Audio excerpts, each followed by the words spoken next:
Hey everybody, and welcome back to Ready City Play, where today I'm just going to have a chill little adventure through Bitoku, which, if you haven't heard of it, is this game here. It's designed by Jermaine Millen, it's put out by Devier Games, it's got fantastic art by Edu Walls, and it is got a solo mode that's been put together by David Surtsey, who's sort of known for that kind of thing. And it's a super heavy Euro game in what is actually not a bad-sized box for this caliber of game. But I was going to be doing something else this evening, and I've decided to go for this, and I haven't played this solo before. So it's kind of exciting, really, to take a look at the game set up like this and see what's going to be happening. But what I do note is that it is a David Surtsey solo mode. They're not my favorite solo modes typically, but we're going to see how it goes. I do know I've played Bitoku twice, so at least I know the rules. Hey, Michael, yeah, it's I like Bitoku so far. I like what I've played of Bitoku. So it's just a pretty full-on sort of crunchy Euro game.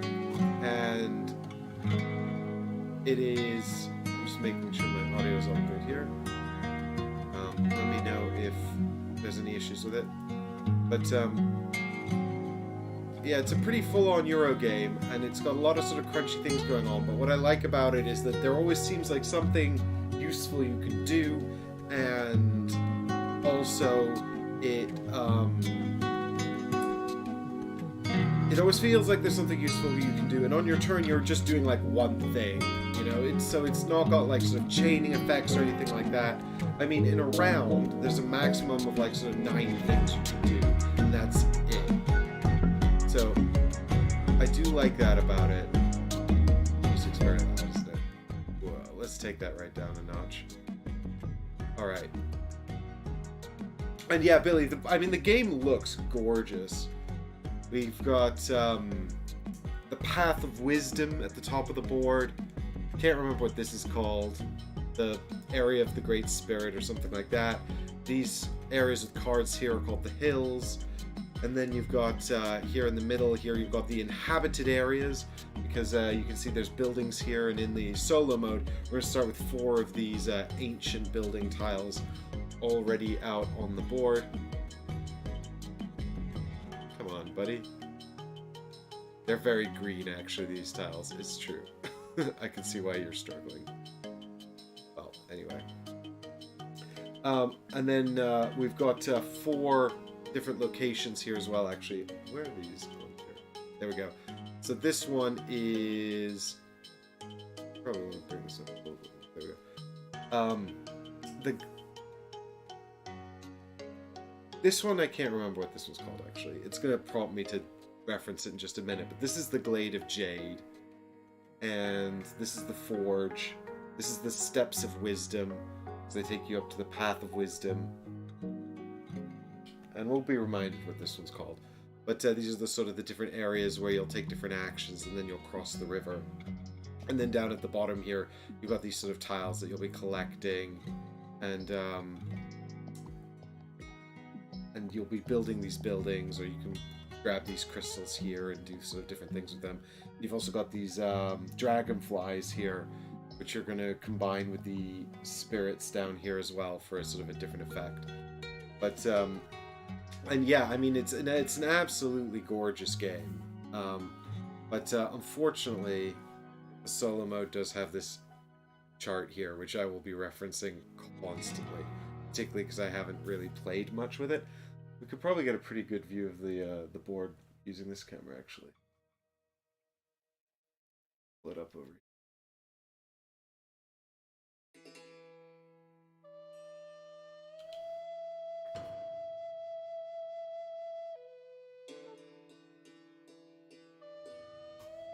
Maybe up your exposure just a touch.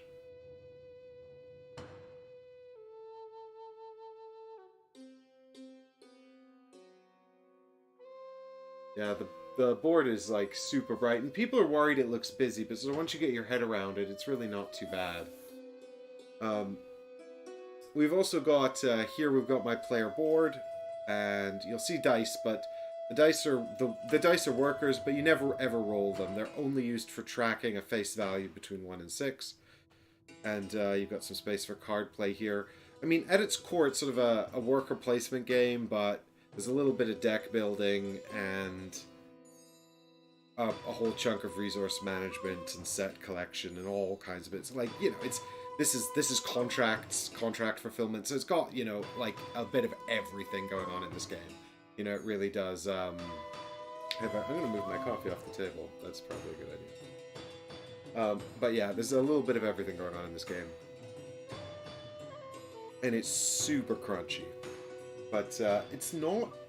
Honestly, it's not too bad. For me, this gets that sweet spot between crunchy and, like, relatively parsable pretty well. It hits that sweet spot pretty effectively.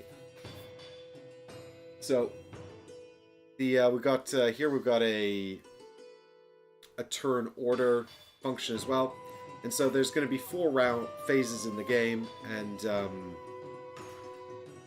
after 4 rounds of the game. Each one has 4 phases as well. 4 rounds with 4 phases. They call them within a round is a year, so it's 4 years long. And each phase is a season.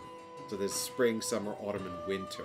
But spring, autumn, and winter are all just kind of like very minor phases. In spring, you draw some cards from here and gain a little bit of income. In summer, you do the whole game, basically. Then in autumn, you determine who's going to be first player next round. And in the winter, you just do a little bit of cleanup. So it's really... You know, summer is where it's at. That's the whole game. Michael says, I find the variety of icons very overwhelming at first glance. Yeah, I'm not at all surprised. It's extremely overwhelming to look at. And there's a lot going on, and there's a lot of... I mean, I think... so I played it twice. Once was a demo with Devier Games at Essen Spiel, and then the other was just on my own. And now I'm going to try and play it solo. Hopefully the solo mode's not going to be too difficult to parse, because, you know, that's, I don't want it to be too... I've always kind of said I like solo modes where, you know, my ideal solo mode is all I have to do is flip a card and the opponent gets some points, and that's basically it. You know, I want to save my mental energy for figuring out what I'm going to do in my strategy and all that kind of stuff. So I'm not super... I'm not super enthused by the by this what's called the Tengu activation cycle, but fingers crossed it's not too bad. We will find out. But the iconography's not too bad. Like, once you've played it once or twice, you really get your head around it, and then it's really not too bad. But I think, you know, it definitely... I mean... It's also one of those games where you're probably not going to play it like totally correctly until you've played it a few times as well. So anyway, this is, I mean, at least at least it doesn't take up all that. I mean, it does take up quite a lot of table space. The board's pretty large, but Michael says it's the kind of solo mode you have to play more than once to grok. Oh dear. Well then. I might be in... I mean, I don't know. I don't know if I'd ever actually manage to internalize this. I guess this could be... At least it's not a flow chart. Hey, Eddie. Thanks for joining in. Glad you could come by. So, we can start at least with down the Path of the Great Spirit. It's year 1. And we're going to start with drawing cards until we have 4 in hand. And during our turn, like I said, we're basically, during the summer, we're going to have 9 opportunities, and that's basically it. You get to play 3 cards down to your board. When you play a card, you unlock a die. If you haven't unlocked a die, you may move it to one of the worker placement positions on the main board here. And if you happen to have a die on the board in one of the worker placement positions, you may move it over the river to a river spot. So each one of those is an action. You'll do one of those on your turn. So up to 9 actions, which is to say, play 3 cards and unlock 3 dice, and then 3 dice cross the river. but you probably won't do them all because you'll probably not use all of the crossing of the river actions. You have to play a minimum of 6, so you have to play 3 cards, and you have to have 3 dice out on the board, unless you're unable to do so. There is, I think it might be an advanced rule, actually. It's not going to come into effect in this game, because in the 2-player game, there's only 1 worker. This is a 2-player game with an automa, so it's a 1-player game, but we're playing on the 2-player board here. The other side of this game board here is used for 3-player, with more worker placement spots. And in this mode, you can see there's just 1 spot available here. Oh, but you can always play up here, actually, so never mind. You can get all 3 dice onto the board, but in a game with more than 2 players, there are multiple spots up here, and you can only play a die in here if it is... I think it's got to be greater than preceding die. It might have to be equal to or greater, but you can't play a die out here if it's lower than a die that's already on the track, so... I think that might be an advanced rule, actually, that you play, but we always played that rule. That's how we were taught at Essen. So, in any case, it's not going to come into this game because there's only 1 spot here. So if the automa, who's brown, takes it, I have to wait for them to potentially cross the river before I go there, and now I can't cross the river because the river spot's taken. So, up to 6 actions. Up to 9 actions, minimum of 6. If you can't go into any of the sort of the different worker areas, which are these 4 spaces here, then you can go up here. There's another 4 spaces up here. So there's always going to be room to place the die somewhere. But with that in mind, the very first thing that happens is I draw 4 cards from my deck here. The AI doesn't draw any cards. It never draws any cards. It just collects them because they're worth points at the end of the game. But these are called the yokai cards, so I'm going to grab 4 of these off the top of my deck. There's 5 starting ones. You can see I've left 1 behind. I'm just going to ban this person from chat. Alright, there we go. So, now we've got... so this is still the spring phase, and if we had an income, we'd also get our income here. But I actually don't have any income because I haven't... The stuff that gives you income, you don't start with any. And actually it's these crystals, and you can see here that there's 4 crystals, and none of these are income crystals. So I'm probably not even going to be able to get any income generating elements in the first round of the game anyway. So we don't even have to worry about that. What we do have to worry about is these yokai cards here. So these yokai cards give you different effects. But I think we can have a look here at the bottom as well and see the wonderful art. So the Kitsune, for example, when I play this card, I'm going to get a Jade or a Sake, which are the two resources. Oh, they're not on the screen here. So you can see all the resources laid out up here. These are not resources; these are just tokens. So you got wood, jade, stone, and sake as well there. Marin, hi from London.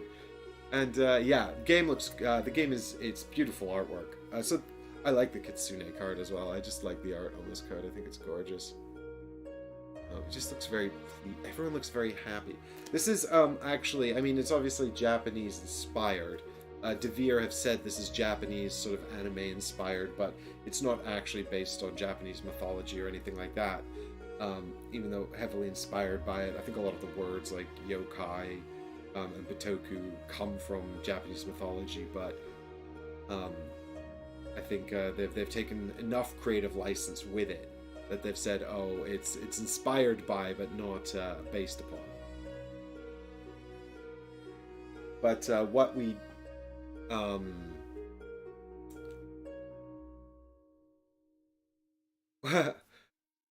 But what we do know is that it's absolutely gorgeous artwork, and it's also in the same. That's what I was going to say. It's also in the same world as one of their other games called Silk.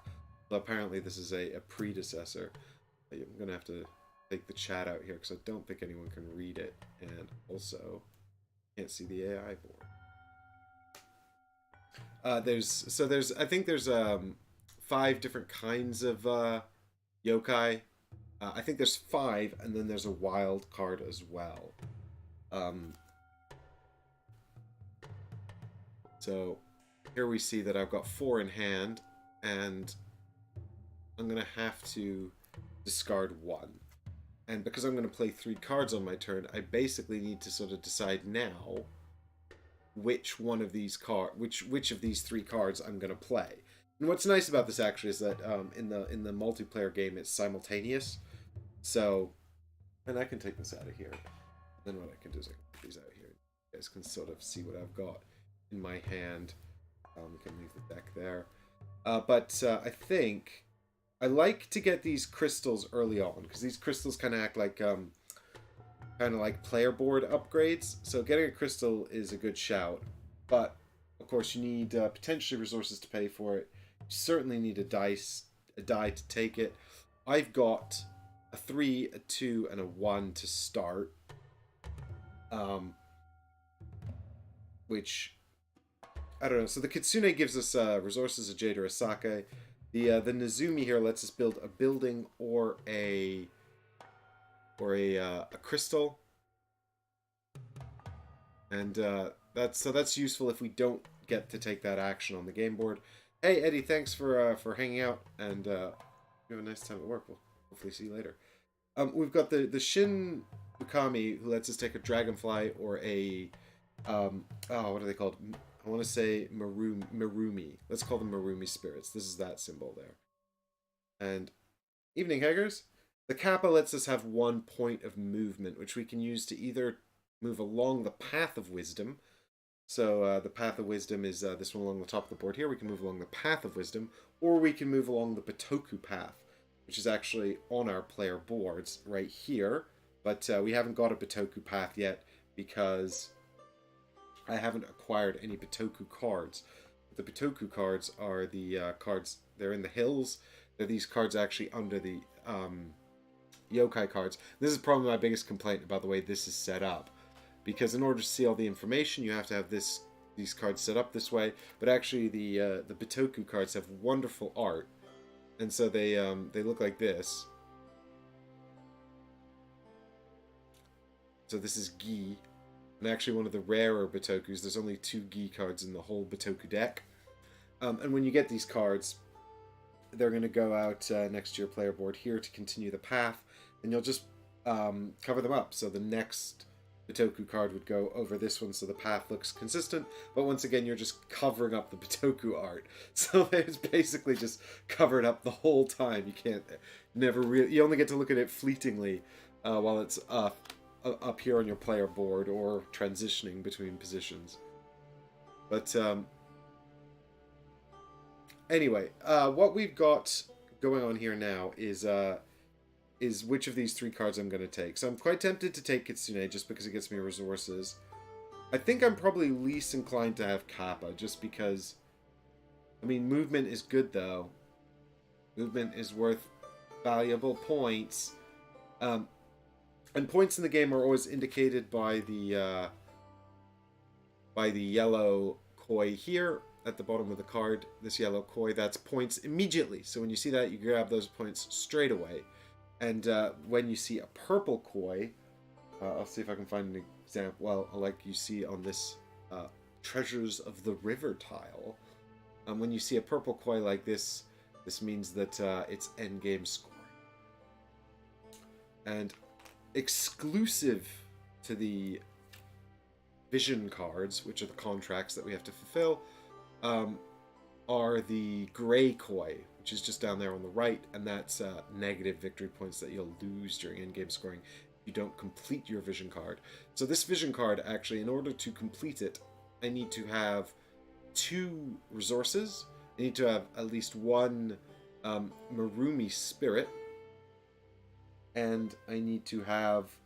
Now, I gotta remember, actually, if that's the icon for conjoined spirits or not. More on that later, in any case. And then I have to have at least 1 of my little guys whose names I've forgotten. One of them needs to reach a Gate of Wisdom, which are actually up here on this board. The Gates of Wisdom are here. And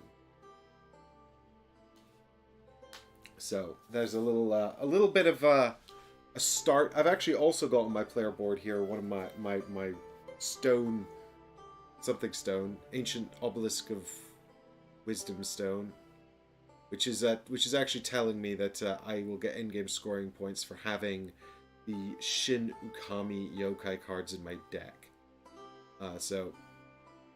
But at first I'll need to send some of my little servants here down to the stone paths. So if I don't do that, it's not worth any points. But it's asking me to collect these ones in any case. So there is one of those face up on the board, so maybe I can grab it. We'll see. I picked this up, but oh yes, to check the Mitama spirit. So that's the symbol for the Mitama spirit, the little flaming pyramid there. Okay, in any case, I think I'm probably just going to drop Kappa for now. And so this will go into discard on the other side of my board, and we'll keep these three available to us during the game. Then we can get some resources, and we can do one of these actions even if we're blocked at some point. So that just gives us a bit of flexibility there as well.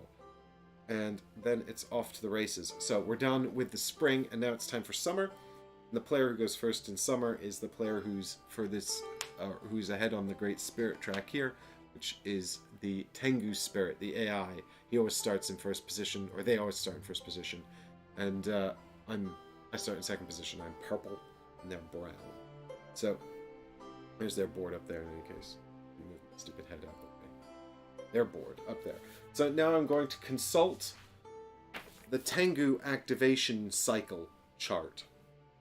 And this gives me a bunch of steps here that I have to check against what is active for it to do. So it's got a whole bunch of, God, you know, this is, hopefully I'll get my head around this pretty quickly and we won't have to spend too much time on it. But you can see that each step has a different condition. So I have to check the conditions against its current situation, and then if it meets all the conditions, it takes the action. So it says here that that's not true, so I can immediately write that one off. So this says the location shown at the... Oh yes, well actually first I do need to pick one of these cards to activate here. So we're going to throw a die to find out which of these cards will become the active Tengu card. And that's a 6, and the 6 means the leftmost card here, so it's going to be that one.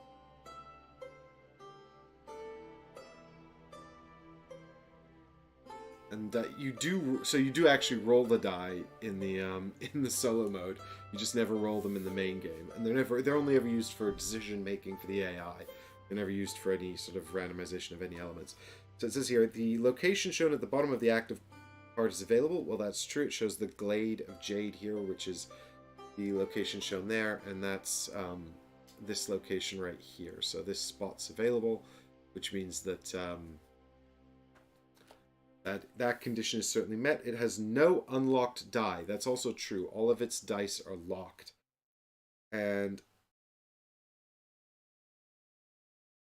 its Tengu tile is inactive. This is true. It is inactive. And the Tengu card is in the leftmost position. The active Tengu card is in the leftmost position in the card row. That's also true. All these things are true. So it says flip the attitude tile to its active side. Why, he's woken up. And he's angry now. So this is the Tengu spirit, by the way. The one we are contending with. And he looks pretty fearsome, and he has a sword. That's in case he gets really angry.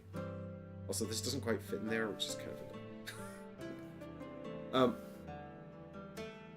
unlock one die. Do I choose at random? There was also instructions here on how to make it harder. And I was like, no, thank you.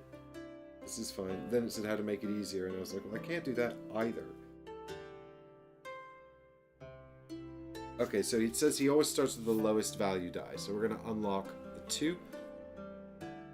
And then we are going to immediately place it in the location shown, advance the Kadama in that region, and perform the corresponding action. So we're going to grab the die here, and we're going to place it out here into the Glade of Jade.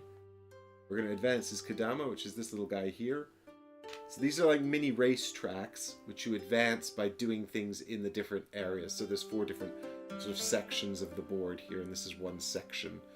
And so he gets to advance his little Kadama on this racetrack. It's not a very high-profile racetrack, 2 and 4 points. And then he does the action for Glade of Jade. So let's find out what his Glade of Jade action is. It takes 2 resources shown on the card. Okay. Takes 2 resources shown on its card, which happens to be wood and stone.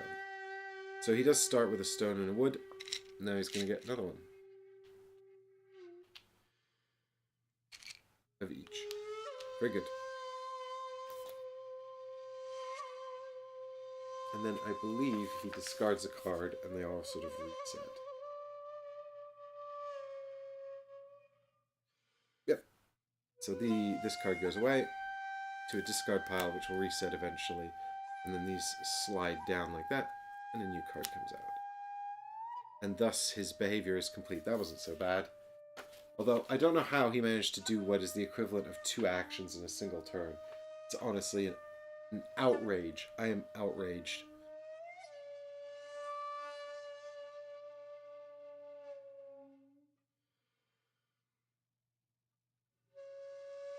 Alright, so. Now, I'm going to have to play a yokai card here because I need to do actions. Because I need to unlock my dice.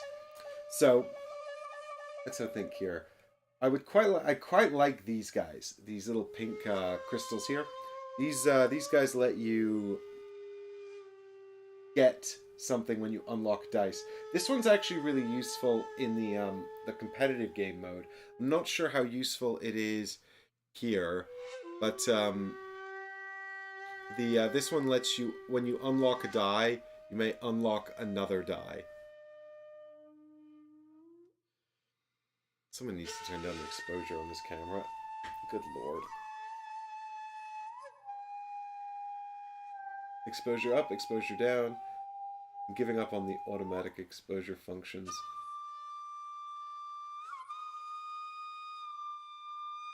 So this is this tile anyway just lets you unlock a die when you unlock a die, which is just really useful in the competitive mode where everyone's racing to get to these spots out here.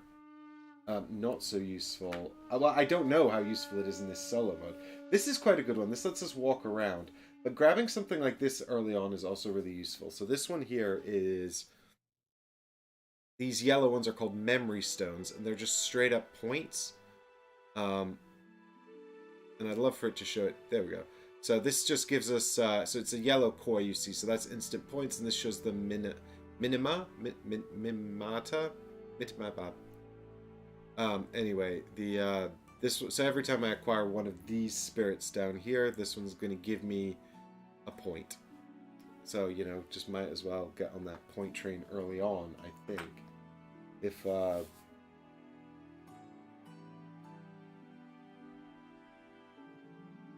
it's also the only one that's free. These other ones cost resources. This gets you resources. Well, there's every possibility that this guy just grabs one of them. He does have an action right here to do that. So, in a way, he could build a building. He could grab one of those. Are there any buildings I care about? So buildings are kind of neat. They're these tiles here, and they basically give you rewards for...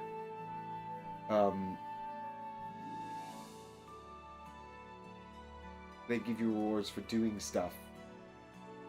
When you build them into the locations up here, when you place dice out, you get to have the rewards shown on the tile. It's actually you know, I think yeah, when you play the die, you get the rewards shown here. I think that's instantly when you build the building, have the victory points, and then whenever anyone puts a 1 down, you get the reward. Something like that. God, how have I forgotten this? The point is, I don't have anything that gives me victory points for building buildings right now. But crystals just give me victory points. So maybe I start by getting a crystal. I've talked myself into it, okay? I've talked myself into it. So I'm going to take my Kitsune. I'm going to unlock my number 1 die because I want to use the 1 early. Although actually it doesn't matter. In this game mode, the number doesn't really matter too much. Well, actually, that's another lie. The number does matter. What I mean is that there's no contention for spots based on the numbers on the die. There is, however, all these different actions in each spot that determine what kind of reward you're going to get back from this. So with that in mind, maybe I do want to use a different die. Actually, I do have my little runestone here, though.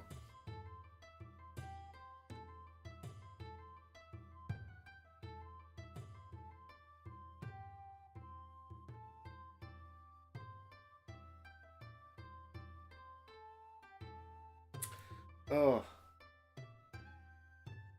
What did I do with his AI chart? Actually, I think this is probably easy. This is right.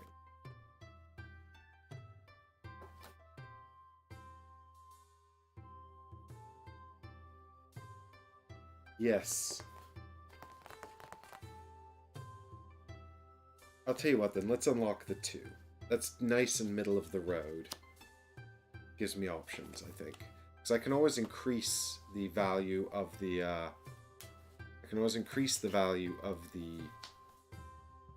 of the thing with my magical amulet. The face of the die with my magical amulet. So that's placed. I'm done. Back to him. Let's see what he's going to do.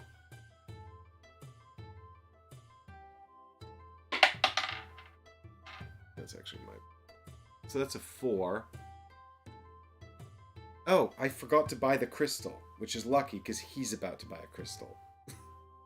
I mean, not lucky. I played the Kitsune. What am I talking about? I meant to play the Nezumi. What am I doing? This game is hard to stream. Okay, I should have taken a resource. I guess I'll grab a sake and then kick myself for making this mistake. If he buys my memory crystal, I'll be cross with him. I'll just have to think of something else to do. He might not even use that, actually. Let's have a quick look and see what actions he's got available to him then, according to the chart. He's not in a contested crossing. He'll actually never be in a contested crossing in the... Will he? I don't think he'll ever be in a contested crossing.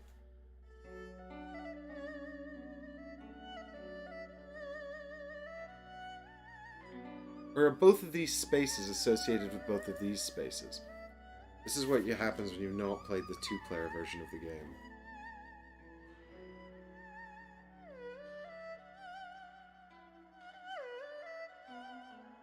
And you didn't intend to live stream this evening.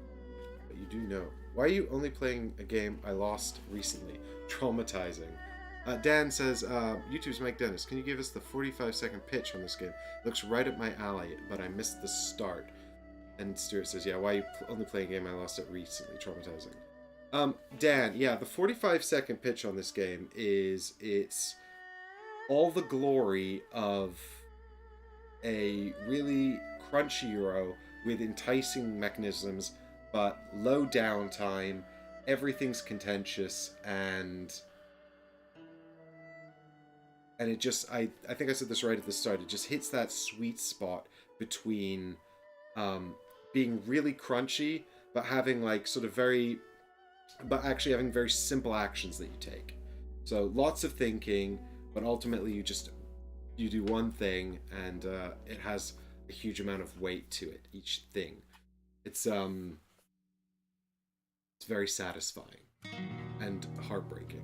Satisfying when it goes right, and heartbreaking when it goes wrong. And Stuart, don't worry, we all lose games all the time. It's how we get better. I'm about to lose one live on the internet. Or maybe I'll win.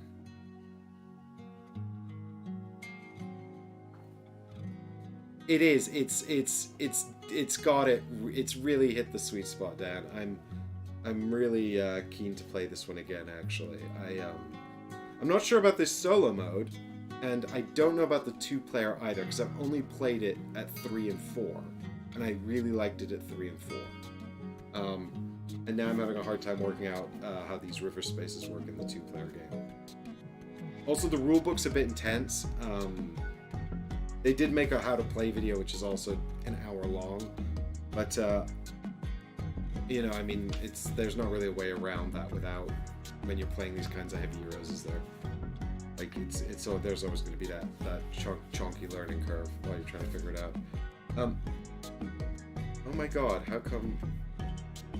So, I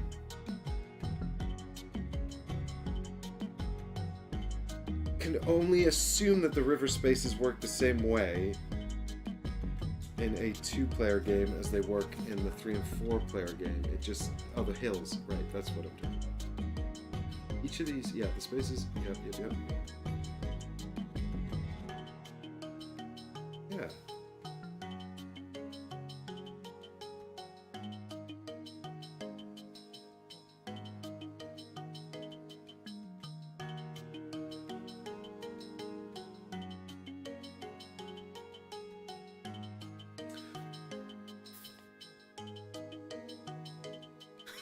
Thanks, Hangers. I appreciate that. That's very kind of you to say, but I actually asked Devere if they would work, if they'd commission me for a rules video for this one, because I really wanted to do one, but they're quite pleased with their own rules video. I haven't watched it, so I don't know if it's any good, but I hope that it is good, because I like this game and I want to play it with people, so... Yeah, I feel like, so I'm going to show you my confusion here a little bit, guys, just so you understand. The hill spaces are these hill spaces right here in the middle of the board, and the die crosses over here, and so we've got this this little guy here, and this die is going to cross up here, and then you're going to take one of these actions. And there's a reference here to contesting, the AI contesting hill spaces, but... I wouldn't think, given that there's only really one spot... So, in the competitive game, what happens is as multiple players get their dice out into these spaces, there's more of them in the competitive game. So as players get their dice out into these spaces here, then you're competing to see who's going to cross the river first, right? Because you kind of want to cross the river and get the space across the river so the other person can't get it, and you can have a choice of the 3 actions across the river in the hills.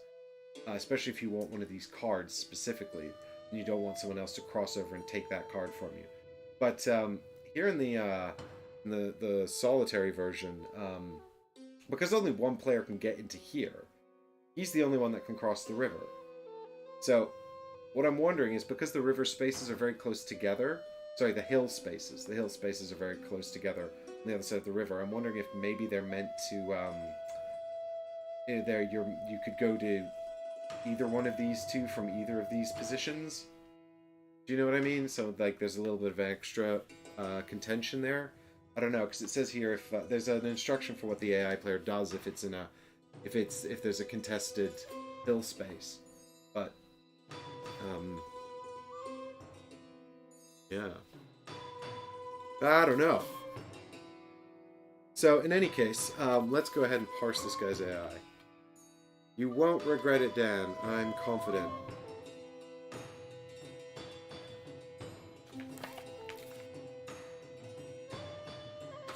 Okie dokie. So, in any case, it's not a contested crossing, because either I can't contest it, or it's only contested if I'm here, and I'm not there. So, it's not contested.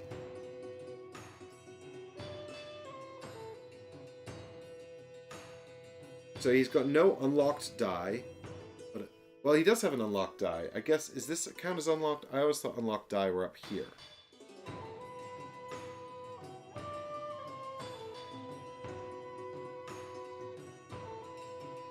Right, so this is his card. So the location is active. He has at least one unlocked die. Okay, he has no unlocked die. So...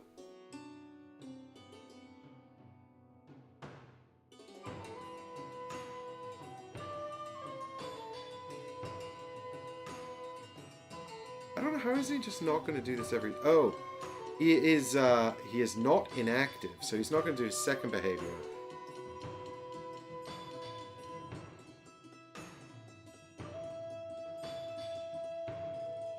He has the associated resource. Okay, he's doing action D. Unlock one die and spend the associated resource. So he unlocks the 3. We know this because he always unlocks the lowest number. And then he spends the associated resource, which is wood here. So he's going to spend a wood. And then he performs the action shown on the bottom. So now he's going to buy a crystal. And I swear to God, if he takes that memory crystal that I want because I forgot to buy it, I'm going to be cross. And this is going to feel just like the actual game.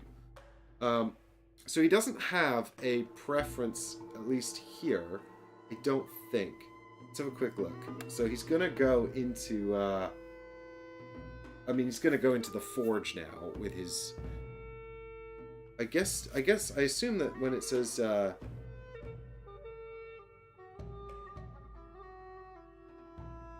It doesn't say place the die. This is so weird. It says, for action C, it says place the unlocked die on the location shown. Oh, yeah, D. Perform the action without playing a die. Okay. That's odd. That's not according to the rules. So he's not going to play a die. His 3. But he is going to buy a crystal. So...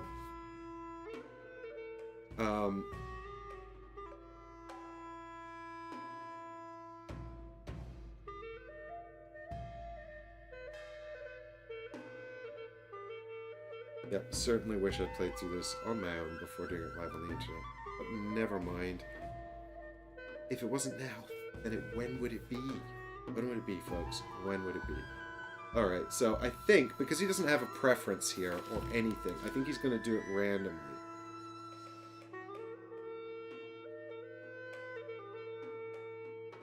Yeah, if it needs to choose from objects on the board, roll a die. Alright, here we go. Don't roll a 1 or a 2, or I'm going to be cross. Here we go. Uh-oh, what did I roll? Where is it? I can't see the die. It is 5. Okay, cool. That's not the one I wanted. He's going to get the 3rd option, which is this one here. And then I guess that goes up there. And when he gets one of these, he gets a movement point. That's right. This is not how it works in the actual game, but this is how it works for the AI. Yeah, don't buy this for solo, is my current reaction to this. It's a good way of, I think, figuring out all the icons and stuff. This is probably quite helpful as a sort of academic exercise, but if you were only going to play this solo, I'm not sure if this is the right choice. But if you're going to play it with friends, I think it's great at 3 and 4. I'm not sure about 2. I'm sure it's probably good. Oh, the board is double-sided. It actually has a modular reverse. So on the other side of the board, it's got little tiles that slot into the board to change the number of spaces. So it's always very contentious. It's very good. I like that solution, although I'm sure it wasn't particularly cheap to do. Right, yes, what am I looking for here? Yes. Take the crystal and then gain a point of movement, right? Well, it's got to be, because it says right there. So, when he moves, if he moves along his Bitoku path, if he had any Bitoku, but he doesn't, so instead he puts a pilgrim onto the path of wisdom. So he's got all of the pilgrims, that's what they're called. He's got all of his pilgrims available to him. They're all awake at the start of the game. Mine are not. Most of mine are asleep. I've only got 3. So he's going to go ahead and grab a pilgrim here and pop it onto the gate at the beginning of the Path of Wisdom here. And there's an often overlooked rule that I'm going to show you guys later on if it comes up. But for now,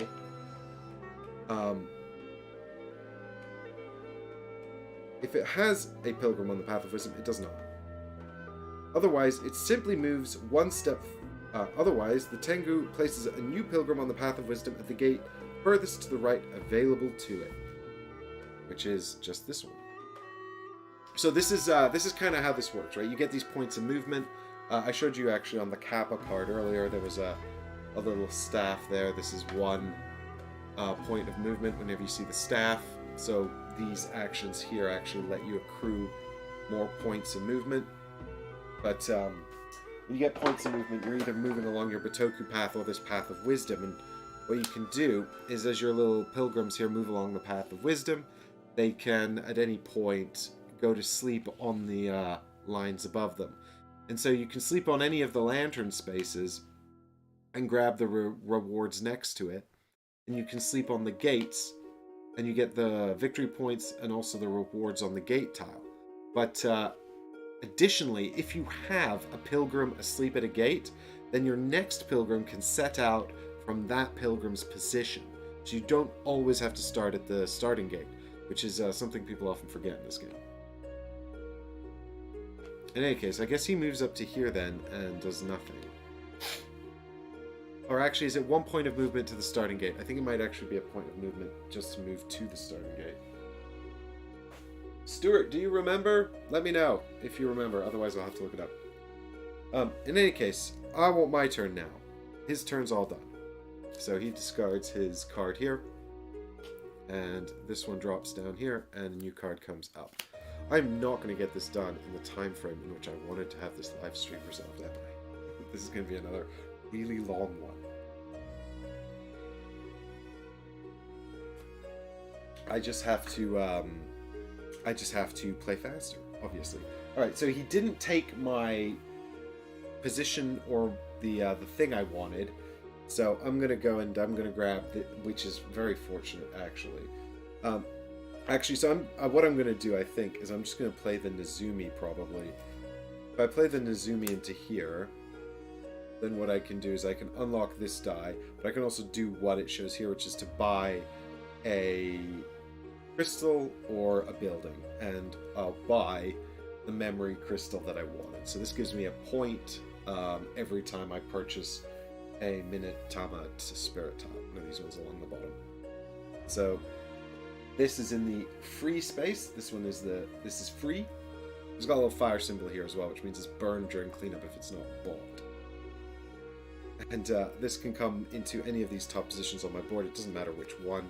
And this has the effect of waking up another pilgrim, so now I have another pilgrim to use, and at the end of the game, 2 points as well, which I know is very hard to see, but a little 2-point symbol there. Hey, Paul, how you doing? How did you get along with Bitoku? We're just playing the solo mode. He says, I played this for the first time on Friday on the channel, 3-player game, loved it. Yeah, this is, I was just saying to the chat here, I played it at 3 and 4. I'm now trying the solo mode for the first time, but I'm not sure. I mean, I think it's doing a fairly good job of recreating the game, but I'm a little worried that the overhead of managing the AI is a bit too much, honestly. So we'll see. But I loved it at 3 and 4 players.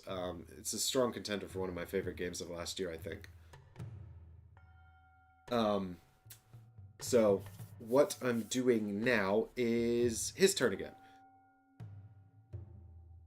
I've heard the solo mode rules aren't that clear. They behave in kind of an odd way. In the sense that the AI doesn't seem to follow the same sort of restrictions as normal players and other stuff. And yeah, it's all a little unusual, so yeah. Paul says, I scored 186, which is apparently very high. Well then, I have to try and score better than that. It's not happening. But you never know. We can shoot for the moon and maybe we'll land among the stars. Okay. Right. What am I doing here? I'm rolling a die for the AI. Getting this process. And where did that go? So he's got a 4. So he's going to activate this middle card again. And he didn't actually flip his tile here to inactive. So he's not going to do the stuff that requires him to be inactive, but he does have an unlocked die. So the location at the bottom of the card is not available. So this is the one thing that I don't really get. The very first step here is the step, of course, that says if he's at a contested crossing. So he could take this action if his own die wasn't there blocking that space for him. So I'm wondering if... oh yeah, and also I'm sure that I'm not surprised at all, Paul, that you did very well at this. I think this is probably the kind of game that you're very good at, I imagine. Yeah, I need to figure out these 2-player spaces.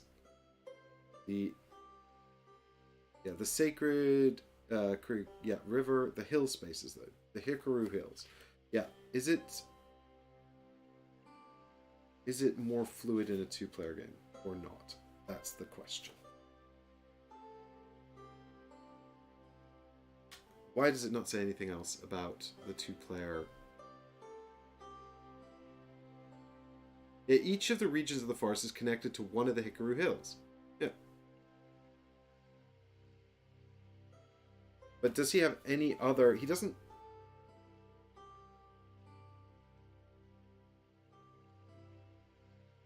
I genuinely don't understand. Instruction E tells us that we have to... Yeah, this is not super clear. It says Instruction E says we move him to a space... We move him at a contested crossing with only one available space in the corresponding hill area. But each hill area only has one available space, right? Unless these are two spaces that can apply to either of these two. I think that must be how it works, so this doesn't make sense. It's just, I haven't seen anything that mentions those changes in the two-player game anywhere in this rulebook. Of course, it is a big, long rulebook, and maybe it's somewhere obvious that I just overlooked. Yeah, it should definitely say it on these pages here, because this is where it talks about crossing the river.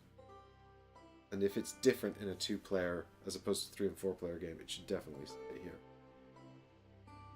In a two-player game, I remember reading the space as having access to 2 areas. See, okay, so it is like I was suspecting. Cool. Thanks, Paul. Glad to have you here. Alright, so that means actually, so what he should do, instead of activating this card, we'll leave that. What he should do is actually... Oh, it's not contested, though. It's still not contested because I'm not here. And there's 2 spaces available, so he's not going to do that. He will do this. But he can't go to this space because it's occupied. In which case,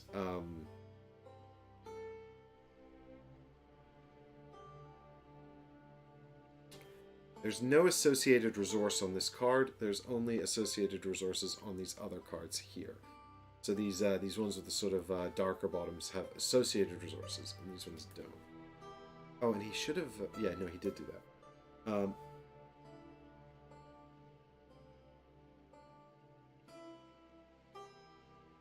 Well, the next behavior is he's not yet placed a die in the home of the Great Spirit, and he has at least done 1 locked die. So I guess he's going to do that, even though I don't know if that's a particularly good move for him. The home of the Great Spirit is up here, and he has a choice now of 4 spaces. Second highest space. Because here he takes the place an unlocked die in the second highest space of the Great Spirit. Advance the Kadama 1 region. Yep, that's true. So his little Kadama here is going to proceed up the Kadama racetrack.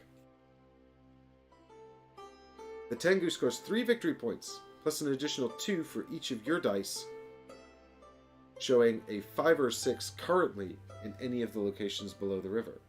Well, I don't have any, so he gets 3 victory points. How rude. And then it's back to my turn. Alright, we'll get there. This isn't so bad, he said, having accomplished almost nothing. Alright, now I want to buy the spirit. So, I can either play this card. If I can buy 2 spirits this round, that would be great. So actually, I'll tell you what, let's go ahead and just take the spot. So if we grab this die here, and we pop it into this action, that's a 3, so we can buy a minima spirit at a reduction, a cost of 2 off the total value. So we can have this one for 1 jade, or we can have this one for a sake, this one for a sake, but we can basically have either of these for free now. So do I want either of these? They don't matter to me which one I have at the moment because I don't have any objectives to get them. And actually, all of the stones in the stone garden are all buildings. I want you to build buildings or collect yokai cards. So I guess it doesn't really matter. It's up to me which one I take. Of course, these ones here give you 2 things. These ones here only give you 1 or the other. I don't really care about that thing, so I'm going to take this one for free. These ones get you more points when you buy them, though. but this one's free. So this one comes over to my player board, lives there. You activate the action on it immediately, so I'm going to take another lucky amulet. Or on these. These are used to increase the numbers on our dice. That's their function. And we get a point. I got a point. Actually, I get 2 because I get a point every time I buy one of these spirits, thanks to my memory stone. So that's useful. Paul says the music's a bit loud.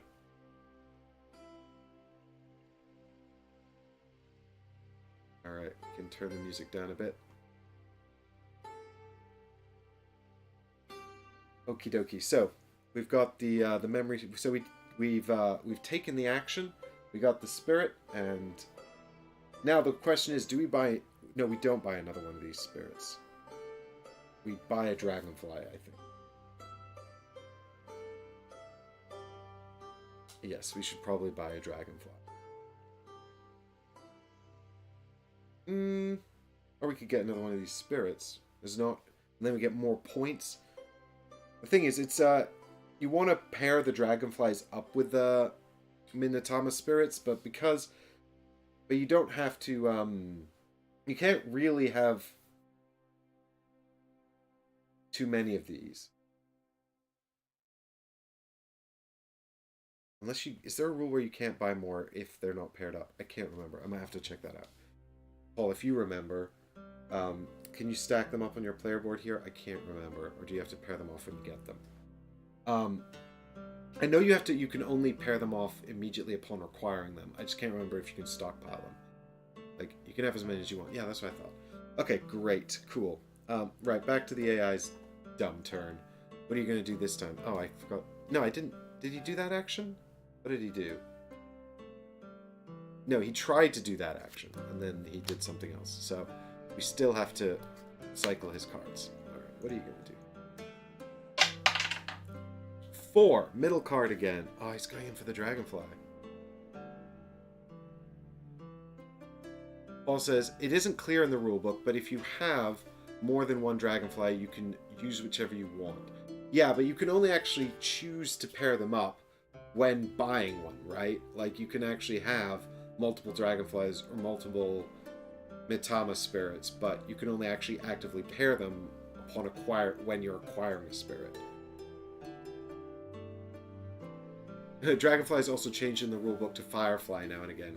It needed a better editor. Yeah. I think... Are they not fireflies when they're paired up? Is that not the term for the collective tiles? But, yeah, regardless, it still needs a better editor, this rulebook, for sure. Okay, and so... Yeah, so he's going to try and do this tile. So let's go back to his chart. It also would have been nice, actually, for them to print this whole thing here on a card rather than having to go into the rulebook every time, so I could have it sort of more accessible on the table here. Maybe I can pop it up here. Now I can't read it, though, or chat. Nope. Okay. Right, still no contested hill spaces. He's still in the active position. So I think... he has an associated resource. Okay, so he's going to do action D. He's going to unlock a die, and he's going to spend... No, he doesn't have the jade. He doesn't have the associated... He does not have the associated resource. He's got no jade. So, in fact, what he's actually going to do is unlock this die and take a jade. Yeah, this is weird. There's a lot of different little behaviors here that are not really a sort of mimicking... I mean, I can only assume this was done for a reason, but they're not really mimicking how the game works for the actual players here. So, in this case, he activated this card here, but he didn't have any jade. So, he got to unlock his 4 and take a jade. And then we added a new card out here. And now... I've got the Kappa should be in my discard. Just showing that to you guys. I forgot to put it back. So I got the Shinukami. So I've got a choice here. We can get another one of the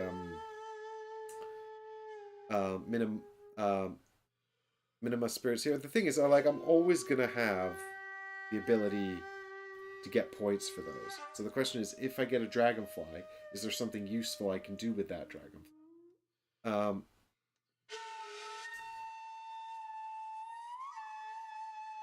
There is actually here a dragonfly that lets you put a pilgrim into the stone garden at a discount, which I think is quite rare and I quite like. So I'm quite tempted to grab this dragonfly here, and he brings a pilgrim into my stone garden at a discount of 1. So that's pretty solid. Although actually, this one lets me grab a yokai card off the board, and I could grab the other Shin Ukami card, which is good because that's what I need for my stone garden here. It's got the Shin Ukami on it. Let's have a quick look at the card, because this is where this card is sitting now is above the hills that he's contesting. So he'll probably be, if he chooses to get this card, we don't know what he'll do when he goes up there. He might not, just like in the real game, you don't know if your opponent's eyeballing the card you want. So this lets you unlock a die and purchase a thing. This is also going to give you points for each pairing of Dragonfly and Ukami Spirit that you've made. So we're going to get a chance to burn these cards later on. Do you know what? And actually, I do quite like to burn the cards. And because I'm playing a Shin Ukami at the end of the game, and you can still get points during the end game for the cards you've burnt. So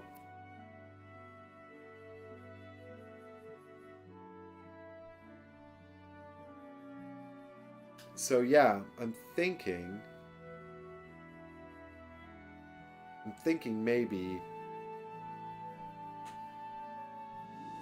we play this guy. Do I have to pay for that? I do. Oh, it's here. No, I don't. That's in the free spot. No, it's not. That's the free spot. I have to pay a resource for this. How do I feel about that? I don't feel terrible. Alright, let's play this one down into here then. We get to unlock this and we can buy either a dragonfly or one of these spirits down here. So let's take the dragonfly and let's pay... I'm going to pay... Am I going to pay a wood?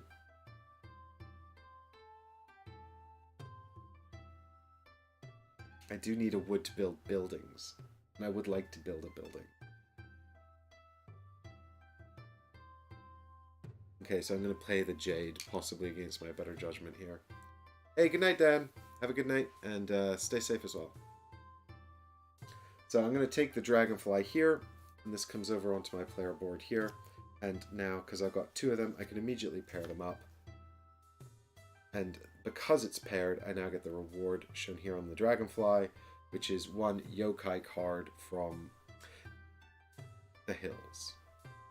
Right? That is from the hills, isn't it? Take it from the common deck. Draw 2 and take 1. Oh, okay. It's not the one. It's not from the hills. Well, that's fine. I'm still actually kind of okay with that. Let's just do that. Or... do you know, because I'm playing solo, I'm going to change my mind. I thought maybe we could grab the face-up ones, but this one actually comes from the top of the deck. So instead of that guy, let's keep our Jade. And let's take this guy. The guy that lets us pop one of our little pilgrims down here. And we can put him into this spot. So you can put him onto any of... so the rocks have to be placed left to right. But the little pilgrims here can go to sleep in any of these spots along the rock paths.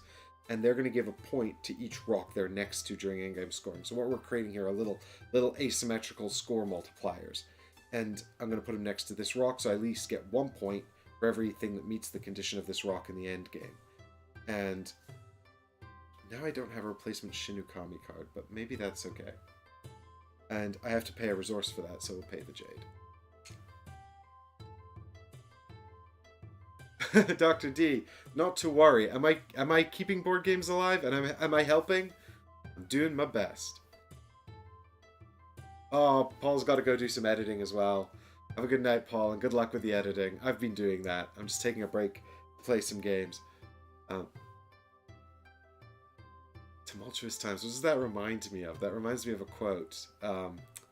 Would you like an egg in these trying times? Can I offer you a lucky amulet during these trying times? Okay, I'm going to... Yeah, so I'm done. I placed my Shinokami, I bought a Dragonfly, I'm all done. Back over to our man here. AI man, what are you going to do? I want you to move that die there and not buy the card I want. That's what I'd like from you. Think you can manage that, bud? Let's find out. 6! Alright, so he's activating this card. Oh no, that's the builder card. He's probably just going to take the spot I want now. Alright. He's not at a contested crossing. The location, the Tango Attitude tile is not inactive. The location shown at the bottom of the card is available. Yes.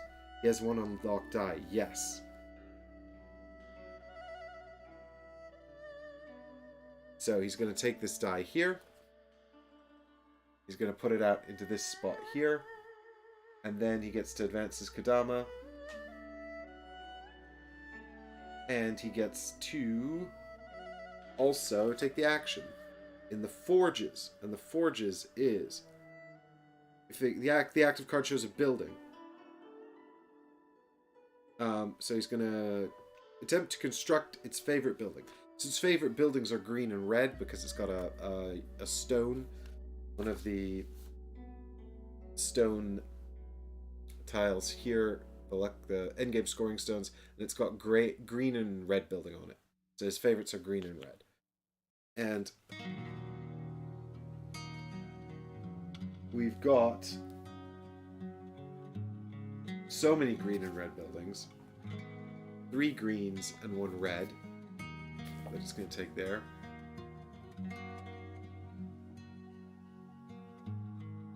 So, if there are multiples that match its favorite type, it takes the innermost. So he's going to have this one.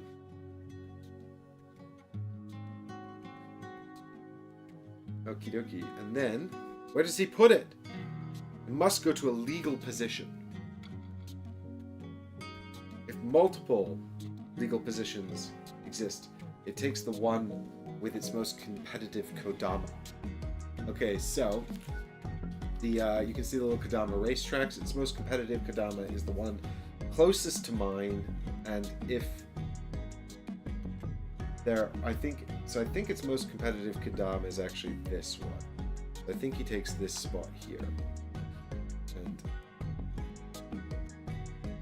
then, I mean, does he activate it again though?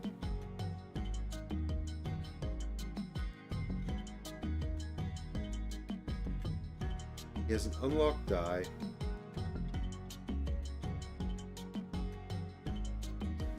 No, he does. He probably does. So, doesn't pay any resources, but it places. So he gets to put a little building marker out, and this will reveal some resources he's going to get, some victory points he's going to get at the end of the game. This goes onto the building he just built to show that it's his. Also gets him a victory point. But I think it says here that he doesn't get that one. It ignores the building tile and instead just advances its Kodama 1 space. So why that does so it's easy for you to see. Then he's going to go and advance that 1 space as well. And now, if you ever put a 1 in here, in addition to, and you guys can't see because my face is in the way.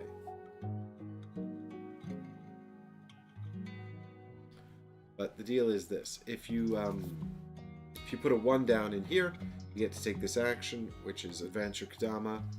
But in addition to this action here that you're going to do, because there's a 1 here, you're also going to get that thing there. And I think, does he also get it? Does he?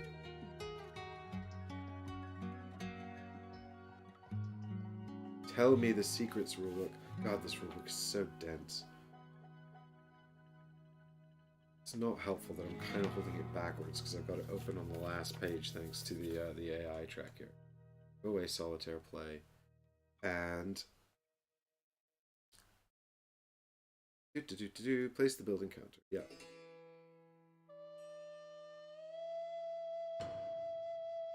Yep.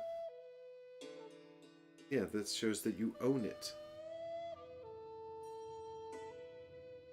So property bonus, right. A player may take that when they play their die in the region. This is, okay, so... Right, so here's how it works. If you put a 1 down in this spot here, you get a lucky amulet, no matter who you are. Then, if it's another player, you also get a point. Can the player choose not to take the amulet to deny you the point?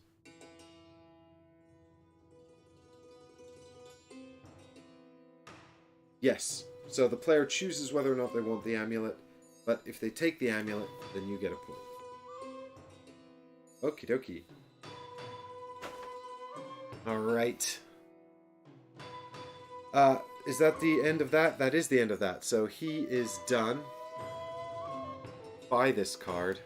Hello, new card.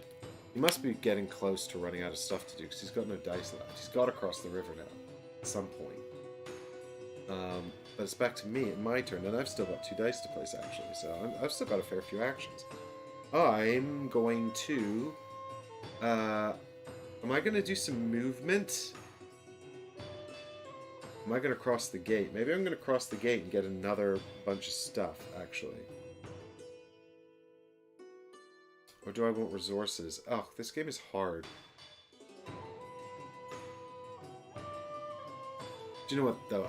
I actually do want this this yokai card. So what I'll do, I think, is... I think I'll cross the river with this die. When the die crosses the river into the hills, it loses a pip, so it becomes less strong. Then I get to take one of these 3 actions. So I'm going to take this yokai card here. Or do I take the Bitoku card?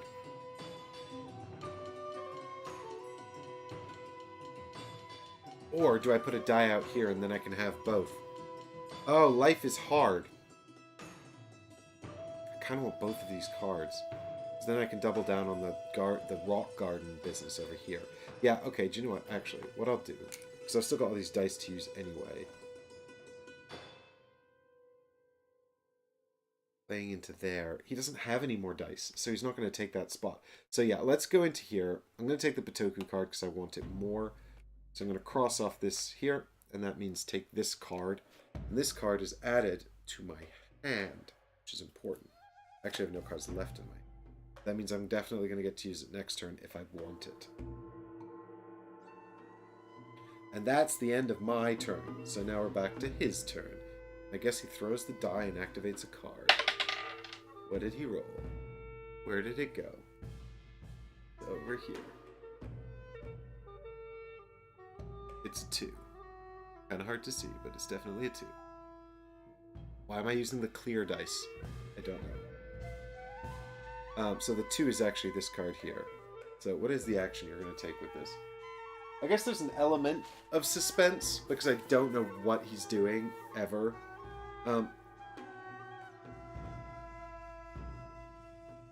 When does he flip this back over to the inactive side? That's what I want to know. So he's not at a contested crossing. He is... got no dice left. No dice left. No, he's not at a contested crossing. The Tengu has at least 1 unlocked die. Nope. 1 locked die. Nope. He's at a crossing. But, yeah. So what is that? Pink lotus flower there. Oh, is that the favored? Favorite. Is he at a favorite? No, he's not at a spot with his favorite thing.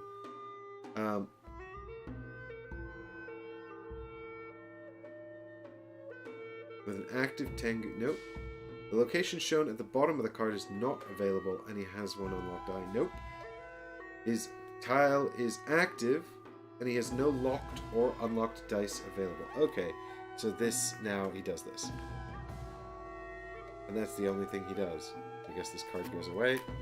So he does this every round, gets a new card, and then it's back to me. Fine. Yeah, this could have behaved more like an actual player, surely. Anyway, well, I don't know. I don't design solo modes for games. Maybe this was the best way to do it. But I don't think so. Okie dokie. So den. Now den. Me. Yeah, so now I'm gonna take I was kinda hoping he'd move. So yeah, what do I want to do then?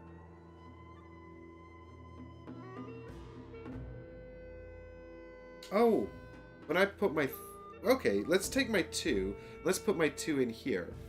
Because I didn't notice that because I've freed this spot up now, right? I've moved, so I've moved out, so I can take this spot now, and then I can still get in there. And I can do this action, but also I didn't notice that there's actually this ancient building down here to give me a amulet.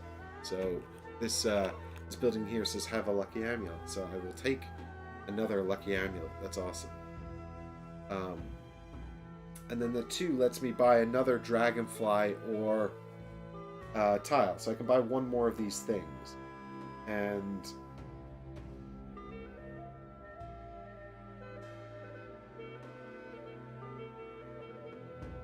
I think I'm going to buy... Again, I don't really care about any of these, but I do need one to finish my contract. And you also need them to trigger the effects on the dragonflies. So when in doubt, I think get these ones first. That's my instinct anyway. So I'll buy this one because I can't afford the others. I don't have enough resources. So I do have a single sake, so I'll pay my sake to buy this Minima Spirit. And this lets me choose either to advance any Kadama one space on a racetrack or to have another lucky amulet. But I'm going to take another lucky amulet because honestly, you can't have enough of these yet, I don't think. And when I buy that, I get a point, and a second point because of my memory stone. Hurrah! And that's all complete now. Yes, all done. Yes, very good. So this is, we got to be closing in on his final turn here for sure, right? Oh, good. A 4. Is that a 4? It looks like a 4. No, it's 5. 5 for sure. The 5 is this guy here. But does that matter? Because he has no dice or anything. He's got to cross the river now, right? Like, there's nothing else for him to do. So he can't do any of this stuff here. He cannot... Yeah, so now he's at a crossing. So he wants to go first to the favorite yokai card, which he can't. So the rarest Bitoku type, if he doesn't have one available. Yeah, they're both equally rare.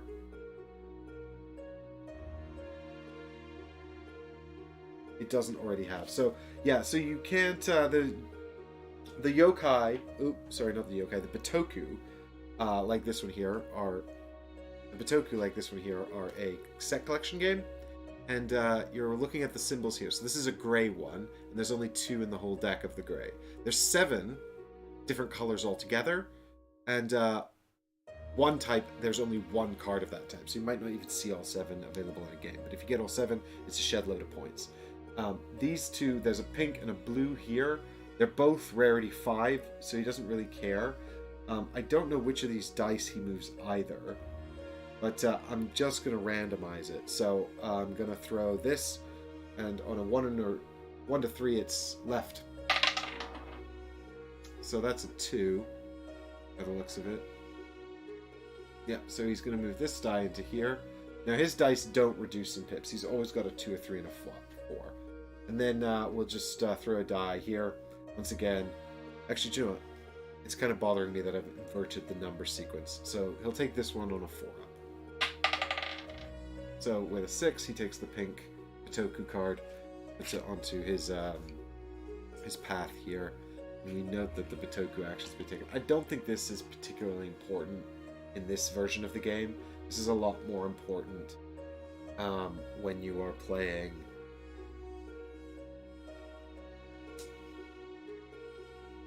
with other people. Note that these actions have been taken.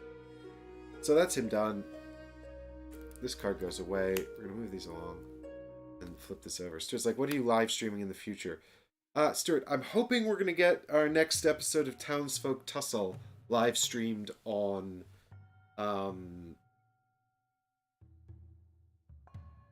Thursday.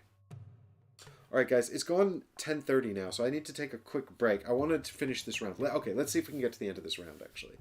I wanted to finish this round before I had to take my break, but pressing for time here. So let's go ahead and back to me. Now, I've got a choice here. I've only got two things legitimately left I can do. I can either cross the river with this die, or I can place this die on the board.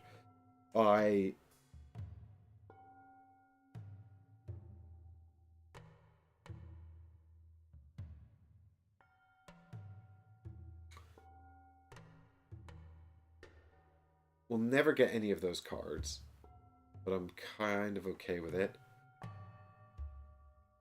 So the question is, if I put the 1 in here, I could make it a 2 and have a point of movement.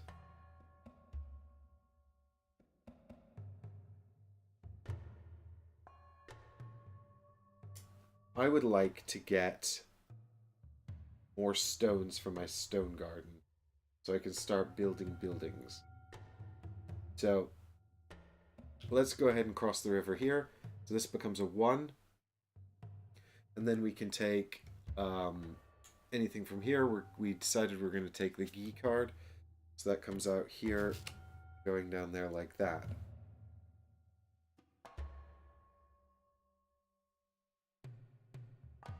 Okay. And then this is now complete. Bam. Okay.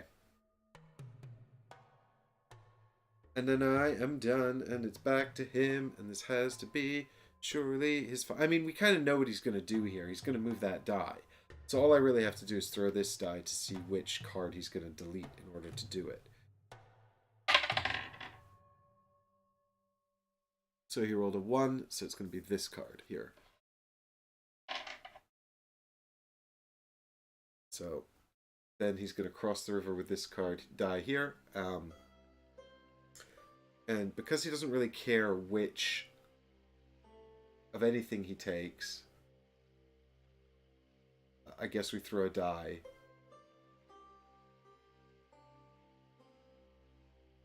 Yeah, is that right? Yes. Well, he's actually... No, he's going to take the other Bitoku card, isn't he? Because neither of these are his favorite yokai cards. And actually, that makes sense, because he doesn't do anything with yokai cards except for... Oh, look at Chugi. Some kind of magic monkey.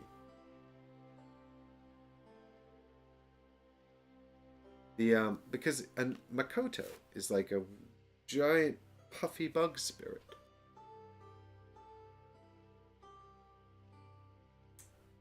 Oh. When he places the Bitoku card, does he get the points on it? No, you have to move on to them. That's right. So he's not going to get shit yet. He has to move. Move first. He's got both of those now. And he can't get those again. You can't have more than one of the same color. I don't think. Well, maybe you can have more than one of the same color. It just doesn't matter for set collection. Actually, I think that's probably more accurate. Yes. So.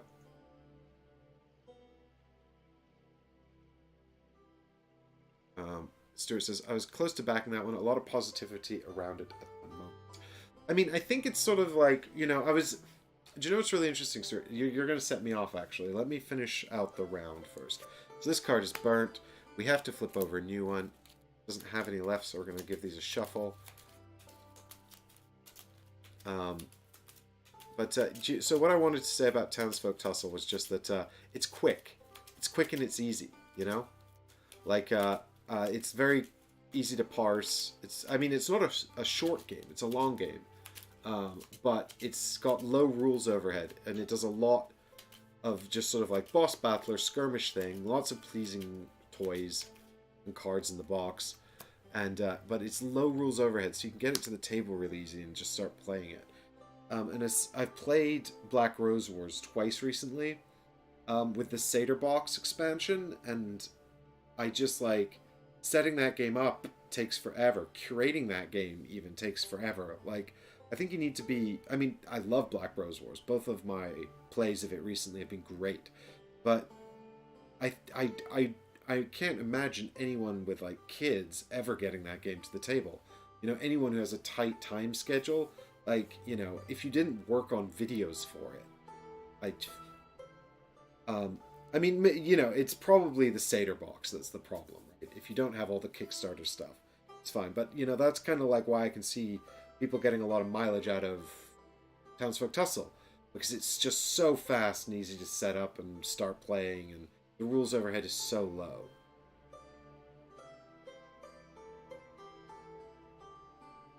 Okay, my die here, there's no more river spaces, so it doesn't really matter where I go with this. So what I'm going to do is I'm going to spend a lucky charm to increase it to a 2, a lucky amulet, and then I'm going to stick it, I think, into resources, actually. Oh, actually, do you know what? Let's spend 2 more lucky amulets. I know I'm getting extravagant now. To whack it right up to a 4. Because I've just noticed that if we go into here, and it doesn't matter because we can't cross the river, that doesn't matter, but if we go into here, we can have a double lucky amulet. So this just, it's a 1, but it increases the face of the die by 2. We can have that, and then we can have a bunch of resources, and that kind of puts us in good stead for next round.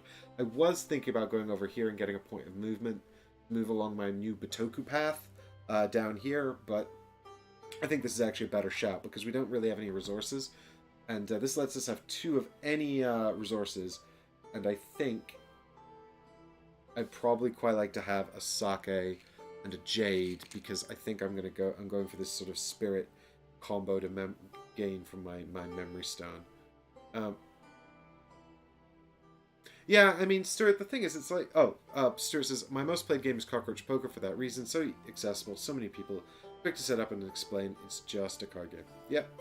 And the new one, which I've been calling Grasshopper Poker, but I actually don't know if it's called that. I think it might be called Locust Poker.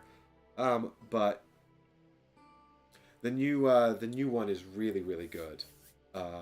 I think, I don't know, I think they had it on sale at Essen, but I don't know when they're going to have it on sale again. But it's very, very good. I've been very much enjoying it. Right. We just don't get to talk about these light games very often on the channel, really. Okay. So I think I'm all out of actions. I think AI's all out of actions. He has to pass. When he passes, it comes back to me and I pass. And so then we do the last 2 phases of the round, which are turn order is determined, but he's going to win it because he's got the only die here. If I was in this spot, I'd win it. And then, you know, so you check descending order here. So then the Guardians return home. The Guardians are your dice. So the Guardians come home, and you can, I think, you can put them in any order that you want, and there is a reason to think about this, because you might have the only time the order is important is if you have gems in here, and so you will want to think about maybe like activating one of these pink gems earlier. But because I don't have any pink gems, the order in which I put my dice back down here is not important at all. So Guardians return, spirit value. If you have 5 yokai cards, which I do, I have actually got 6, I think. I've got 1, 2, 3, 4, 5, 6. Yes. If you have 5 yokai cards, you may choose to permanently remove one from the game. So now I can remove one of my played cards from the game for the points value on it. And I think this is a good thing to do. I just really don't know which one of these to get rid of. I think it's probably going to be Shin Ukami, because I'm probably going to buy another one of these later, because I need to collect them from my stone. So Shin Ukami gets me 3 points when I burn him. So I think we put him in here like this. That's not right. He's upside down. That's not right. Maybe it is like this. Anyway, so he goes in there. He will have... Maybe it's like that, because this is still important. This has an effect at the end of the game. Anyway, the point is we get 3 points for burning our basic cards, so we're going up to 7. And these 2 go now into the discard. And this guy's going to go away as well, I think, so...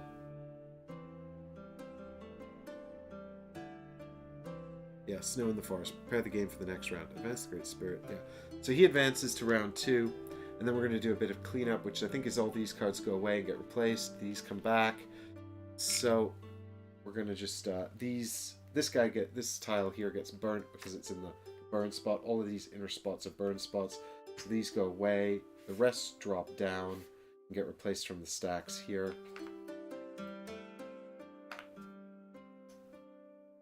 And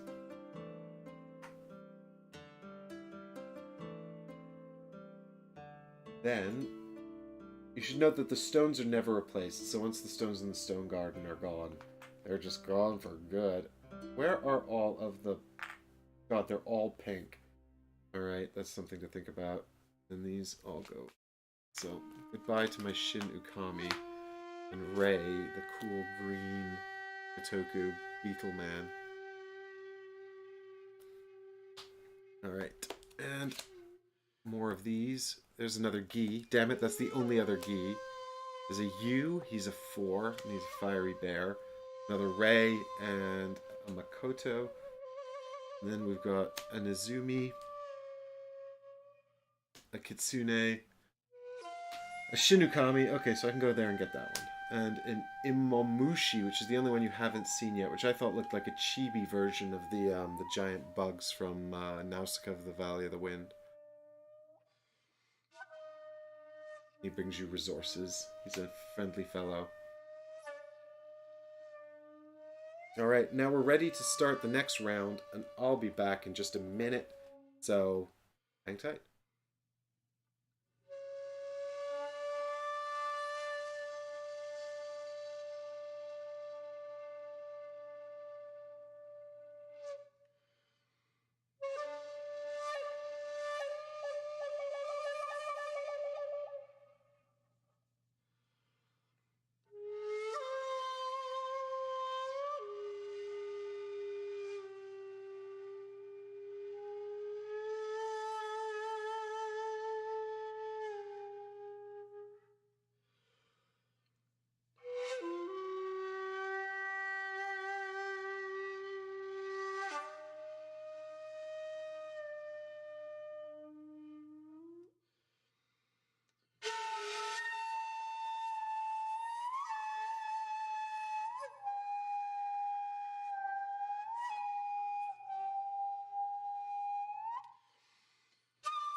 Hey everybody, and welcome to year 2 of Bitoku. We've done year 1, and it's time for year 2. Hey Brian, and Beppe as well, thanks for stopping by. And yeah, we just finished round 1, year 1 of Bitoku. It's time for year 2, and we're just doing the first season, which is spring. So I've got one yokai card in hand. I need to draw up to 4. So I'll draw the 1 on my deck. And reset my discard and crack on. There's only 3 cards in the discard anyway, so.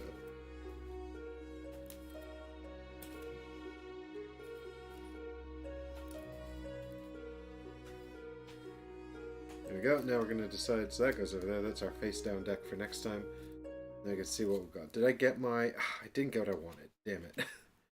I've shuffled out the 1 card I wanted. Have I? Yes, I have. Damn it. That's the 1 card I wanted to have in hand. Okay, not the end of the world. We could get an Izumi from up there as well, if we so desired.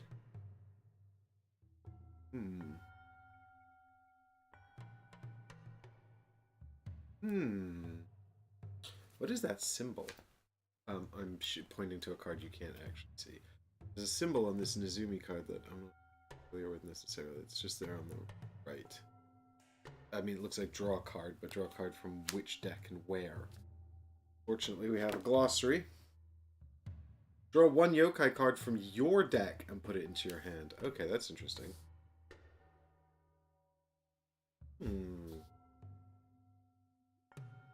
So, now we're going to choose the 3 we're going to keep. We want to play Yama Uba, for sure. So, we'll keep her out here.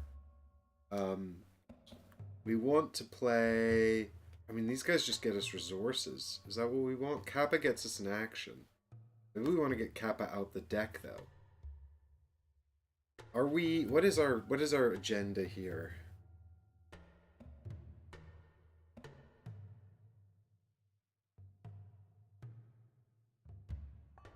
What I need really is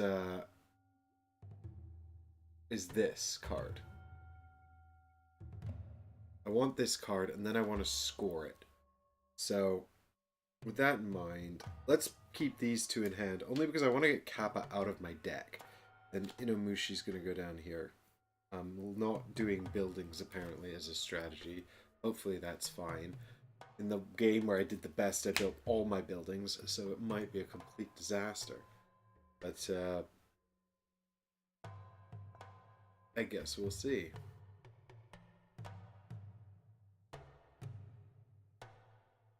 Okie dokie.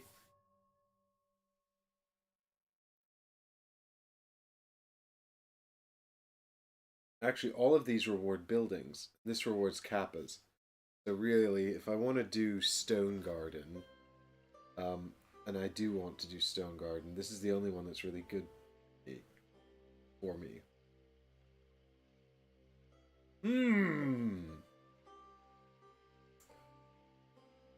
Okay. Duly noted. Let's see what we can get together with. Yeah, I probably should have looked at Stone Garden before I doubled down on Stone Garden as a strategy.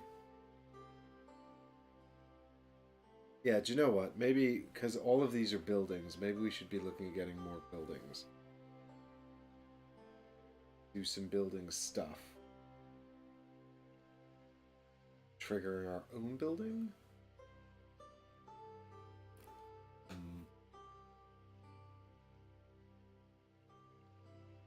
Building, okay. You know what? I've changed my mind. Yeah, but I want to burn Kappa out the deck. Okay. So do we pass on Kitsune? Yeah, we do. I guess Kitsune, you'll come back later. Damn it! Okay, I'm done. I don't even get to go first anyway. Now it's, and here I am futzing with my hand, and I'm on the wrong camera. Sorry, guys. I've got a bunch of angles here to show the board, and I'm not using any of them. Okay, so I'm all done. I've put Kitsune out, taken Kappa back in. Now it's time for AI Man to do what he's going to do. And if he takes what I want, and I don't even know what I want, but if he takes the thing I want, cross out with him. But he's got a 5, which means he's going to trigger this card. So we're going to go down his little sheet here and figure out what that means.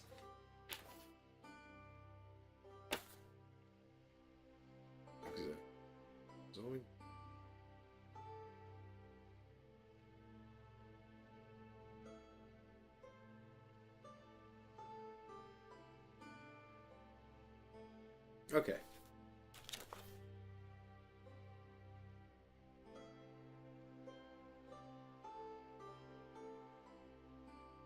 When does he use the top part of these cards? I may not be doing him exactly correctly, but I think I'm doing it pretty accurately. This decision point here, I'm not 100% sure what that's referring to. I thought it does. I think it does say it somewhere here. Anyway, never mind. So he wants to take the Path of Wisdom action. So this is inactive. This Path of Wisdom is available. He has no unlocked die. And this is in the leftmost position. How does he keep rolling a 5 and a 6 on his first turn? It's nuts. Oh, God. Bad luck for me, I think. So, this flips to the active side. He unlocks 1 die. And it goes into the Path of Wisdom. And then he gets to advance his Kodama in the Path of Wisdom.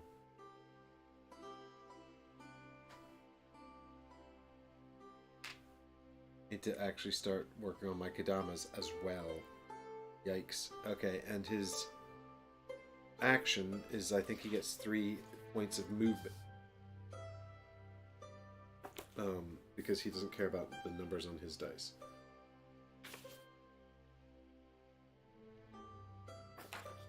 The jerk. Yeah, he just gets 3 points of movement, and then he spends them.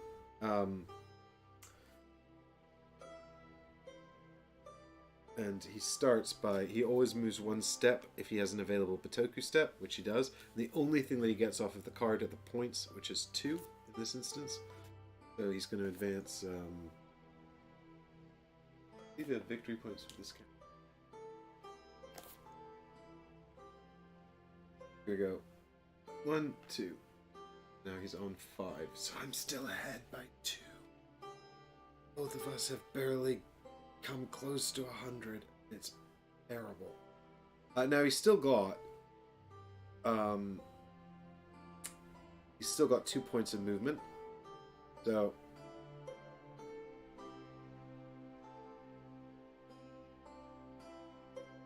he has a pilgrim on the Path of Wisdom. He went there in round 1, so here it is. Up here on the Path of Wisdom. If it can move to a gate space where it does not have if it can, move to the highest value illumination space available.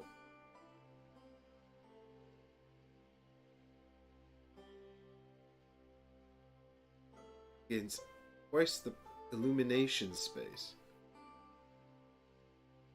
If it can, if it has a pilgrim on the path of... Why does it move to the illumination space first? Okay, well that's fine. So he's going to go 1... Wait a minute. If it can... That's odd that it goes to illumination spaces first, but okay.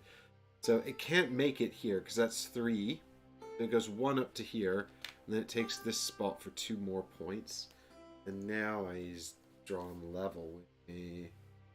And then he's still got 1 point of movement left, so his last instruction is just to pop this guy out onto the track.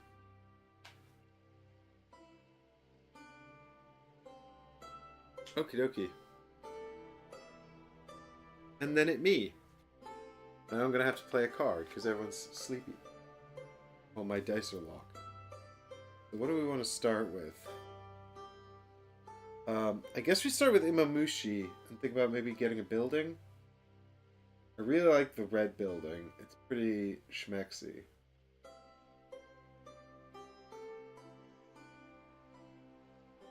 So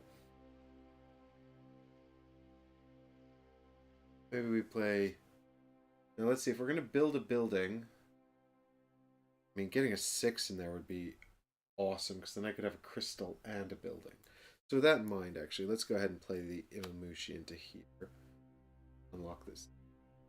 Oh, if I put the 4 in there, I get 2 resources. Oh, this game, crushing. So if I get a 6 in here, I can get a building and I can get a crystal, both at a discount of 1. But if I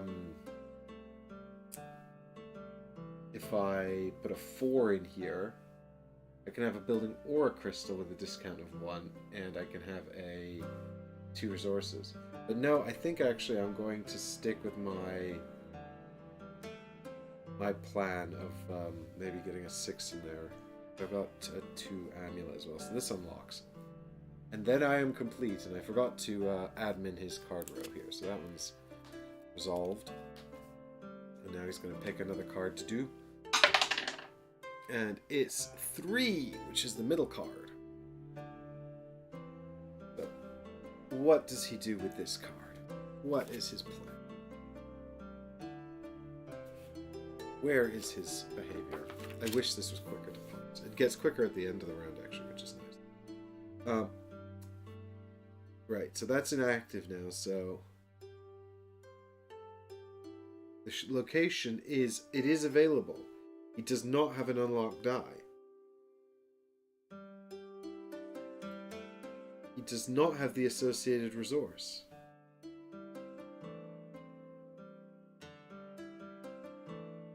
So he actually just unlocks his die and gets the associated resource, and that's his whole turn. Alright, back to me. And now I will place this die, and I'm going to buff it to a 6 using this lucky thing. Whee! And then I'm going to place it into this spot here, which lets me have a crystal and a building, both at cost reduced by 1. And I'm going to take this red building.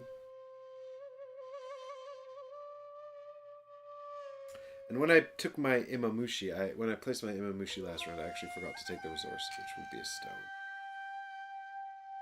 And I'm going to pop this out somewhere where I think I might even go this round.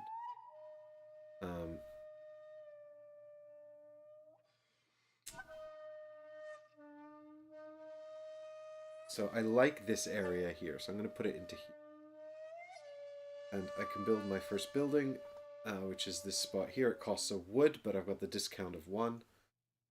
Is it both with the discount of 1, or is it 1 resource off? Why am I second guessing myself now? It's because I'm going to be teaching this game to people tomorrow, and I don't want to do it wrong.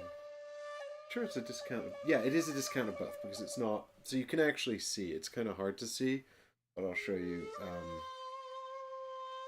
When the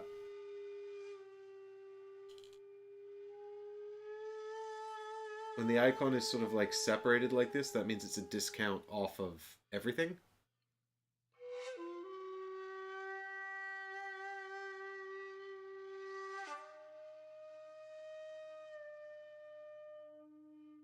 And when the icon is... Why am I in 2 places at once?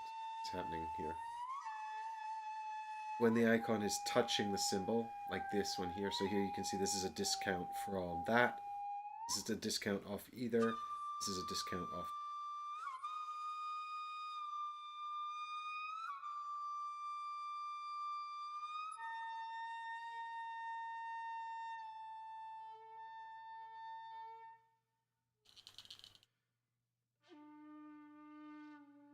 Okay. So there's my building. I own this. And because I've done that, I can advance my Kadama 2 spaces, which is good, because this is quite a competitive river here. It's worth 6 points at the end of the game, this one. But I'm not done yet, because I'm also... Oops. I'm also going to build a crystal. And this is free. And I think I'm going to take this movement. I'm tempted to take this one, but I have to pay for it. Whereas a point of movement is actually just useful, and I don't particularly take this very often as an action. So I'm going to pop that over into... Actually, we'll probably go for the 2 next. So let's pop it into here. That unlocks another pilgrim for us as well. And it's still free. We would normally have to pay 1 for it, but we've got the discount, so that's great. And then we're all done. And now it's our guy here. There we go.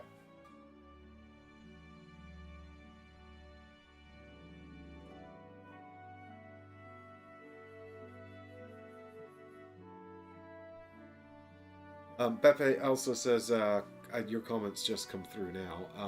Played my first solo game of this yesterday. I lost 126 versus 141 to the bot.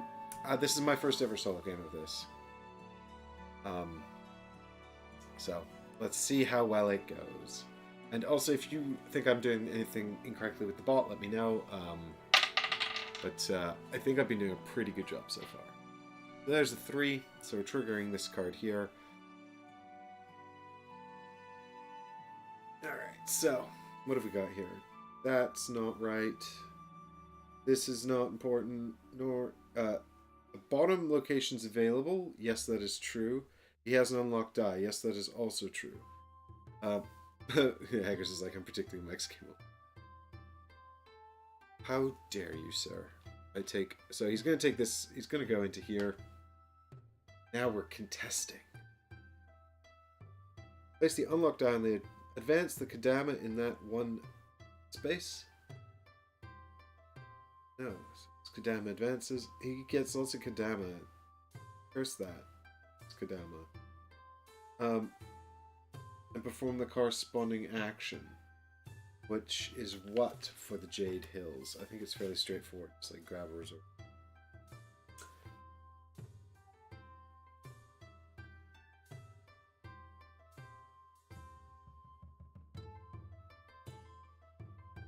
If the active tango card shows the Glade of Jade, it takes the 2 resources shown on the card. Right, so Jade and Sake. It's fine. When's he ever going to spend any of these, though? He's got so much more resources than me, and I'm a little jealous. Okay. That's resolved. Then it's time for this one. And now it's back to me. And I'm now going to cross the river because I'm scared that he's going to take the card I want. So I'm going to cross the river, and when I do that, my 6 becomes a 3. Bummer! Mostly they usually go down by 1, but if they're a 6, they become halved because you're being too greedy. So, and then I'm going to take the Shinigami card because this is what I want. And it gets to go right into my hand, and that means I can play it this turn. Oh my god, how exciting! That's fun. And then it's back to him. Boring guy and his boring turn.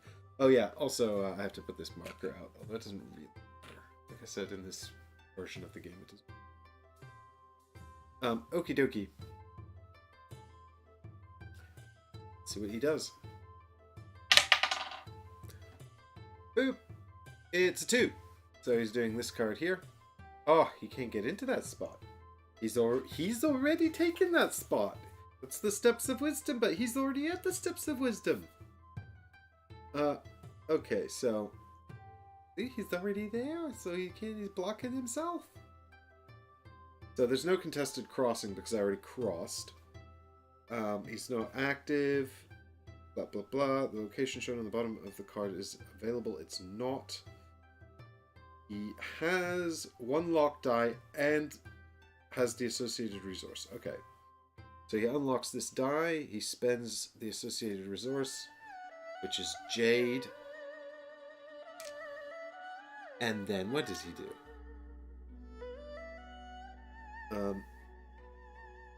Then perform the location shown at the bottom of the card without placing a die there. How rude. Okay, so then he gets 3 points of movement. So remember pretty much how this works. This little guy is going to advance up to here, and he's going to get 2 points for that. And now he's beating me. He's on 9, and that's just rude.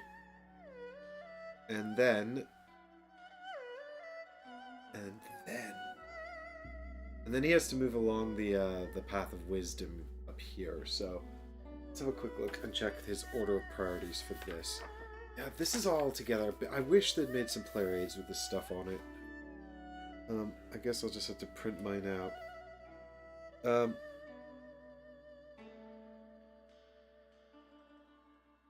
so if it can move to the highest value illumination space available, it does so. Oh, maybe that only means like this one.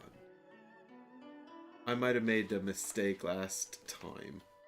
I assumed the highest available illumination space meant with its viable movement. But actually, I think it probably just meant the highest, literally the highest available on the whole track. Oh, it also says against twice the printed VP value. Did I give it 2 or 4? I gave it 2. Well, let's give it 4 for that one then. Or we could just undo it and do it correctly. Yeah, let's do that. So instead of going in here, what he should have done was probably just move this guy up to here. And then he wouldn't have that one there. And now he's got 2 points. And that gives him 2 less over here on this track. Okay, so if it can move to the highest VP value illumination space available, it does so. It gains twice the printed VP and ignores all other actions. If it can move to a gate space where it does not have a pilgrim already, it does so, taking the higher VP value space. It always wins. Yeah. Okay, so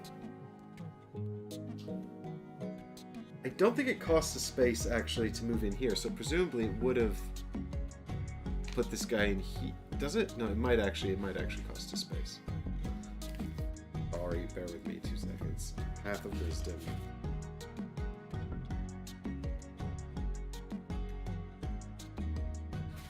Reveal to me your secrets. And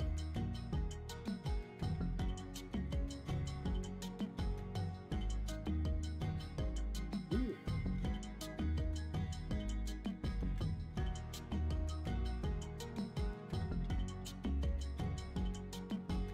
Yep.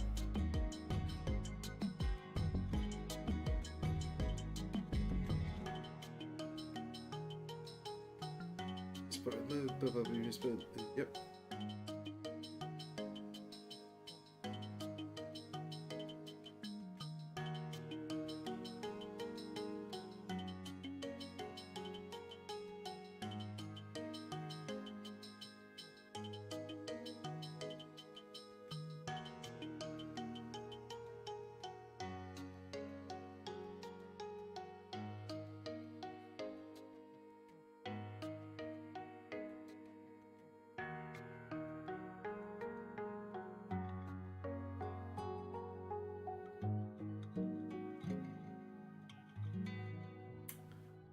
Yeah, this is not 100% clear on here, which is kind of annoying.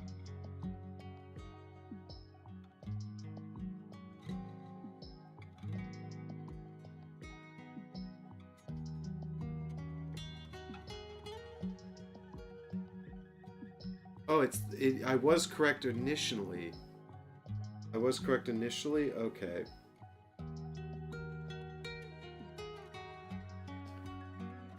Beppy, seeing as you seem to know the game quite well, can you help me out here? Does it cost movement points to move onto this track here? Or do you just like end your movement here and then you can decide to go up here? Also, that means this guy's here. He gets his 2 points back. He's back up to 9. And then he should have 1 here as well. In which case, he cannot get...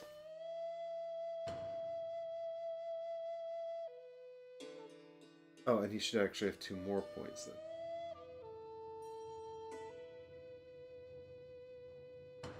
It's 1 movement per spot. So that would cost 1 movement to get in here. From there. That's like 1. Or is it 1 movement to move along here, and then you can go up there for free? Because like this top spot's worse.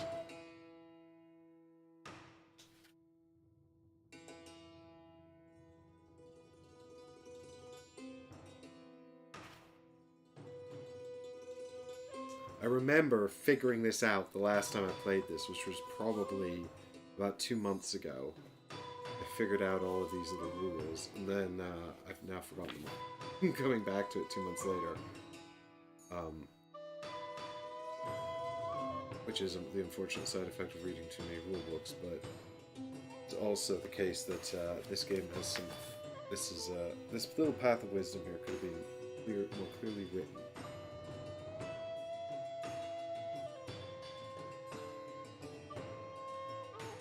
Yeah.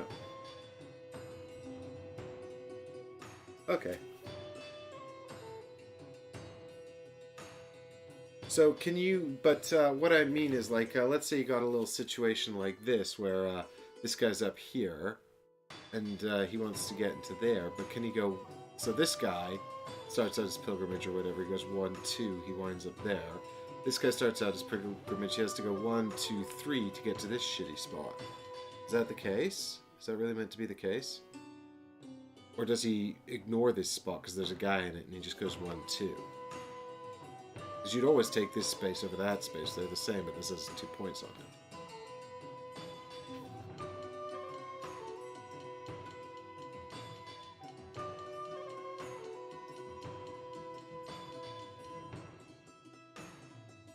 Yeah, when you reach a fork, you may choose which direction to move.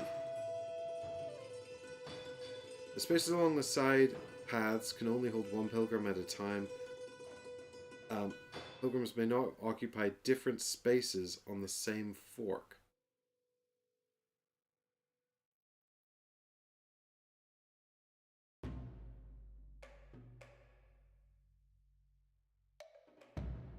Only 1 color per branch. Okay.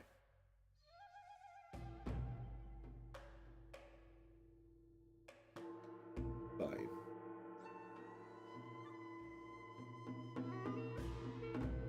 This is way too messy, this whole path of wisdom stuff, but we're just going to go with what I believe I understand. So, anyway, he's wound up there. Because you have to understand it really well if you're going to parse this AI behavior, that's the thing.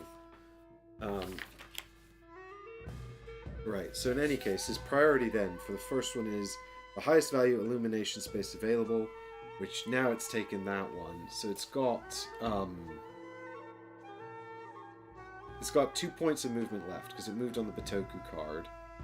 So then I guess it goes 1, 2 like this, and then it can't move any further.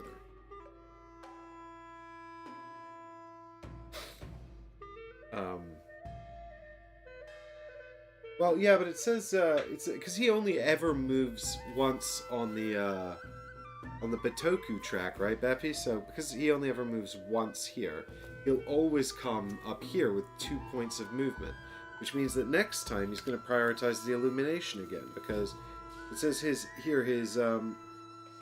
if it can move to the highest value illumination space available, it does so. So it's definitely going to want to go 1, 2 into here, right? Next time. Rather than move up here into the gate, for example, because the gate's the second priority after the top one. So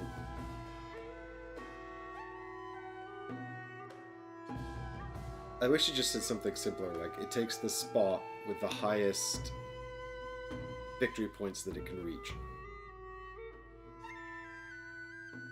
In any case, if it does make a suboptimal move, it'll only be more realistically playing like a human anyway. Right.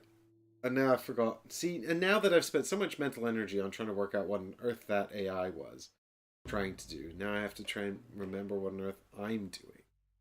That's kind of a pain. Okay. But anyway. I think what I'm gonna do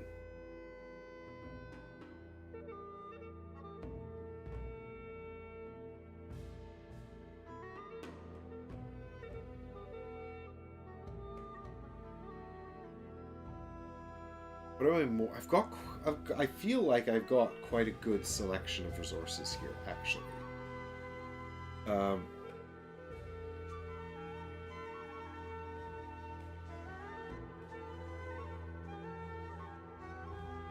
So I think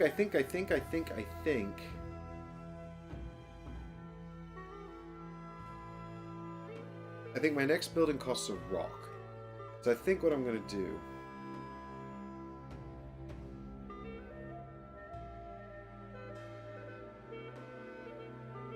I think what I'm going to do is I'm going to play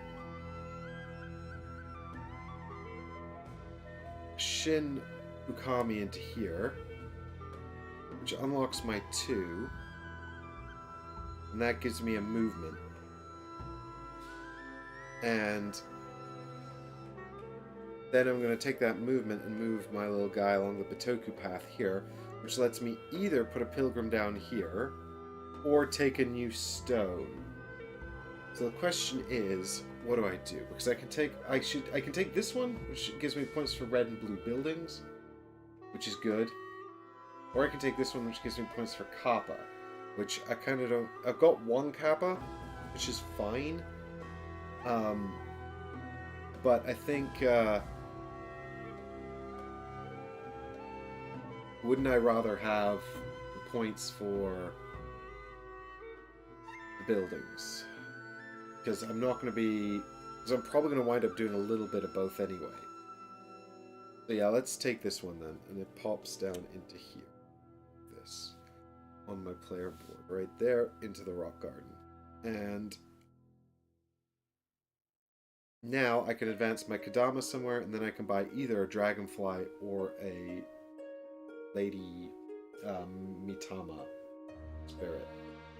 So let's take the Kadama movement first. I think we should just continue up this track here to try and lock in these 6 points, which you can't see because my head's in the way. Sorry.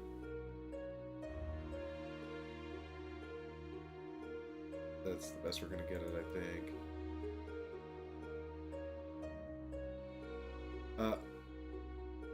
Pepe, it says here, though, on his priority of... sorry, we're still talking about the Path of Wisdom and the priority track here.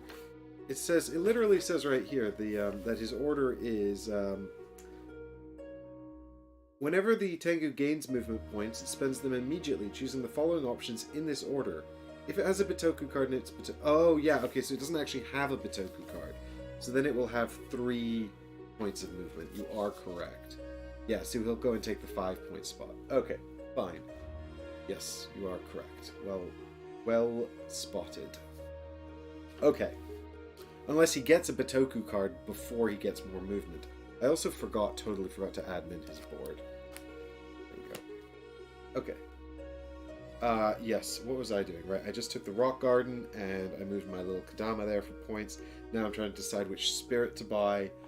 And I'm tempted to get the dragonfly here because it's got a 3 lucky amulet on it.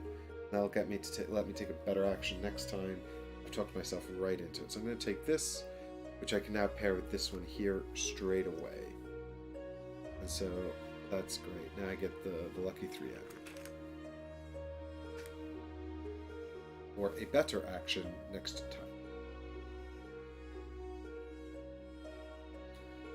Cool.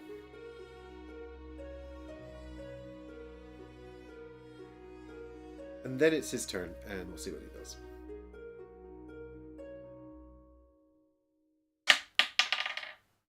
Which is 3!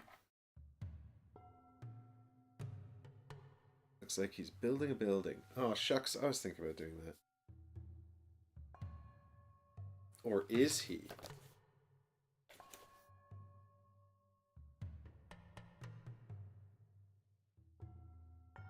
There's no contested river crossings.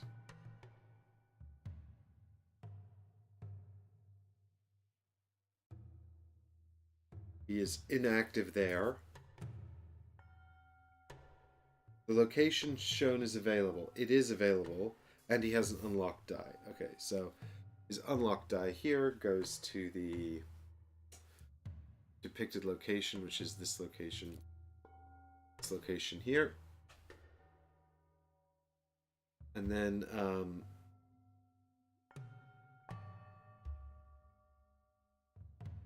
we advance his Kadama here, and then he performs the action, which I believe is to buy a building because it shows a building on the bottom of the card here. So we're going to go ahead and purchase his favorite building, I believe, which is this one here.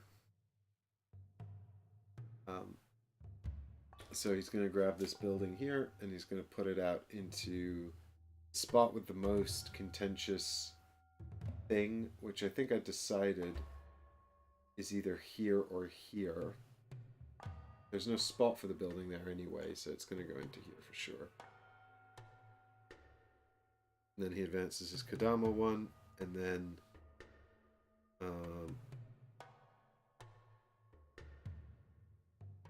yeah, that's it. Well, and then he gets to put the thing from his foot as well. So that reveals that he's now getting 4 points for that in the end. Good. Cool. Okay, back to me. And right, what am I going to do? Am I going to bump this up to a 5? He took my spot.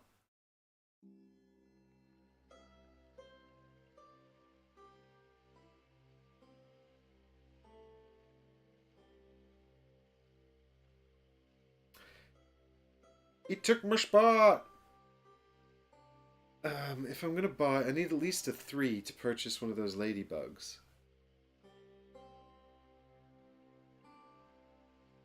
But that's fine. So I think I'll spend my 1 cost lucky charm. Am I gonna do that? Is there any rush? There's no rush to do this, I don't think. All of his moves left, the only moves he's got left to do. Oh, and speaking of which, I forgot to admin his board again. The only moves he's got left to do now, really, are to cross the river.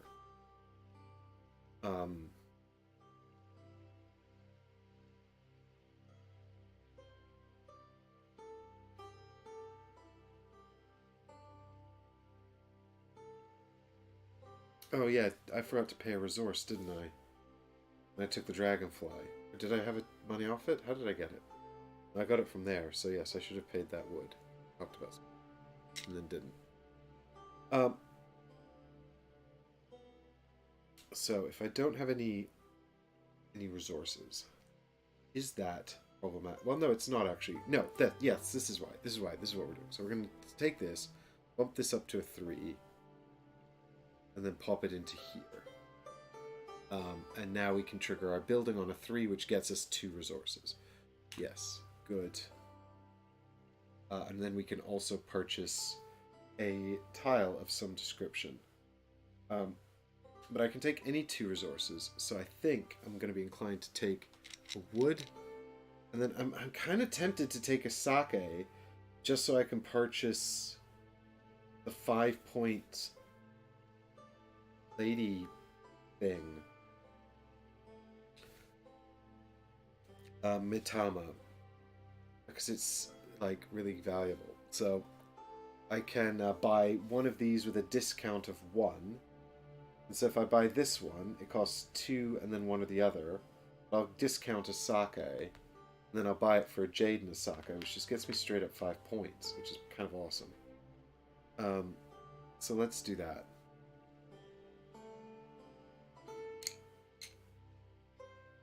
And it comes over here to our player board. And I get 6 points actually because I also have the memory stone. I wanted another stone and I didn't get one.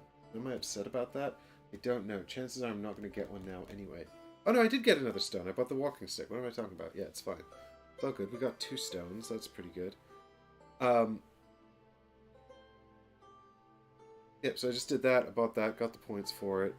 And I think that goes over here. Yeah, and then because it's the lady one, we immediately get the lucky amulet. Or the Mitama spirit, whatever it's called. We immediately get the lucky amulet. Okie dokie. And because I played Shinukami, I'm actually going to wind up not playing Kappa to my board. But again, I might be okay with that, because then I can... Well, the question is, do I want to get rid of Yama Uba yet? Or am I happy with her? kind of want to get more pilgrims down here. I guess I'm going for this points thing down here now.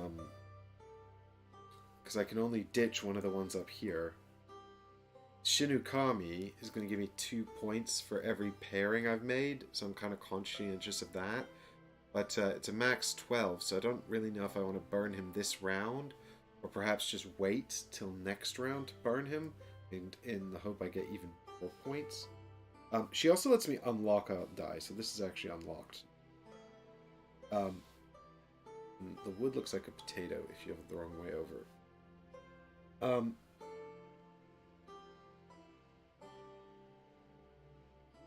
Yeah, I'd quite like this stone as well, though. Oh yeah, and I think he's supposed to burn a random stone at the end of some phase, isn't he? Isn't he? I think I might have forgotten that step. Hang on. The ascension is not right.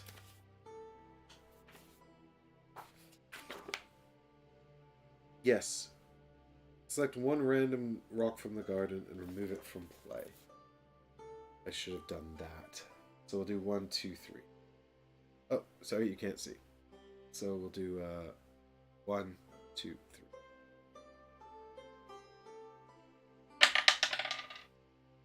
4. Great. Let's do 1, 2, 3, 4, 5, 6. The opposite of his cards again. So that's a 1. So he would have burnt this last round, and I should have done that. Okay, fine. I'm now completely caught up with the AI mode of this game, and also, yeah, I've just done this action, and now I'm done. And now I get the 2 resources. I already took the 2 resources for placing the number down, so it's him. It's his turn. Here we go. What are you gonna play, bud? What are you gonna play? He's gonna play 2. Right, and now I think he's going to cross the river up here, actually, because it is now contested.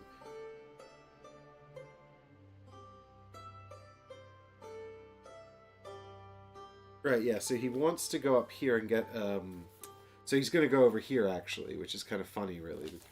He's going to go over here, because it shows a... Oh, here I am in the wrong camera again.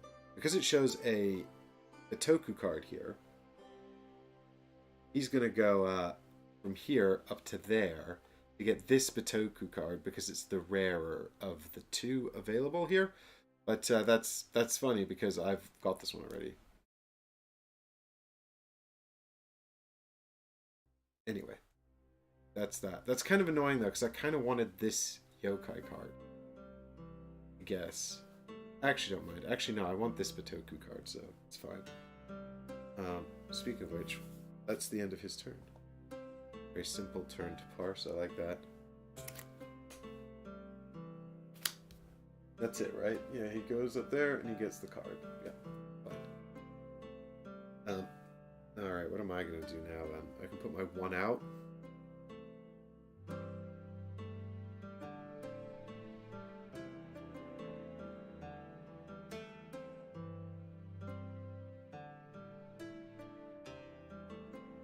I don't know what to do. What's Kitsune give you points for?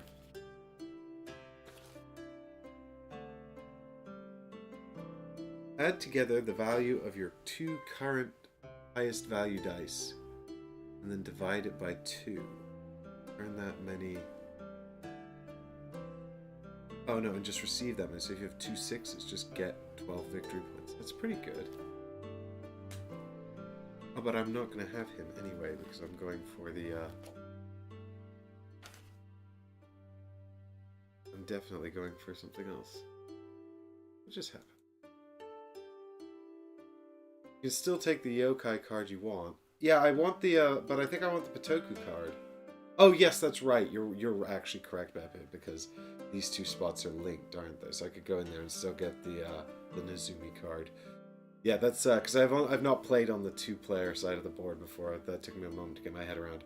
But I think actually I want this Bitoku card anyway, because it gets me another Dragonfly, which I can then link up here and then get another set of these. I think that's my jam. It's just a question of whether I do... Yeah, I'm just sort of musing around what's the best way to get the points, really. And if I'm going into here for movement... No, I think I want to go back in here. I think I'm just going to super double down on this system here. I like comboing that with my building. I would like to build another building as well, but I don't have enough dice. Oh, woe is me. So short of actions.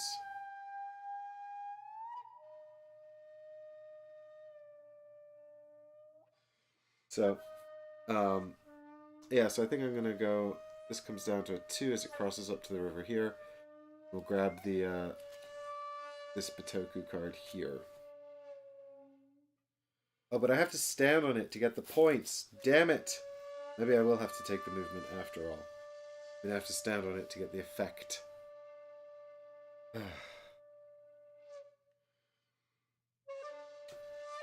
Ooh.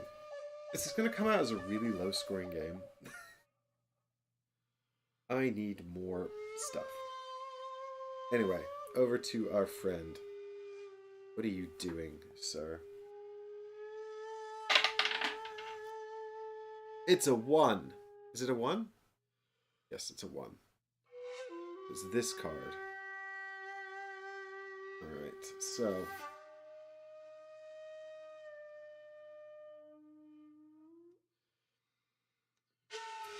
The location is not available. He's blocking himself. He also has no dice left anyway.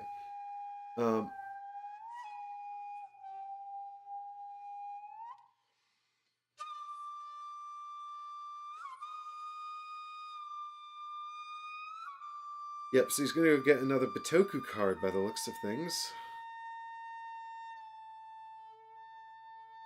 Yes, and in this case he's going into here then, and he'll take this Bitoku card because it's the rarest. But does he have this one? He does not. Oh, I don't like how many Bitoku cards he's got. His set of Bitoku cards is good. Also, I'm running out of space here for his path.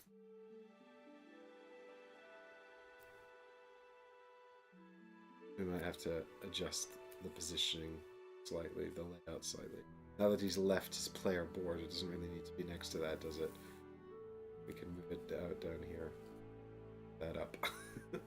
Rearrange it slightly for my convenience. Okay. Good, and then that's it. That's it, isn't it, for his turn? Yep. He just crosses the river. Takes that card. And then this card is done, and we're over to here. And it's back to me.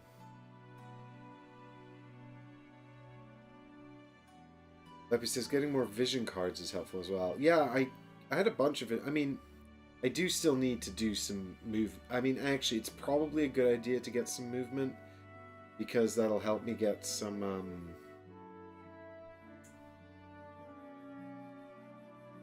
that'll help me get some vision anyway.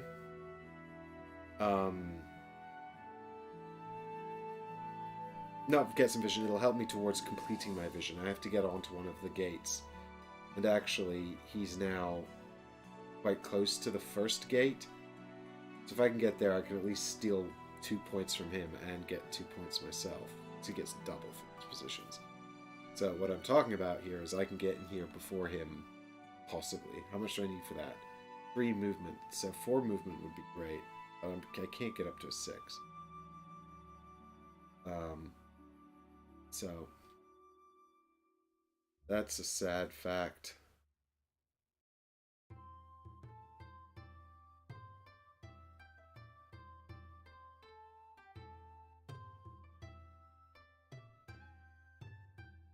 But I suppose if I wait a turn to grab this guy, maybe this guy, he'll drop into the budget spot as well.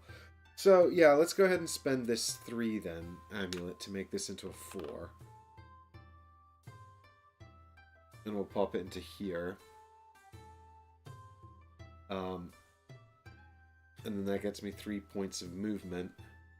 And is this 1 though? Is that 1 or... No, I can start there for free, right? And then I go 1, 2, 3. That's allowed. Tell me that's allowed. It's not 1 point to spawn onto the path, is it? I think I had this question earlier, and I couldn't remember the answer.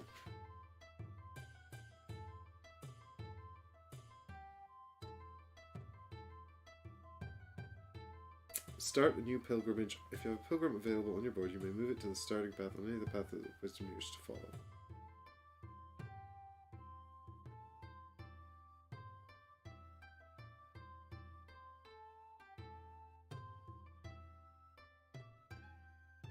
Yeah, it doesn't say you pay 1 point of movement, so I think that's fine.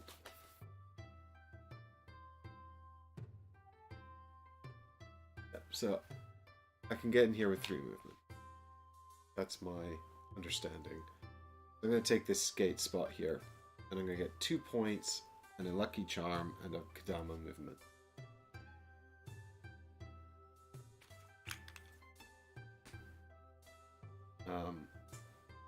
I guess let's overtake this neutral Kadama here so that we can get ever closer to those illustrious 6 points.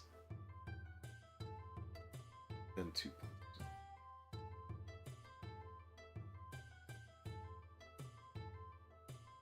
Okay, and then I am done. No, I still have a card to play, but it's his turn. I think he's going to have to pass. 5.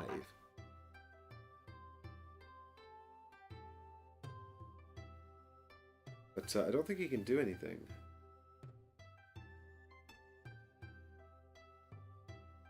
Right, yeah, no, actually his last turn then is to actually flip this over.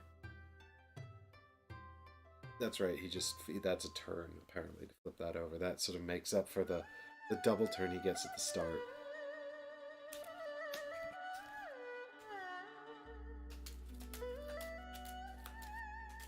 Or at some point during the game.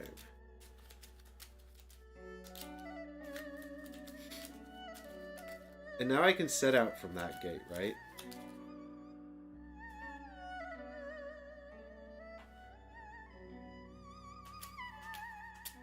So that's quite good. Like, I can start my pilgrimages from there. And get a bit further along the path.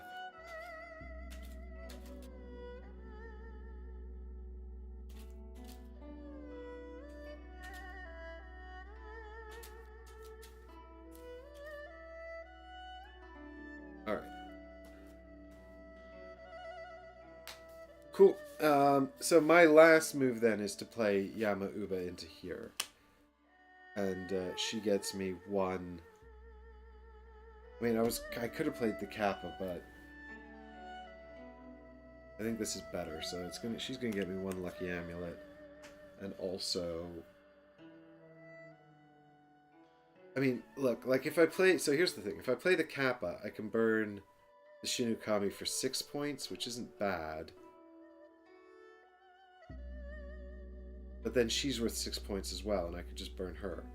But I can take this here as well and put that down there, and then if I build a blue building, it's worth more points. Oh my god. Points, points, points, points, points, points, points. I'm trying to do too many things. I need more stuff to do it. I'm committed to this now. This is what I want, apparently. Now I need to build some blue buildings. Fortunately, there's one here. At least I can do that. And then it's his turn and he passes. And it's my turn and I pass as well, because we're both out of things to do. So then we're going to go into the final... We're going to go into the autumn track. Actually, if I'd played up here, I could have overtaken him. But that's fine.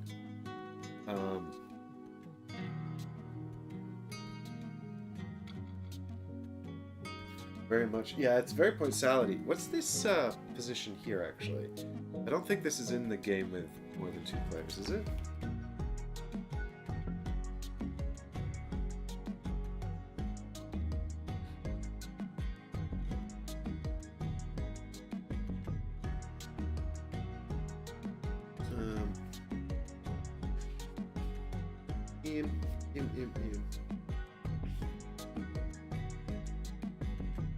I don't recognize that symbol at all. Is it here? In my reference book. It's a red square. not. It says play at 2. It's got 2 minus 1, and then it also shows this red cracked space. Home of the Great Spirit. Right. Yes, this doesn't exist on the side of the board I'm used to looking at. You have to play a 2 or higher. When you play a die in there, you reduce its value by 1. And then you can copy someone else's action. Okay, yes, it's only available in a 2-player game. Okay, so I didn't even know that existed. This lets you duplicate one of the copied spaces. That could be really useful for future reference. Fortunately, I don't think I particularly needed it yet. So the turn order is not going to change anyway because we're both tied. In the sense nobody went in here this round. So then your guardians return home.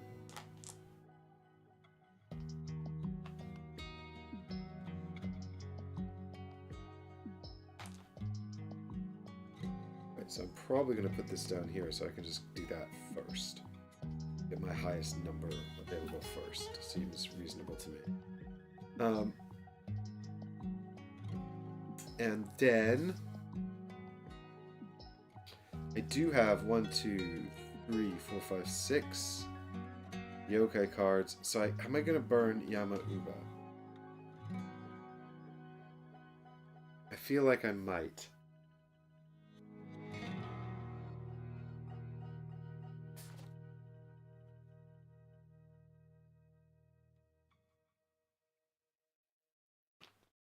Here's a question for you, Beppy, while I'm thinking about this. On my vision card, it says I need a Mitama spirit. Can I count combined spirits if I don't count them all against, say, other cards? That's food for thought right there. Because I actually don't know the answer to that. But what I am going to do is I'm going to burn Yama-Uba. So maybe I will regret this later, but for now, I want to have 6 points, please.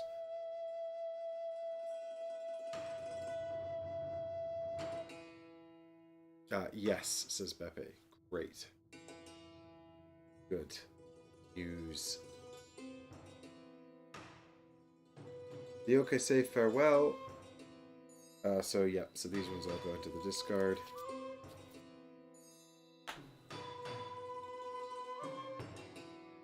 Then the Great Spirit advances on to... So that was year 1, year 2. So now we're going into year 3. And we're just going to clean up the rest of these cards here as well.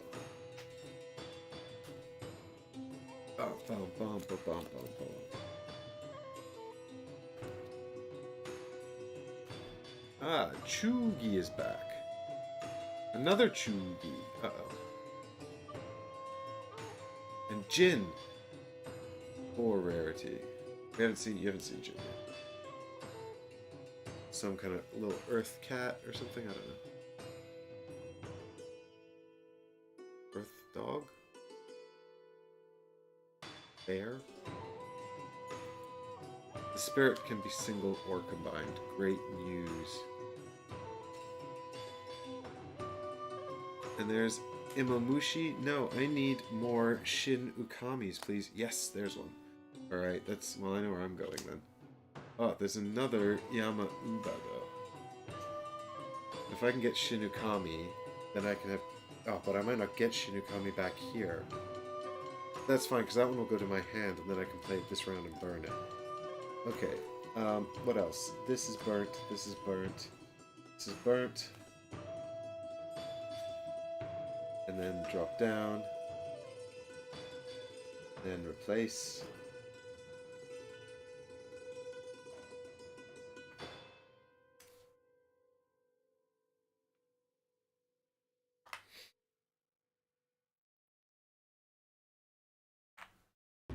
Hey, another memory stone. Every time you take a Bitoku card. It's too late for that.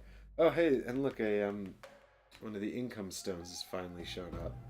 Halfway through the game, when there's only one more income step. Great. Pay 2 resources to get 1 wood. Brilliant. Love it. Okay.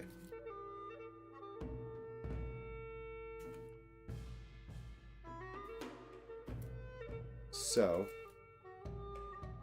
I'm now shuffling these, but this goes into my hand. So I'm drawing up to 4, so one of these is going to become my deck. Oh, please don't. Alright, listen up, chat. I need you to pick 1, 2, or 3. That card's going to become my deck, and the other 2 are going into my hand. 1, 2, or 3. And I want my Shin Ukami card here, ideally, so please don't pick that. For the love of God, don't pick the Shin Ukami card. Just don't do it. Easy. Pick anything but that card. Alright, so that one's my deck, and... Hey, you did it, Haggers! For once you didn't sabotage me. Good job, bud. Thanks. Alright, cool. Now we have to ditch a card. So I'm definitely going to ditch the cop-out. Unfortunately, this does mean he might come back around next turn, but... that's fine. I can still make this work. Yeah.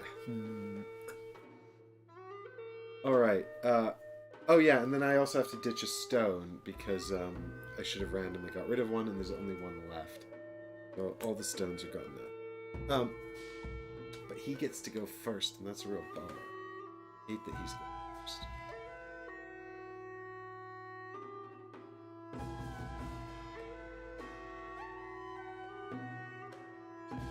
Can I change my choice to 2? No, definitely not. Alright, so, mine enemy, then I think it's, yeah, are we ready? Yeah, summon the yokai, reap the fruit. Yeah, nobody's got any fruit to reap, so we're straight into it. And that's a 2.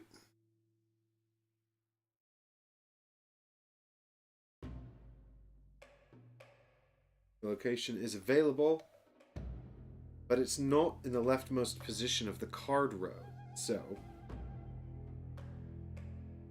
we're actually doing things in a slightly different order because I haven't rolled a 5 or a 6 this time. So actually, what he's going to do is he's going to just unlock a 2 and take a stone. That's it. Which feels suspiciously inactive given how prolific he's been up until this point. Okay. Oh, and I forgot to take this token off the... Let's do the cleanup. I actually also forgot to put them out, which is fine. And then I shall take my turn.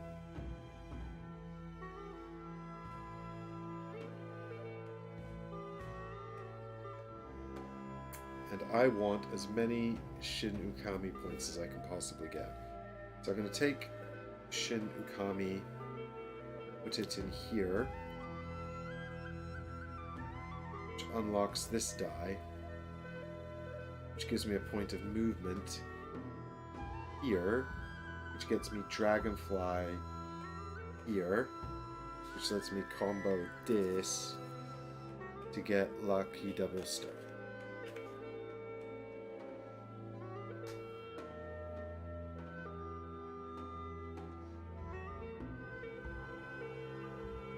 Is that the best course of action?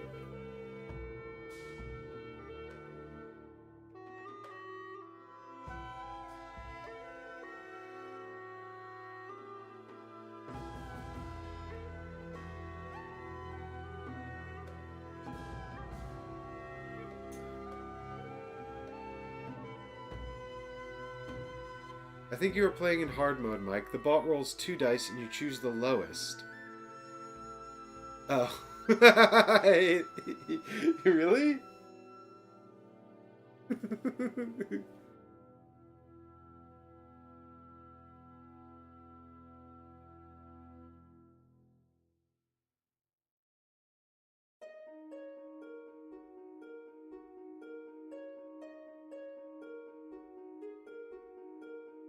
Oh yeah, you're right.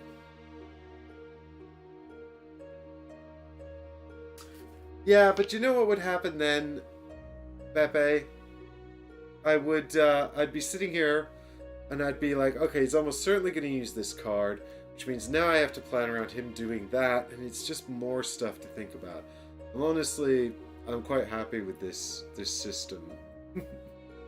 of Mike plays on slightly harder mode. Or slightly more random mode. Yeah, it's fine. I'm probably going to lose now, but that's also good. It gives me an excuse, doesn't it? I think that this is the wrong dragonfly to take. I actually think it's better for me to pay this wood and take this dragonfly here, because it gets me 2 resources. So I'll take a jade and a sake, and then it lets me unlock another die. And this is just going to help me get more shit. Yeah, it's a certsy AI, Beppe, and his AI, while reasonably sort of accurate facsimiles of real players, are, for me, too much brain burn to parse. It's not my preferred sort of AI, which is, my preferred AI is like the cards I was using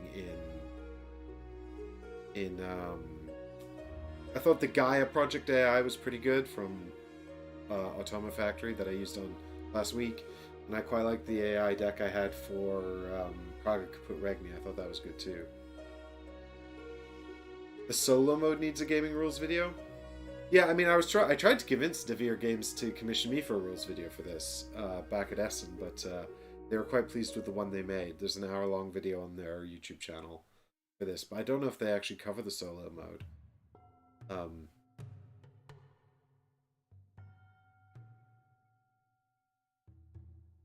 But any case, I took the dragonfly, so I think I'm all done.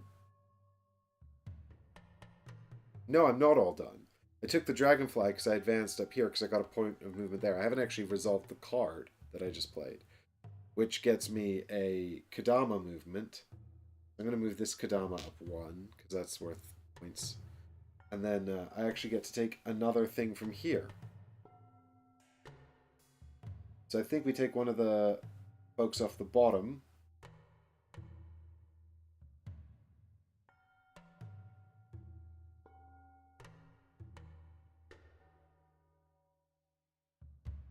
Let's take this one for 1 jade. And then that gives us a level 1 amulet, and it unlocks our 3rd die. So now our whole turn structure has changed completely. I guess says Undaunted Reinforcements has a pretty good AI. Yeah, I'm really excited to try Undaunted Reinforcements, Eggers. I'm really excited to do that. I would have done it this evening if I'd had time to learn it, but we weren't sure what our schedule was going to be like this week, so I lent on this because I knew how to play the competitive game, and I did want to play this on the channel as well, at some stage. Okay, so now I'm done, and it's back to him. This jerk. And I'm going to continue with my 1 die system, Beppe, because I can't be changing it now. At least we played it consistently wrong the whole time. So it's a 3! Alright, so what is this card?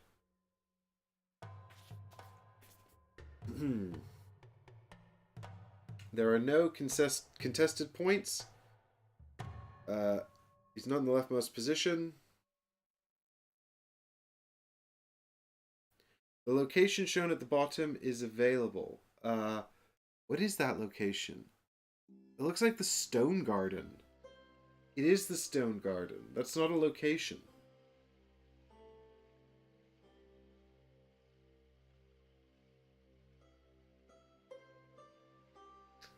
I mean, you can't place things there, and all the stones are gone anyway. Look, they're all gone. What do you want from me? Consistently wrong is the best kind of wrong. You're probably right. The Tango Steer is not... Okay, so hang on. He does have a dialogue, but I don't know what location this is because this is not a location. So maybe we don't do that. Unless it's... I mean, that's the Rock Garden, right? So what does it say here if he rolls Rock Garden?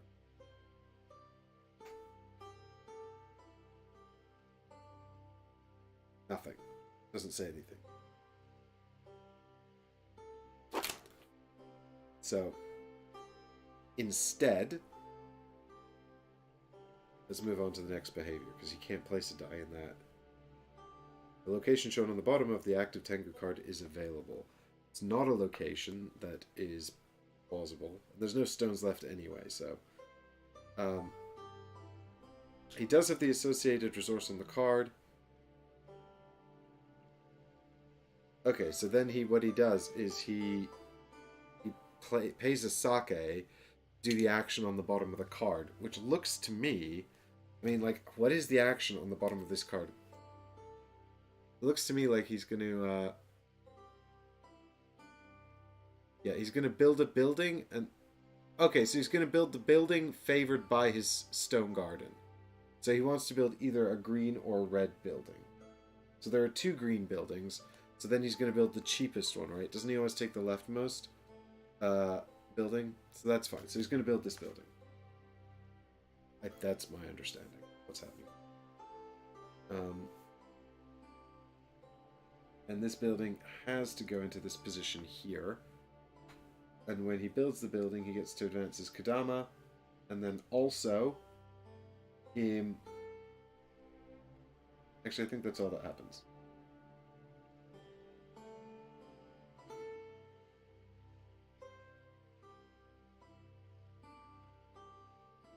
And he should also have unlocked a die. So he spent the resource, he unlocked a die, and then he took the action, which was build his favorite building. That's what I've done, so that's what we're doing. That's what we're imagining happens. Okay, and they move like that. Okay, back to me. Right, so I'm going to definitely spend 2 lucky things to shift this up to a 6 and pop it in there, which lets me get both a lady one and a dragonfly at a discount of 1. A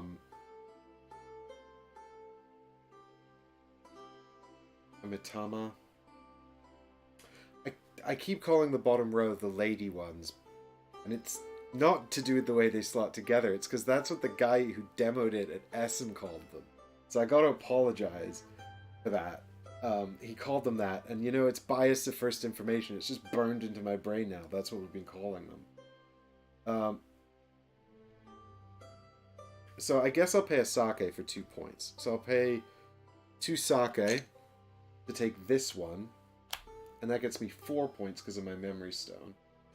And then I can have either a resource or a 1 lucky compass. Now, I feel like I should probably take a resource. Oh, but I get a resource off, actually, so I can keep one of the sake anyway. I get a resource discount of 1. Or I can pay the 2 sakes and have the 5 points. Ooh.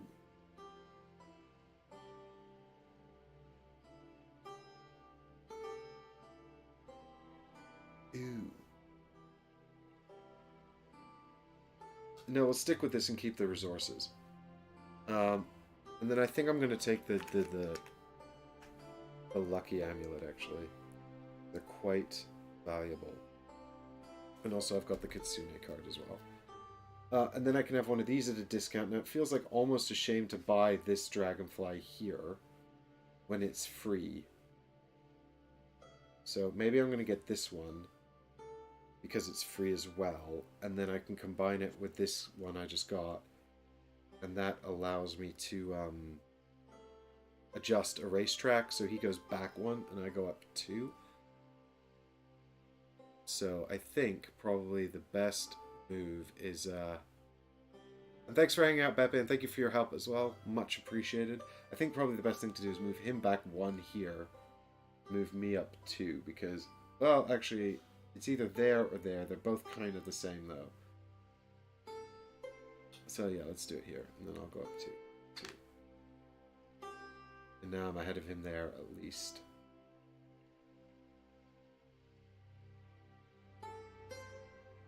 Good. And my turn is resolved. And then it's over to him. do his thing. What you gonna do? 5. So now he does this super action. The one that he shouldn't do if I was playing properly.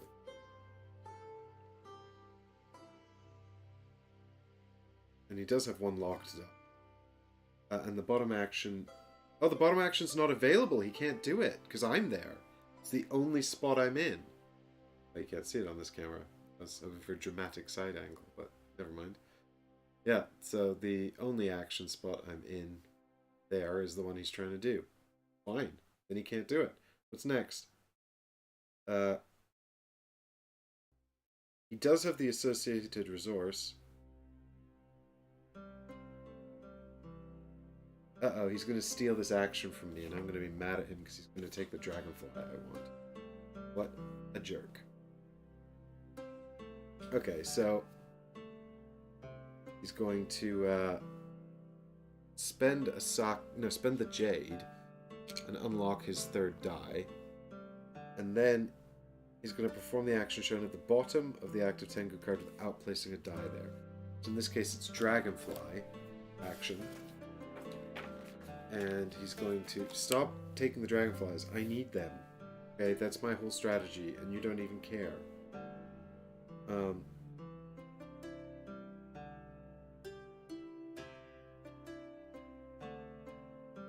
Takes a random dragonfly. Alright, well then. Don't take the one I want, jerk. So, if this is 4, 5, 6... and this is 1, 2, 3.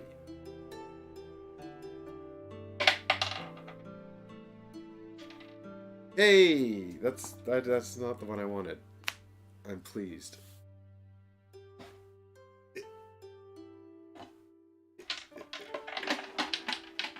Damn it. There we go. Okay. And then what happens?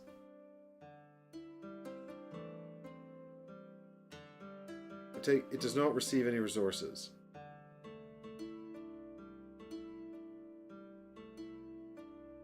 So it needs to combine it to get a benefit, and it doesn't have anything to combine it with because it's not done that action before. So now it's just done.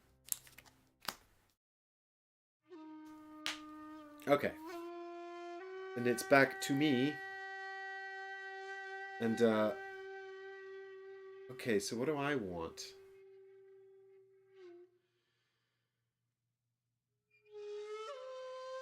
I don't want to go get that Yama Uba.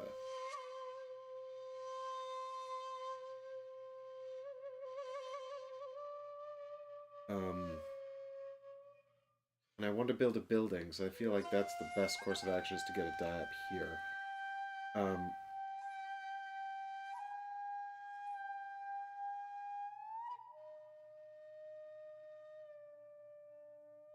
So, I want to build a building. If I have a 4, that gives me lots of benefits, so let's do it. So let's play this Lucky Amulet, change this one into a 4. And then it goes in here, which triggers... That's probably not the best camera for this. So it goes in here, which triggers this building, and I get 2 resources. And also I can build a building or have a gem at the cost of discount of 1.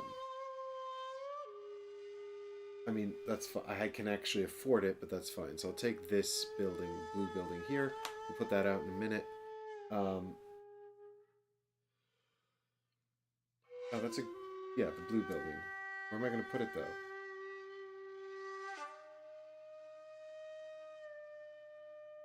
I think actually we put it in here. And that gets me 2 steps here. So now I'm tied with him. And I still get the 2 resources for placing the 4 as well. So I guess I need a wood now, because I don't have any wood. And I've been just building these for free. Next one costs wood. I mean, they don't actually have any more buildings in the color I want this round, but that doesn't mean they won't have buildings my color next round.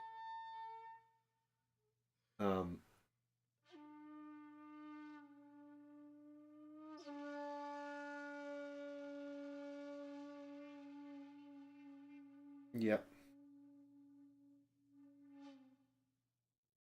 So then, let us take one wood and also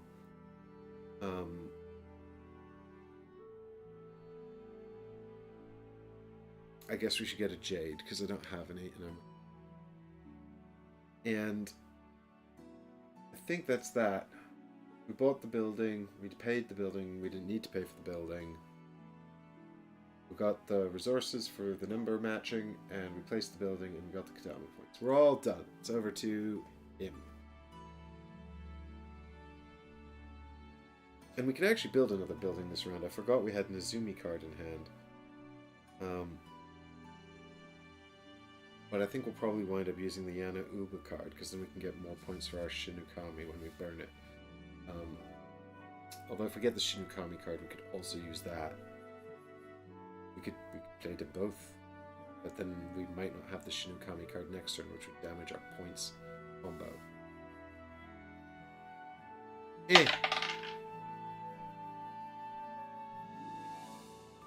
It's 3. Alright, well he's unlocked everything. So he's got to play a die to the board.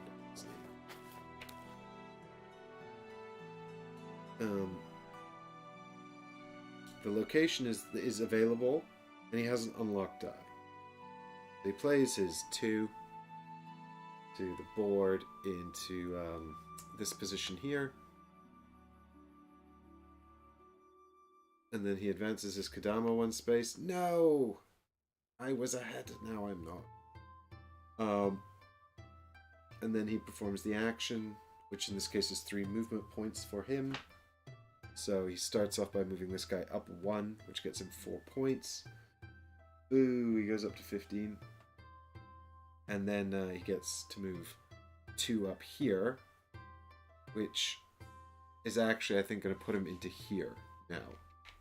And he gets 8 points for that, which is outrageous. He's going to leave me behind on some victory point track. He goes up to 23. Oh, he's still 2 points behind me. Okay. And then it's my turn. Did I take the 3 points when I advanced onto this Bitoku card? I can't scrub back and check now. But I'm not sure I did. I remember I took the Dragonfly, but I'm not sure if I took the 3 points. Let's wait and see if it would have made a difference in the end. Pretty sure I didn't take those 3 points, though. Almost sure of it. But I might have. Right, so now I guess I should get the Shinukami card, because it's contentious. Although I don't really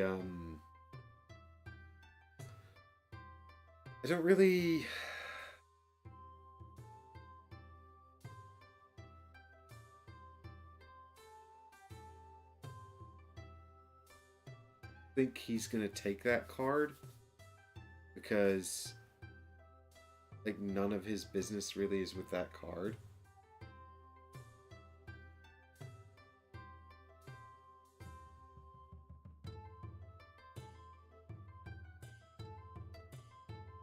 All of his stuff involves going over there, actually, to the,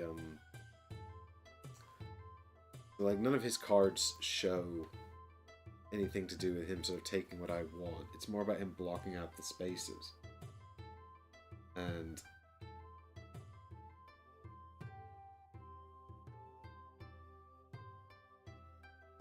so I think, actually, for me, the best thing for me to do, really, is to cross the river here. This will come down to a 3. Then I want this Yama Uba card. That just goes into my hand. I think that's probably fine. Let's see what he does. 5. So now he's going to do this bullshit, I guess. No, because... Oh yeah, that's the spot... shit, he's going to take the goddamn spot I wanted. God damn it. Now I wish I was playing correctly.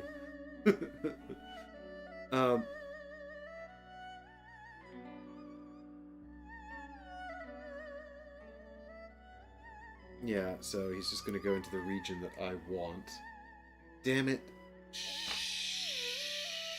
Sugar, I'm so mad.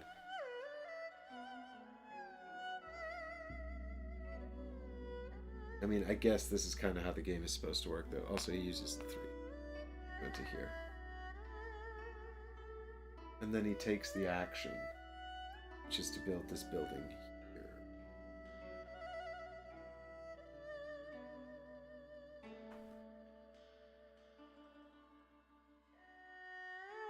This is dumb. Oh, and he should be putting out his little buildings from his board here as well when he does this. I think I've forgotten to do that twice. Oops.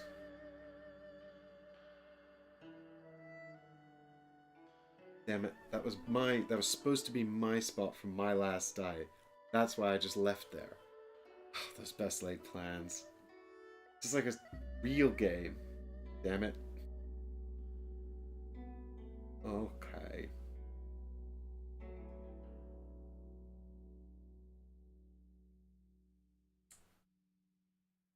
Damn it.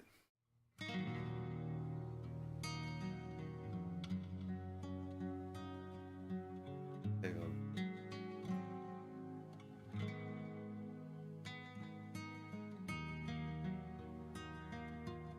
Oh, actually, he shouldn't have done that. That's wrong. He should have activated this die to cross the river because it's at a contested crossing. So I'm gonna go back because it suits me. And I hate what happened.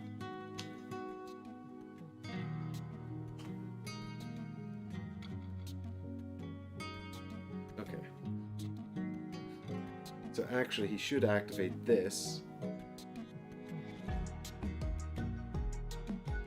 But he doesn't care about either of those.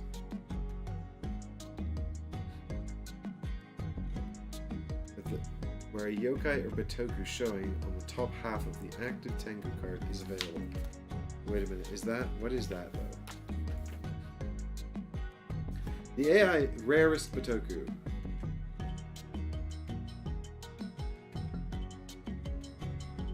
Right, no, so then he doesn't care about that because it isn't available. So, no, I did it correctly. Damn it!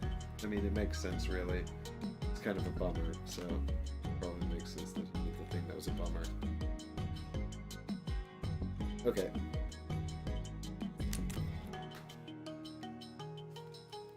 See, he doesn't care about either of these. He would have done that if he cared about either of these Bitoku.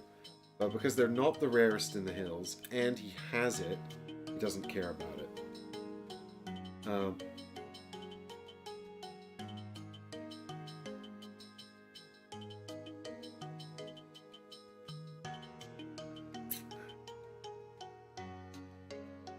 So now I don't really know what he's going to do next, but I think my best bet is to probably just go up here, let this become a 3, and take the Shinukami card. And I should be putting these out as well, but it's probably fine.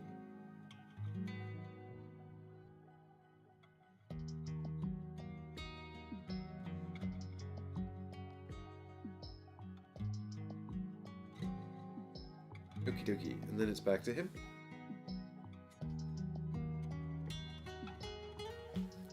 Do something stupid that I don't care about. So it's 5 again. Right, and this should have been flipped over to the active side anyway this time. No, it shouldn't, because he still hasn't done that thing. It's just really unlikely to trigger now. Is that spot available? Yes, it is. Okay, so now he's going to take this die. I'm going to put it here. And then he just gets the resources shown, which is a wood and a stone.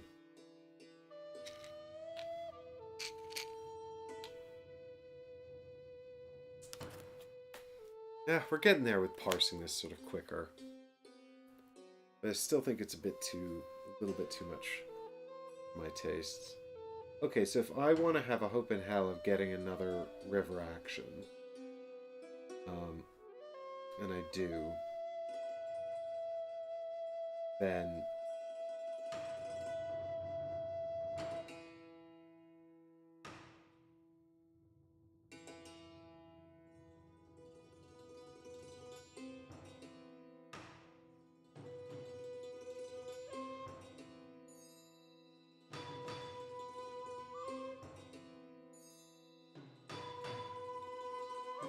what I probably actually ought to do is take Yama Alba and play her onto my board. Probably here. Doesn't actually matter at all where I put her down. She lets me take the Dragonfly. If she gets me a level 2 lucky amulet, and she lets me take the Dragonfly, which is also another level 2 amulet.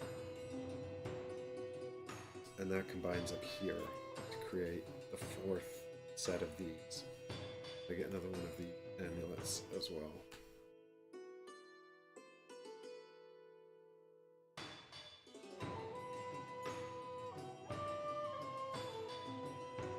Yep. Okie dokie. Now it's our man over here. Let's see what he does. 5 again. It's triggering this thing. So this is another one of the confusing cards.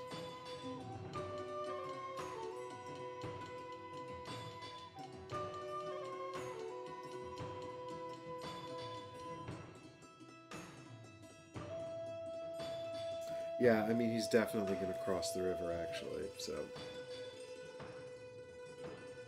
he's going to definitely do this across the river here.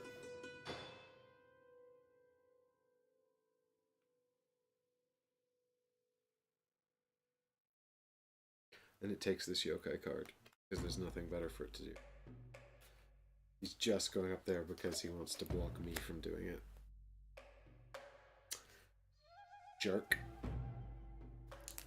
Jerk, jerk, jerk. So the only reason I actually cared about getting into that last spot, really, was to get more people down here in the Stone Garden. So I've been trying to do the Stone Garden, but what I've got now is a situation where I've got 3 stones, which is nice, and just 1 pilgrim, which is shit.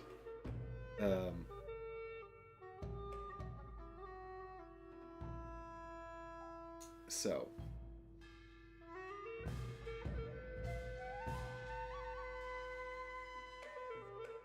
this is also my last chance to take the first player position, which is worth 3 points at the end of the game. But I think I'm better off... well, now actually I don't know.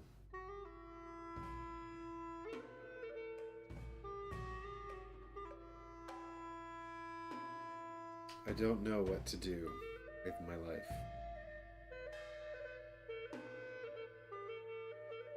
I've got 1 die left. And I'm not good. Maybe movement.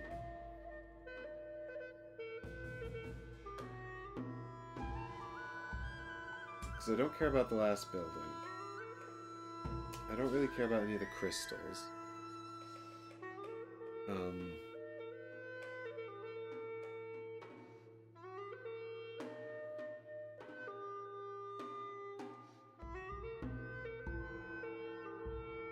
I mean, there's no point in making that a 6, because... I mean... what I could do, actually, and this is probably a good idea because it's worth a ton of points anyway. I could make this a 3.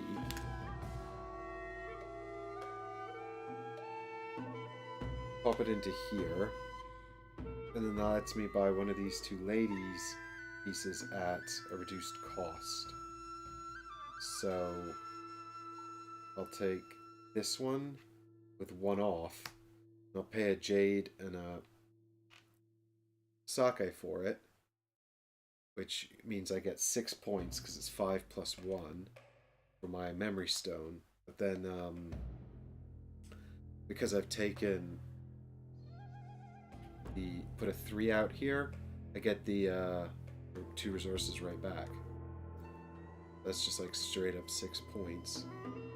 And then it's also got the the cane on it, so I get 1 point of movement. So, yeah, actually that feels pretty good. So let's go ahead and take the 6 points. I mean, I'm well not on track to do very well at this, but never mind. And then the 1 point of movement. I guess the only real thing we can do with that that's of any value is to send someone up onto the path. Because I don't have any Bitoku anyway. So we can set out from here because we have someone at the gate. So we're just going to go 1. And I don't think we're going to go into there. I think we'd rather try and get maybe some more movement out of it. I've got at least 1 point of movement on my player board for next turn and until I get another Bitoku card. Otherwise can't use that. So let's leave them there for now. Hey, no worries, Haggers. Thanks for hanging out. The end of the stream will always be here in the future. Yeah, look at that. It got real late.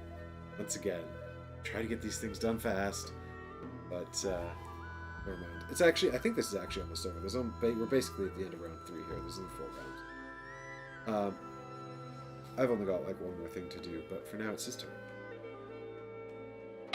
And I presume that he's going to cross the river here anyway, because I actually think I should have randomized that. Maybe. Yeah, sorry, I think I maybe should have randomized when this die moved, because he could have moved one of these two in there as well. But I don't think he really cares. Oh, I was just not paying attention. I just rolled the die and wasn't paying attention. Is it the 1 or the 5 I just rolled? Clearly unflagging as well, Haggers. Darn it.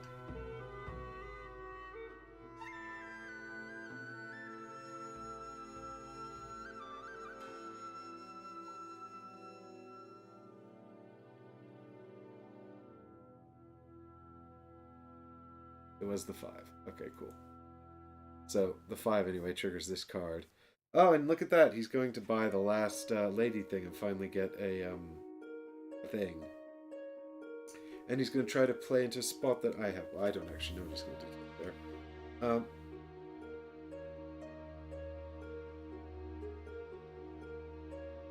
So, he's not going to do any of these things.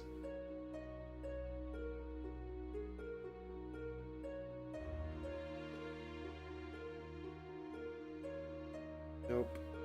Nope.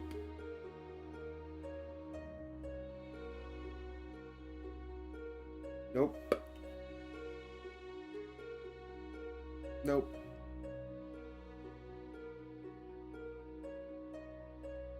Yep, so he's going to cross the river with one of these two. And then he's just going to try to take a useful yokai card, but he can't. He's going to try and take a Bitoku. The rarest Bitoku of a type it doesn't already have. Well, they're both equal rarity, and it doesn't have either of them, so we're going to completely randomize it. Again, we're going to go 4, 5, 6 closest to me, because that's the order he does things. That's a 1, which means he's just going to take... God, he's almost completed his Bitokus. Very jealous. But I've been prioritizing other things, and maybe that was foolish of me to do. I've been prioritizing yokai cards. We shall see. So now I got 1 more card to play. I can play any one of these. Oh, hang on. Reset this. So while I'm resetting his board, I can play any one of these yokai cards here. The thing is, I would like to play Shinokami and buy the last Lady Mitama Spirit, but I don't want to risk it not coming into my hand next round. So rather than play it, I'm just going to play one of the other two. Nezumi lets me build a building, which I don't really care about. I vaguely care about it. Yeah, I vaguely care about it because, I mean, it is 3 points at the end of the game. It would get me another step up on a racetrack, which would be nice. Kitsune gets me 1 resource. Yeah, I've talked myself into doing Nezumi, actually.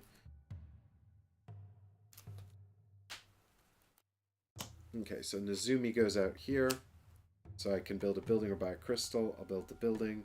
It costs a wood and a stone, which I have. Blam, blam. So the building comes out, and we're going to build this one because it's the only one left. I'm going to put it in here. And that means that I can... Is that the best track for me to put it into? It's either this one here, or I take second from him for 3 points. It's either one of these two, actually, and they're both the same. So let's go in there. Get that one. Okay. I'm done. As is he. Can't cross the river anymore. He has no active cards or anything, so he's also going to pass. So we're going to adjust player order. Not going to be him. So, I mean, he's going to stay first player. So we're into the final round where the Guardians return home. No, the final season of round 3. Guardians return home. All of mine are 3s. That makes my life easy. And then now I can burn the Shin Ukami. So I burn Shin Ukami, and I get 2 points for every pairing of spirits that I've made, which is 10 points.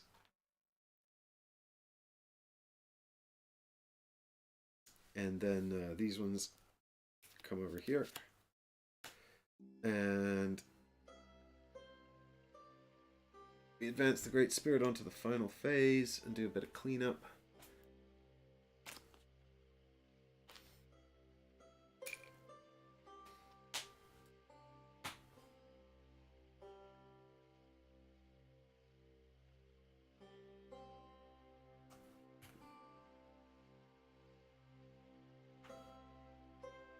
Oh, I like that one. Every time you build a building, get 2 points.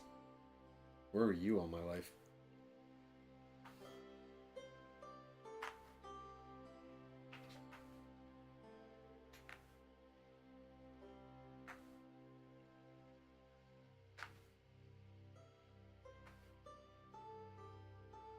Okay. Show me red and blue buildings, please. Yes. No. Yes. Yes! Oh, great building draw for me. I'd like to not see the rarest Bitoku now, because he's probably going to get it and complete his thing. He's got 5 out of the 6. Damn it! There it is. It's Maijo! The rarest of the Bitokus. There's only one in the whole deck. I kind of want it, primarily just to deny it to AI Man. No, where's my Shin Ukami?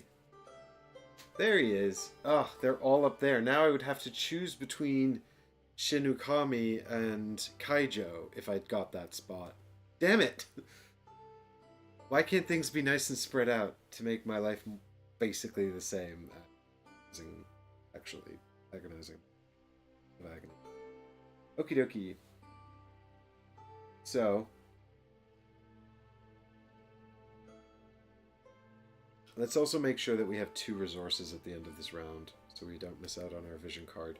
And you can get more vision cards. I actually had a whole bunch in the first game of this I played. Alright, somehow I've wound up with 2 of these in hand. So I think all the cleanup's done. So we're back to start. So this guy comes in here. We're going to shuffle these and draw 1 card. So, Heggers, if you're still there, I'll ask for 1, 2, 3 again.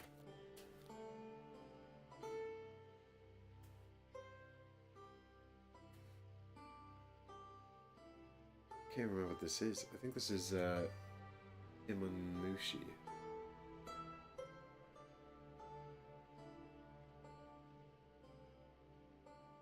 Two. So we've got Imamoshi and Nezumi. That's actually great.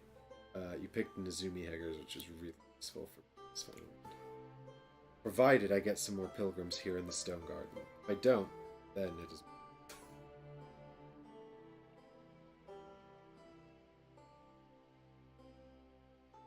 Okie dokie. And then, yeah, there's still nobody has reaped the fruit. So we're just going straight over to mine enemy. Find out what he does.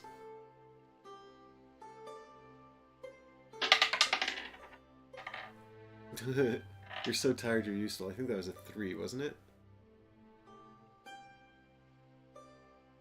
I think that was a 3, but it might have been a 2. I picked it up too quickly and didn't check.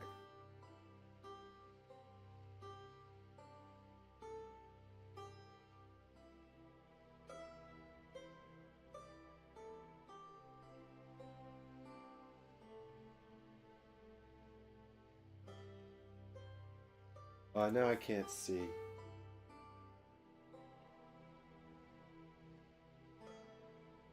It's a 2. So, what is this then? He's going to build a building of his favorite type. No, that's... Oh, he's going to take the building I kind of want. Sort of. Actually, I'm not too... It's fine.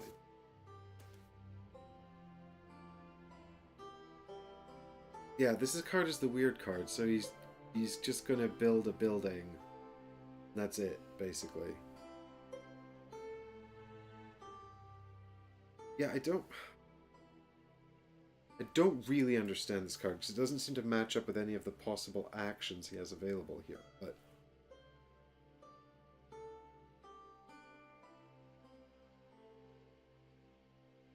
Because this is not a location on the board.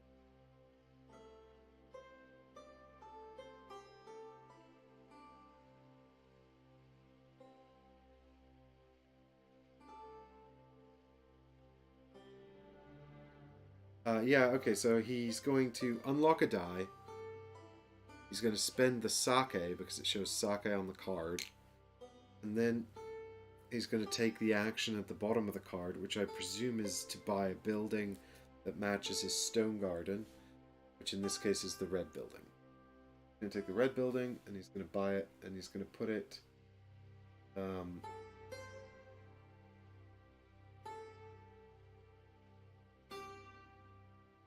here, I guess. Because that's 5 points, this is 5 points, but here he's not technically behind me here, actually, so I think he would... Jerk. Instead of that, and he gets to put out a building from his board as well, which, I mean, he's got a lot of in-game score on his board, it's a bit frightening. Okie dokie, and then it's me! Right, and I'm going to play...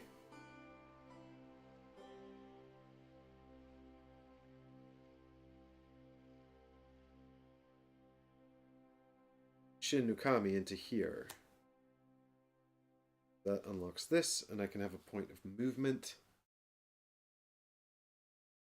So, I mean, I guess I don't know if I'm going to get any more movement, so I don't see why I wouldn't just go up here, flip this over into there, and get... I mean, I'd probably rather have this spot, but I need another point of movement for that, whereas this just gets me a lucky amulet straight up and 5 points. So I feel like that's probably better, because I don't know if I'm actually going to plan to get any more amulets. Sorry, not amulets, movement this round. And now I've got more amulets than I can spend. No, I don't, because I haven't spent any dice yet. That's right. So I can also now buy a dragonfly or a lady thing at a discount of 1. And I'm a bit torn here, because this... Actually, do I need... Because this dragonfly has a 3 amulet on it, which is nice. But after this point, I don't need any more of any of these, really. So, 3 amulets, nice. If I take that, all of my dice could be 6s this round, which is pretty kind of awesome. Whereas if I take this one, I could, like, totally destroy him on this racetrack. I don't know if I really care about that. What am I going to do with the 6s? I've already got what is effectively 2 6s. Bunch more movement. Okay, well, I suppose maybe there's that. Really, I want to build buildings. The thing is, you can't build 2 buildings with a 6. What I want is 3s to go in there anyway. Yeah, I don't really care about the 6s, so let's take this guy, and we get 1 off him anyway. We don't have to pay anything.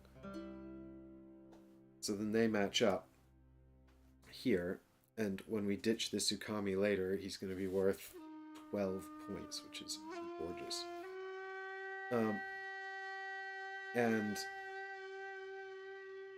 And then, yeah, I'm going to move him back 1 here. Now I'm going to go 1, 2. Like foist place on the waist track. Okay. And then I am done. And it's back to him. And I should have burned this card. I hate this card because I don't really know how it works. Sort of know how it works. Egger says, it was a 3. Well, too bad. I'm not going back now. Sorry, hackers. I thought it was a 2. My monitor screen is very small. But I think it could have been the light. There's also like the 2 looks a little like a 3 under the light.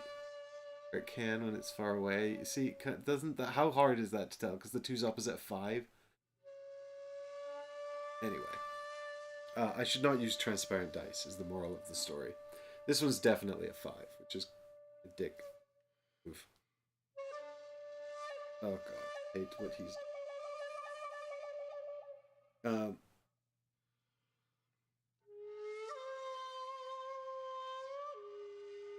Okay. Yes, the location is available, and yes, he has 1 unlocked dice. So he's going to take his 2, he's going to put it out into this location here, and then he's just going to get some resources. Oh, and he gets to advance his Kadama as well. That's me. Oh, stop, you monster.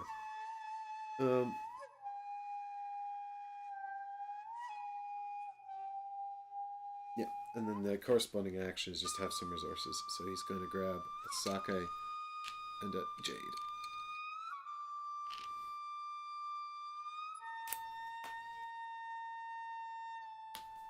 And that is that resolved. And then it's back to me. And I must take this 3 and I must put it into the build a building spot right away. That's going into here. And the reason we're doing this is primarily because we want to get this thing here and we also want to build a building. Oh, I don't have the resources for it though. Shit.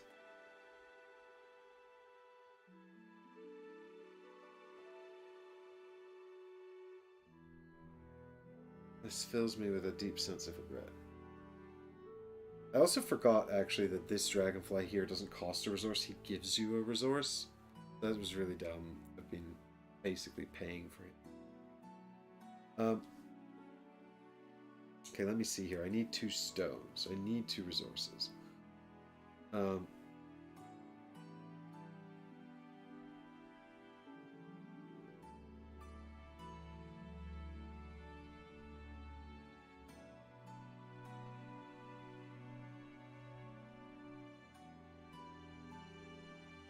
I would like to have another ready die, so I don't miss out on that spot if possible. So here's what we do then, I think. What we do is we pay these to make it a 6, which is kind of wasteful, but I don't mind.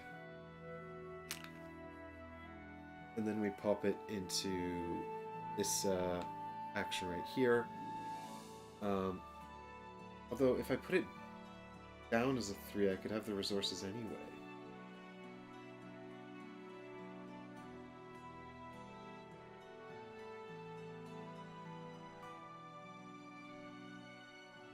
No, but this is better. So then we can take this one and this one. Oops, sorry. And we can take this one and this one. This one gives us is going to give us 2 resources anyway. So we can take a stone for taking that dragonfly. And then we get a discount of, do you know what? I actually don't need, I do need this to be 6. Then we actually have to pay for this, but we get a discount of 1. And so we can pay our final sake and jade, take it, and that's another 6 points as well. So that's really nice. So we'll get another 6 points for that. And then now when we combine them, we get to unlock a die thanks to her. We get another lucky amulet. We get one more resource from the dragonfly. And he actually gives us a... So we'll take a stone because we need that to build our building. And he actually gives us a... I think he gives us a card. Yeah, obtain 1 vision card. Draw 2 and keep 1. So hopefully we get something that we can just kind of do. Because otherwise we're going to get a penalty instead of a bonus. So let's have a look. So there's have 2 buildings, a resource, and a pairing. Well, we've pretty much crushed that. I mean, we've actually basically completed both of these. I just need to make sure I have 3 resources at the end of the game. Which might actually be really hard to do.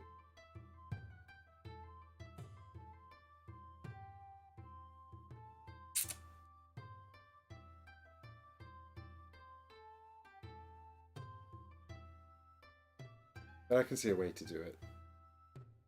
Yeah, I think we'll be okay. So let's take this one, because it's worth more points. Fingers crossed. I don't blow that.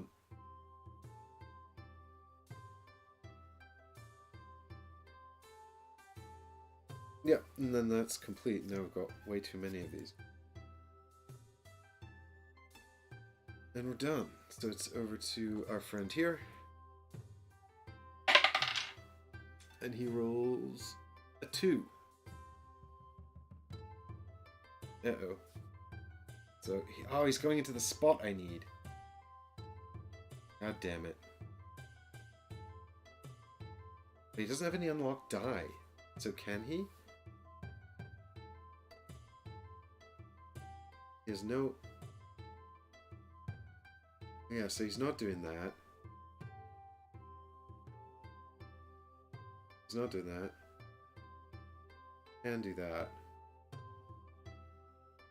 Okay, so he's actually gonna spend this wood and unlock a die, but then he's gonna take the action without placing the die.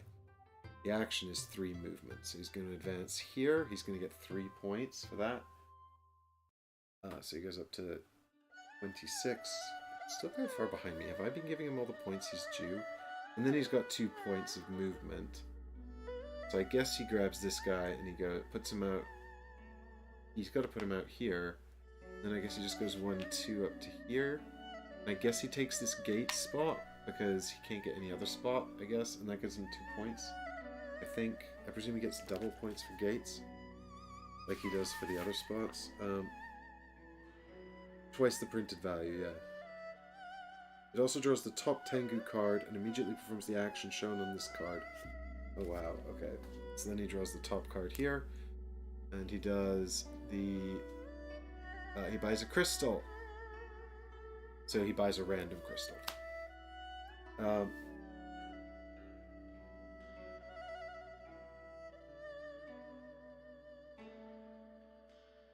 Takes a random crystal, yeah. So I guess we go 1, 2, 3, 4, and then we just re-roll after that. 3, so he takes this one. And that gives him a point of movement. So I guess he comes out here. Okay. Well, that was a busy turn.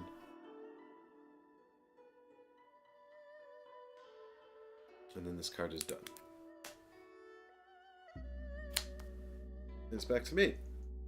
And... Right, yeah, so now I've got 2 options. They're both super important. I can't build a building without... I've got the stone now, though. That's right. Right, so I take the 3 and I put it out into here. And then that lets me put a guy into my stone garden, so he goes in there, like that. And then I can build a building as well. I'm going to build one of these 2. I don't really care which one I build.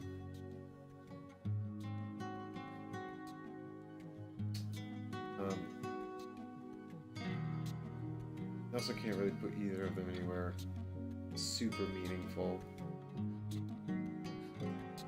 But I guess let's build this one in here. When I do that, I get 1, 2. points of movement down here, thanks to the Kadama there. I actually also get a amulet, not that I really care about that. But here's the 2 stone that I would have paid for that. Here's the building. It comes out, it goes up here, and that's complete.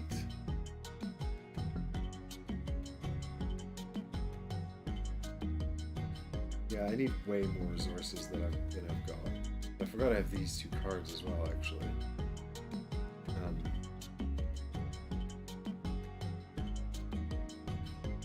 But I'm complete now. That's it. So that's a 3.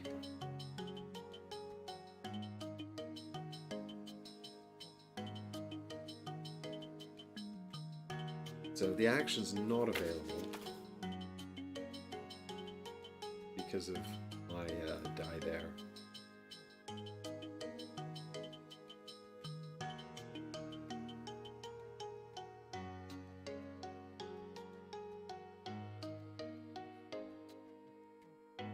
Yeah, so he's going to spend his stone. He's going to unlock this die here. And then he's going to buy a building again. I think he's going to buy this. No, he doesn't care about either of these buildings. What happens if I don't buy a random one?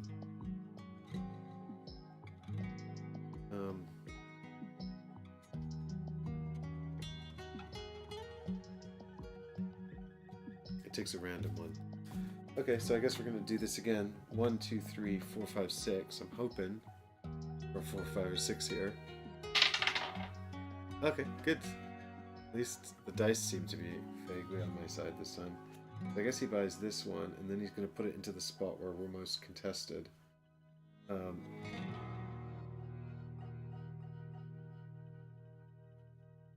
Which I think has got to be here. Even though he's technically ahead of me, he's way more ahead of me there, so... Then he gets 1 spot ahead of me here, and...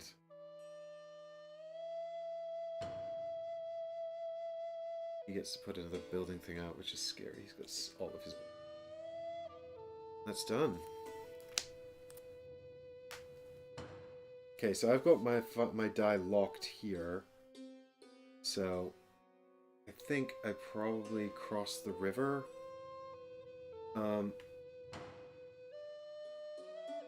Yeah, I think I actually... How many blue buildings do I have? Just 2. What are the odds of me getting another blue building?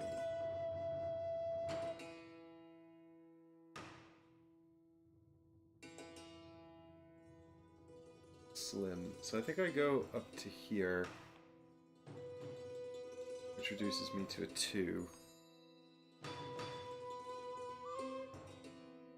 And I take... I think I take this card. Maijo, because it's 4 points. Shinukami is at best worth 2 at this stage of the game. So yeah, we take the Maijo card. I just need to make sure I progress onto it. But also it stops him, which I think has pretty much all these. No, he doesn't have that one. He doesn't have this one.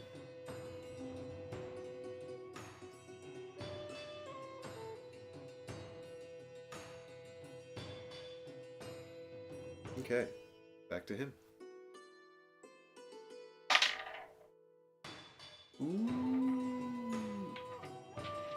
And it's 3 again. And 3 comes in here. Oh, it's another one of those wonky cards that I hate dealing with. He's all out. There's no more buildings for you to buy, dude. I don't know how to parse this card.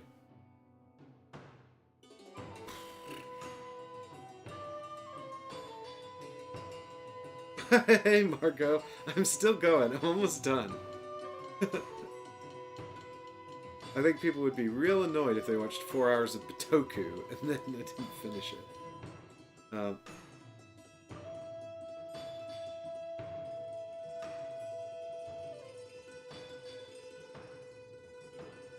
Yeah, I think he's going to place one of these into the Great Spirit's house. I'm sorry to miss you, Margot, but Not to worry. We'll be back on. Then I guess he gets to move up his Kadama as well. Which is such a bummer. I keep thinking I'm going to catch up to him, and then he keeps moving them. But yeah, this was another sort of last minute one. But I think we're going to be back on Thursday. Hopefully, it depends on various factors here in London. But we should be doing a double stream on Thursday. I think. Well, me and Chris, I mean, should be doing it Thursday. I think that's the plan.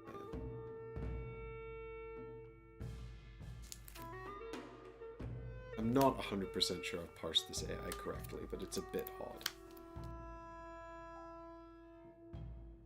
I've just finished watching a movie, and I'm just now checking YouTube. What did you watch, Margot?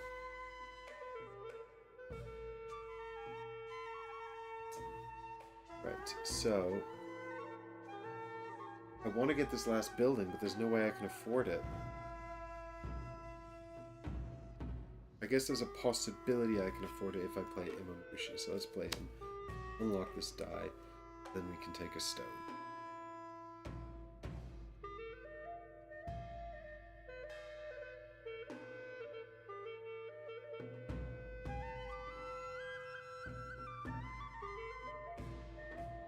How many blue buildings do I have, actually?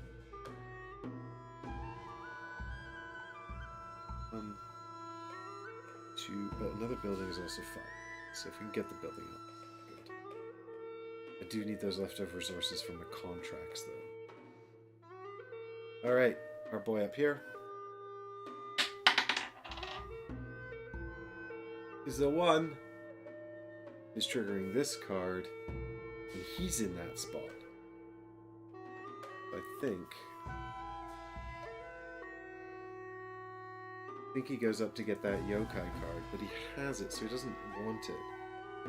He doesn't want either. He wants Nezumi cards, but he's never really prioritized them.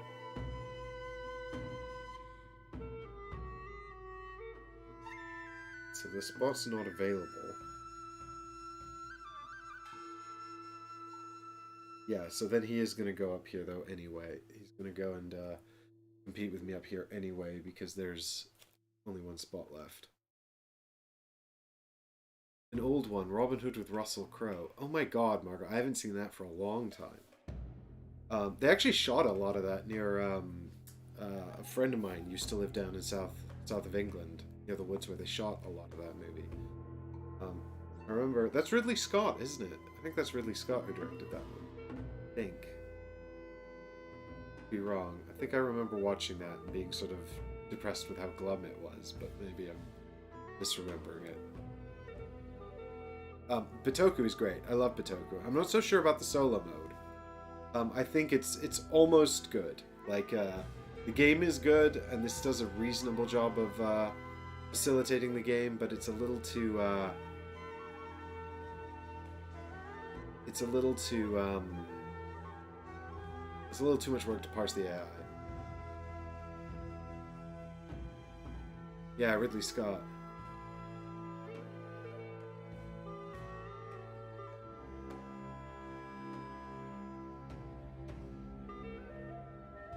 Right, so what's he actually going to take? He's taking a random yokai. So, we'll use our method of 1 to 3 as the right. And he's taking the Kappa card, which is fine. It's meaningless for him, and I don't.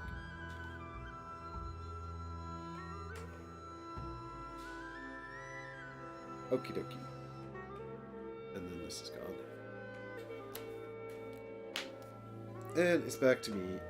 And okay, so now this is important, the order of things here.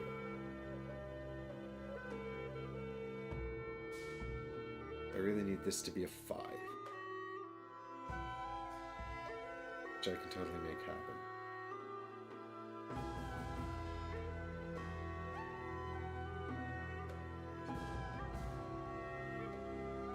Yeah, okay, so we spend this. Oh, but then if I do that first, shit.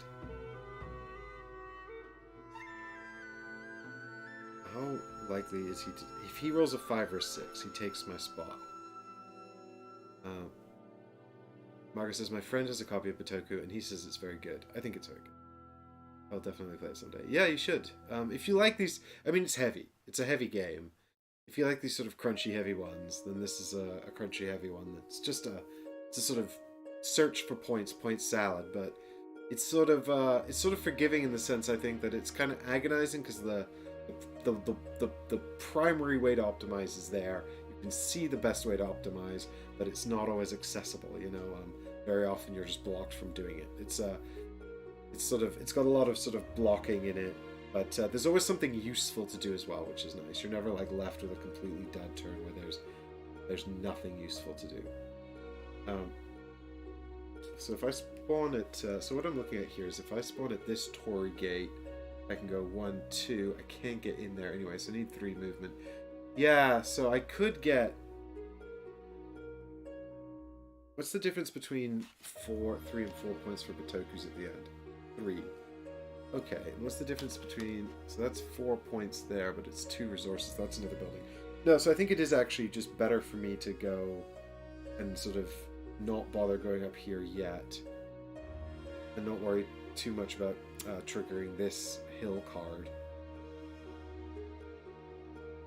Yeah, so I think actually what I do is I take the Lucky Amulet 2, I convert this into a 5, and I stick it right here into the Path of Wisdom. And that gives me 3 points of movement. Oh, which is not going to be enough, is it? No, it's not. I need 4 points of movement. And I could get up to 4, but I need those 3 resources. Ah, curses. That's so annoying.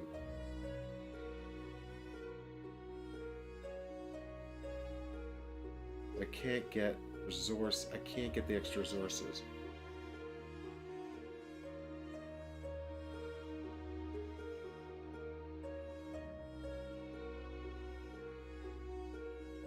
So I can't build the last building. So everything's ruined. Margot, it's all gone and gotten ruined. I could not... No, that's stupid not to move Bitoku.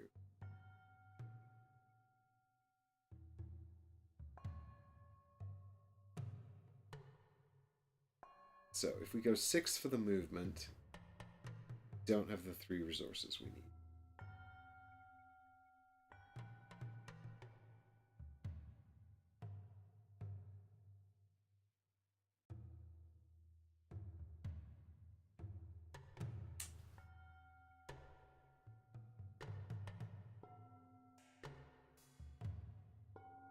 Heavier than Praga Kaput Regni?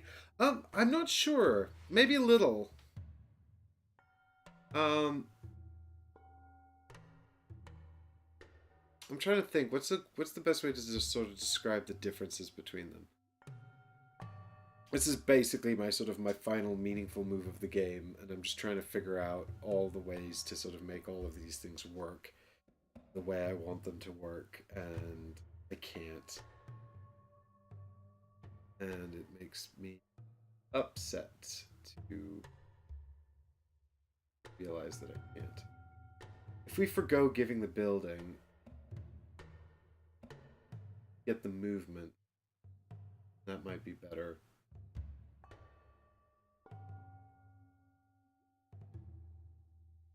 Yeah, I think it might just be better to make that a 6.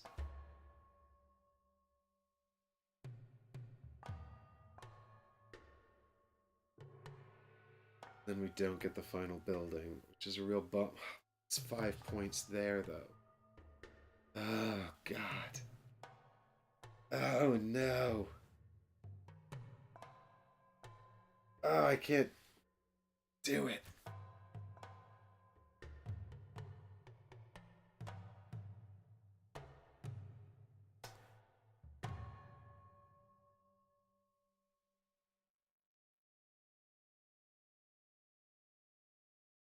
Or... No, then I can't build the building. Shit. No, there's just too much to do in too little time.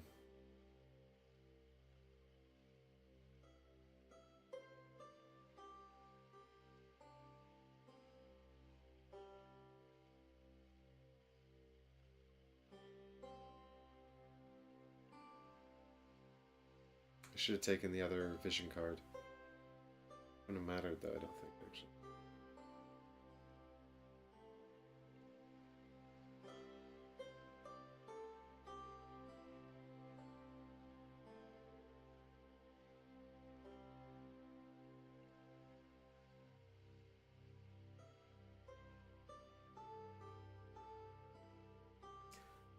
So the choice actually we're making is between activating this Bitoku card here, which is 4 points, and you get one more Pilgrim in the Stone Garden. We're making that choice. I mean, but really, we've got the ability. We've only got one more Pilgrim. And we've got the ability to put him out by crossing the river. So that's kind of an irrelevant consideration when I think about it.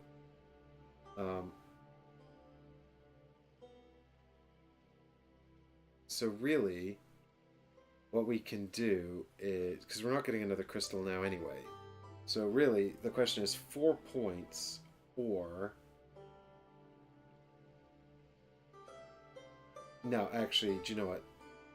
It's... Oh yeah, but then we don't have the resources. That's the problem. We need it to be a 5, and we need more movement.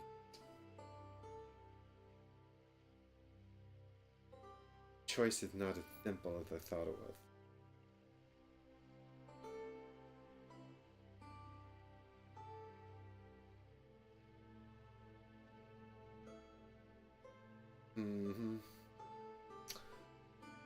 Okay, so if I have to choose between building the building or doing the contract... I mean, that's a no-brainer. The contract's like 10 points with the Bitoku. The building is like 5 points. But then it's -2.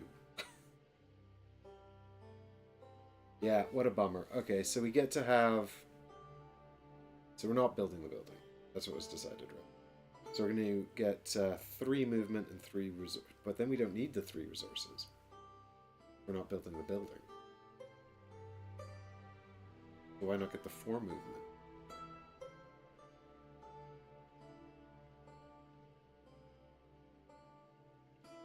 Okay. God damn it. Spend that. Take this die here up to 6. God, this really killed my brain. I'm so sorry. I totally crapped out there. So that's 4 points of movement. So this moves up 1 space here, which is 4 points, putting us up to 56. And I guess we can put this guy down here, even though it doesn't really make any odds. I think we're better off putting him there now. And then we've got 4 points of movement. We've used 1. Then we've got 3 more. Oh, and now we don't have a pilgrim for the path. Oh, I didn't even think about that. Oh, this whole thing's a stupid idea.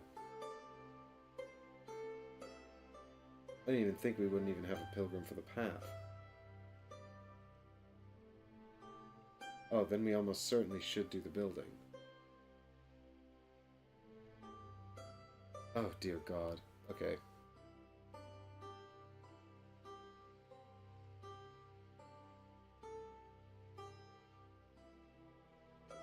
So keep that as a 5 then. Get the 3 resources. Right, but then we don't have the resources for the contracts. Oh, there's too much to do. I can't be... This is too much. This conundrum I've got myself in is too much. I'm still here. I've completely paralyzed myself.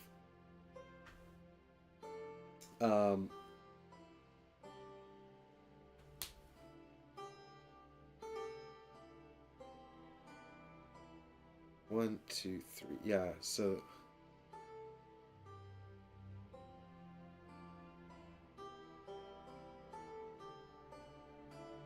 We put the 5 in there. We get 3 points of movement. We're going to advance up here. We're going to get 4 points. Now, actually, do you know what? Let's not advance up there yet. Let's instead just take this guy and go 1, 2, 3 up to this gate, and then take that position there. So that's 4 points. And we get 2 movements on a Kadama track, which could be key. This one, go 1, 2 into there.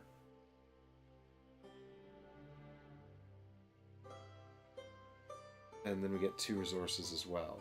And we get the 3 resources from here. Fine.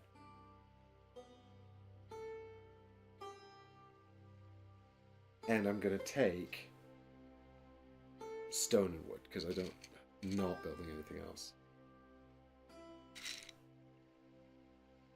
Okay, fine.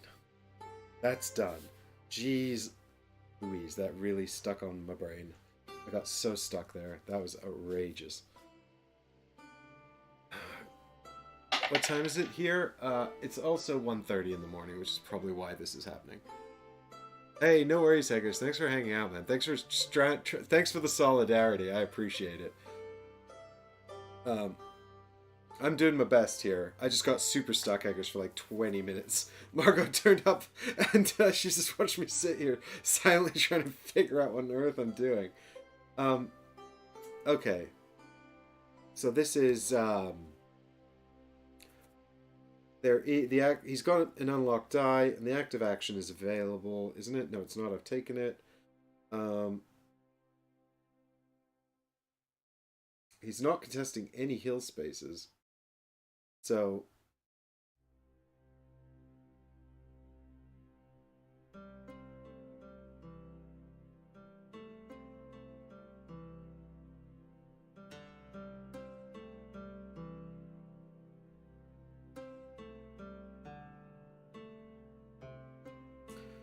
he's going to go into one of these 2 spaces then. And it's definitely going to be the build a building space, because that's the more competitive Kadama spot. Because he goes into here and he gets to advance that up there, and now we're all of us tied. Which actually means I'm in last place. Which is kind of a bummer. But never mind. And then he gets to do the action as well. Which is, he's going to build a building, I think. Or does he buy a crystal? And he performs the corresponding action, which is... Well, it doesn't show a crystal or a building, so he buys a crystal. Weirdly enough. So it's gonna be 1, 2. It's gonna be 1, 2, 3, 4, 5, 6. Okay, so he buys this crystal, which gives him 1 point of movement, which is really interesting because he's gonna move this little guy 1 spot up there, and then can't actually trigger that spot.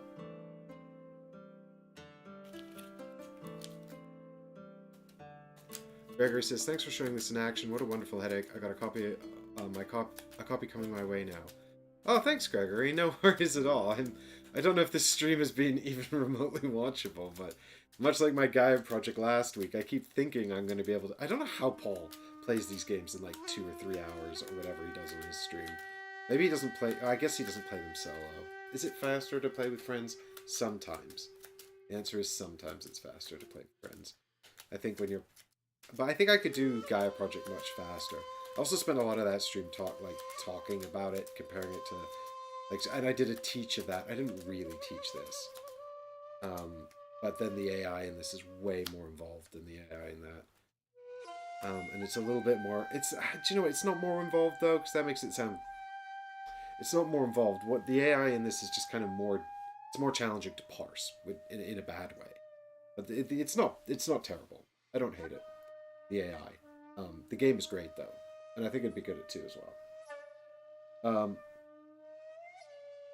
Okay, so now I've just got 1 card play left. If I use it to build a building, I'm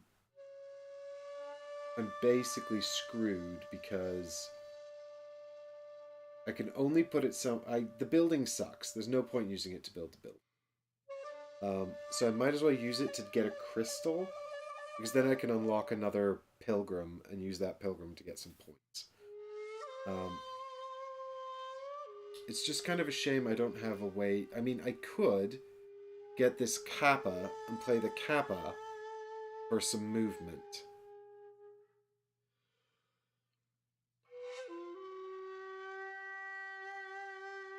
But then I don't have a pilgrim. I need a pilgrim. That's the problem. I don't have any more pilgrims. Yep, I ran out of pilgrims. I ran out of pilgrims. That's the problem.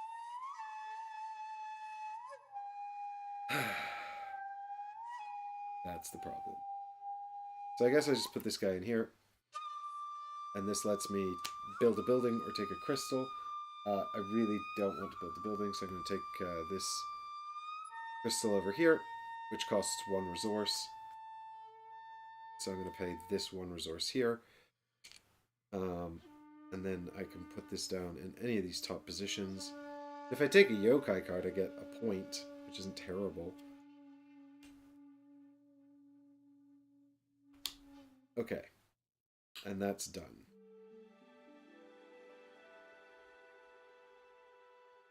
And now it's back to him. 5. Alright, he's doing the big one, but, I mean, all these... I don't even know what he's going to do with this. I don't think he can do anything else, can he? I think he has to pass.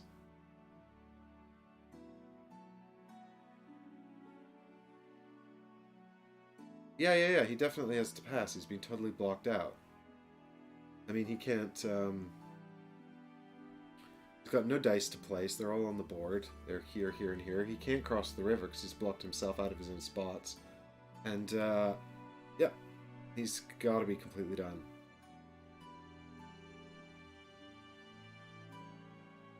So there. Doesn't matter.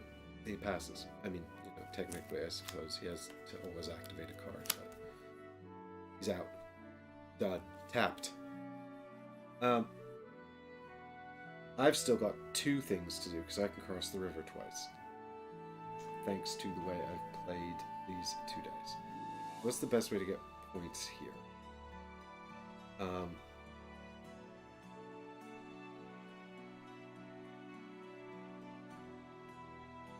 So I think...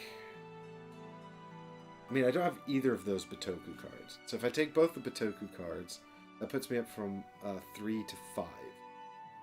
Which is essentially 7 points. So that's pretty good.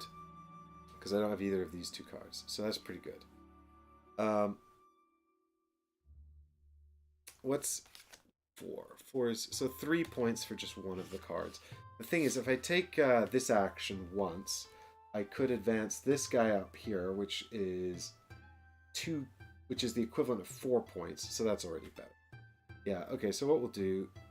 I mean, if they don't cross the river, though, they're worth half of half, so that's like 2 points. Because at the end of the game, you sum up all your dice, and then that's worth some stuff, but... Don't forget about it. Here's what we'll do. We'll cross the river here with this guy. We'll take this Bitoku card, because it's slightly rarer than the others. And then... this guy's going to cross the river as well. He goes down to 4, which is fine. And we're going to take this action here, which I haven't done the whole game, which is 4 things, and you get to do 2 of them, but they can't be the same thing. And you can advance a Kadama 1 space, you take a stone from the garden, you can put a pilgrim onto the stone garden on your player board, or you can take 2 of these and discard, keep 1. And while there could be a card in there that's perfect for me, I only have 3 resources, so it might not be worth doing just in case I don't get one that I can trigger. It's better, I think, for me to take this action twice to put this guy into here, because that's like 4 points, I think. Because I think I've met this condition 4 times. In fact, I definitely have. So that's like 4 points putting that guy there. And I wanted to get another one in there, but I just didn't have enough pilgrims. And then the other action I'll take is to pop this Kadama 1 space up this track here. Because that puts him from last place. Because I'm tied with the other 2. Actually, because I'm tied with the... If I'm tied with the Tengu, I lose. He breaks ties in his favor, but that's unique to him. Normally, I think what happens is we would sum the points 4 and then split it 2 ways. So I think he'd get 5, and I'd get 2. But now that I've moved up into first place, he gets 2 and I get 5. And that's a better deal as far as I'm concerned. And that's it. I also now have to pass. And I don't know how much of the endgame process we do before going into final scoring. I think... Oh yeah, I forgot there was a final reap the fruits stage in final scoring. Wouldn't have mattered, really. Um, so let me just... is there any... Actually, is there any relevance to this? Because the new turn order is decided. Well, he's still in first player. That would be important, though, to do that. Because that could change who gets the 3 points. I think I said last round that I couldn't steal that from him. As soon as the winter phase is complete. Okay, so we are going to do winter. So Guardians return home. I don't know if this is important, though. Oh, yes, it is. I'll tell you why it's important. Because then we get to do the Spirit's Virtue. And I need that, because when I score this guy, I get 12 points. Yes, that's super important. I completely forgot that I had that whole plan. It feels like so long ago. I think I'm on 56. So I got up to 68.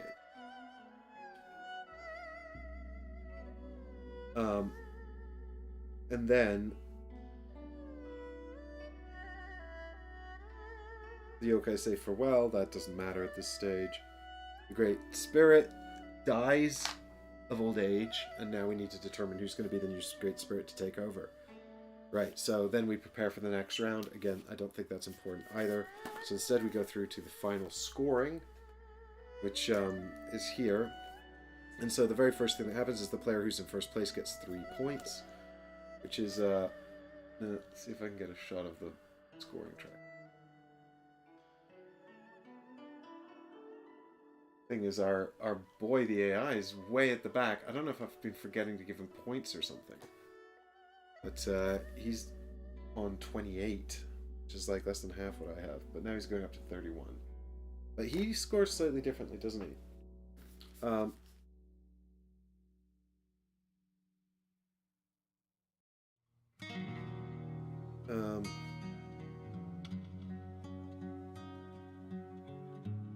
Yeah, so let's score it first, actually, because then we know what I have to beat. So it says here, it scores visible... during Ascension, you'll score VP normally, then score VP for the Tengo in the following way. It scores... yeah, it gets 3 points if it's first as normal. So it gets VP for all building counters that's removed from its board, which is all of them. So it gets 16, 20. Yep, it goes up to 51. It scores 3 VP for each yokai, building, and or Matama spirit it has that matches its rocks. Well, it doesn't have any on its rocks. It scores 3 for each starting yokai it has, and 6 for VP for each advanced yokai it has collected, including any that were scored in the previous step. Okay, so it's going to check its yokai here. It hasn't done very well on these, though. I don't know if I was parsing it correctly. So it's got one Nezumi, which is worth how many points to it? It said... Okay, 3 VP for yokai and buildings. Okay, so that's what we have to do. So the yokai is only the rat one and the witch, so it's only got 3 VP for that, but then it's got a bunch of buildings as well. So I gave it the 20 for those, but it's also got, so it's got 3, 6, 9, 12, 15, 18 points as well for all of that. So that's 69 it goes up to. Ooh, sexy score.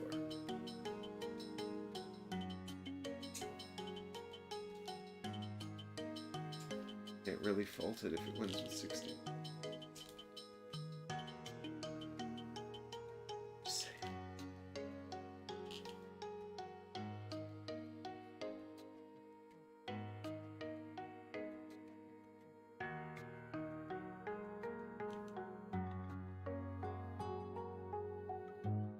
And then,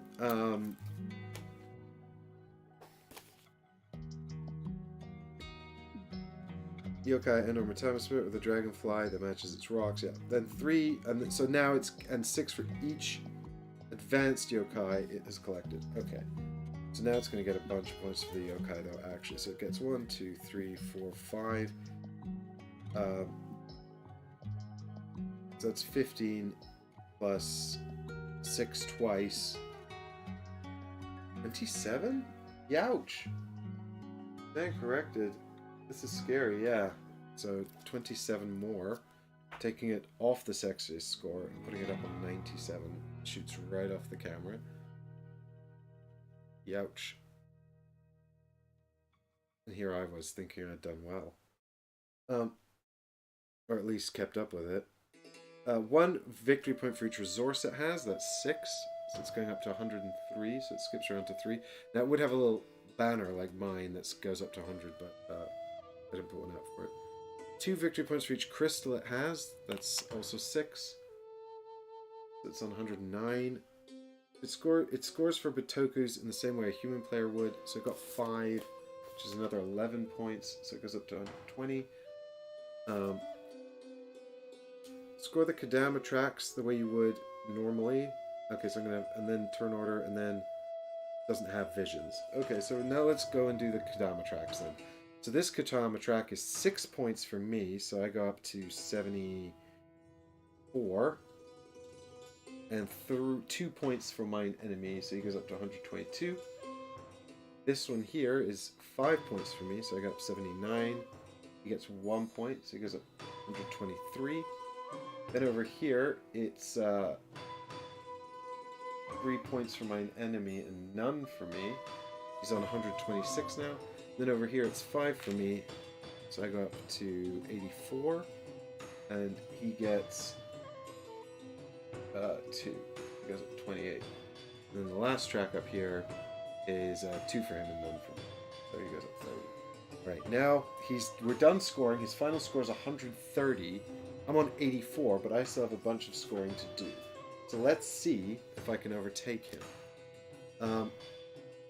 So I'm only going to get 7 points for my Bitokus, so I go up to 91. And then I get the Kadamas, which we've already had. My Iwakura Rocks Resonate.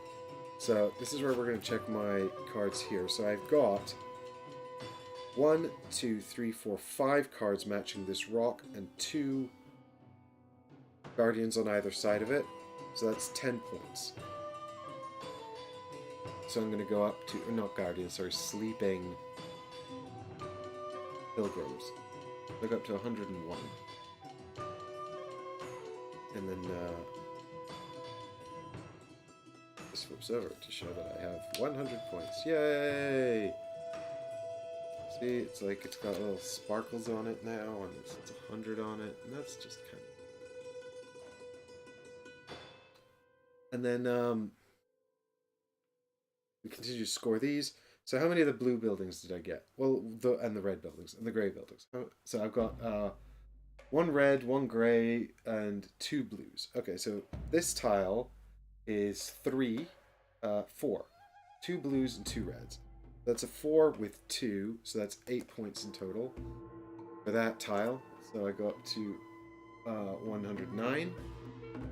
And then this one here is 3 for this, plus...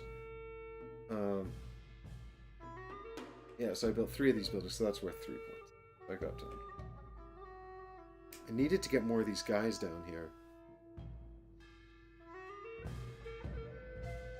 Needed to get more of this. It's hard. It's hard.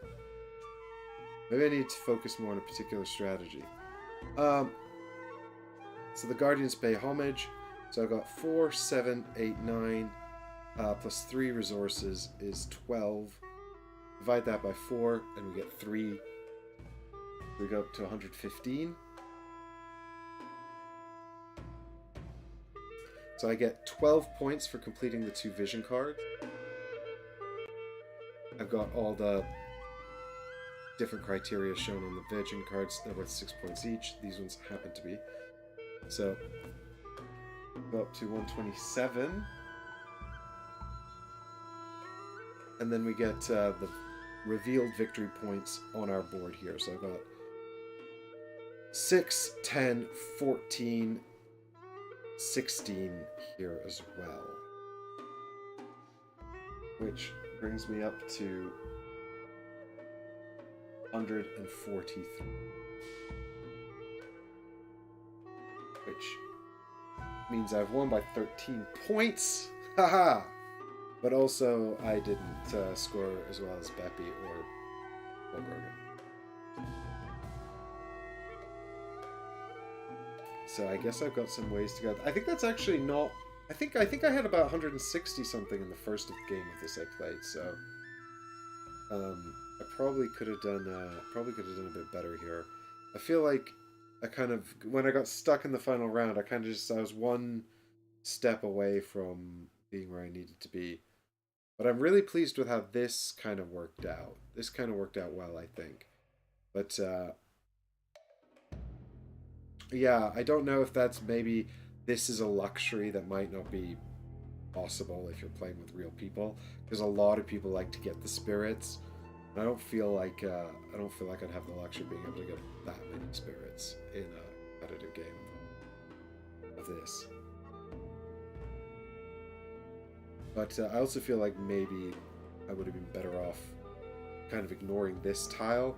Because what I did that thing again. I did the same thing I did when I played Earth on Paul's channel, which was like pivot my strategy halfway through. Because I got this memory crystal early, which gives me a point for every female thing I buy here.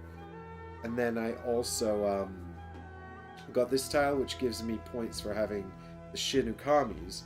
And then the Shinukamis give me points for, well, this is the basic one, so he's just worth 3 points. But the advanced Shinukamis, when you burn them, give you 2 points for every, oh no, it's just every female you have, actually. I thought it was every set. Oh, no. Interesting. The top one is every Mimitama, and the bottom one is every pairing. You see there's a little slightly different symbol there. It's actually green, but you can't really tell because the green's green. You can see there's an extra bit at the bottom. Anyway, so they give you 2 points for... So it all kind of fit together, right? This plus these, and get that for lots of points. But then, like, partway through, I started... The thing is, though, these cap out, and I capped them out. And there was no way I was going to get to burn 3 advanced ones of these, because maybe I could have burned one earlier and had 6 points for it, but then I had I burned the Yama Uba instead, who was also worth 6 points, so I didn't really miss out on anything there. But these two here, these have the buildings on, and maybe I could have got more points for that if I'd focused on that, but then I don't know what would have given. I don't know. Yeah, I feel like maybe yeah, I don't know where I could have got the extra points from. Maybe an extra crystal or something, who knows. Anyway, very satisfying, crunchy Euro. I like how generally simple it is to sort of get through a turn. I think the iconography is really good once you got your hang of it. I think the AI is a little too hard to parse, given how crunchy the game is, but overall... Oh, let's see what the 2 vision cards were. I want to see if... was there a vision card in here I could have got that would have netted me a couple extra points?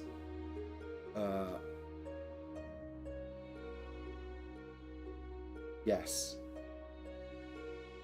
I could have done either of these. Both of these would have been totally doable. Damn it! They didn't have resources on them. And yeah, there was also a point where I might have forgotten to take 3 victory points. I don't know, but 146 to 143, it didn't really make much.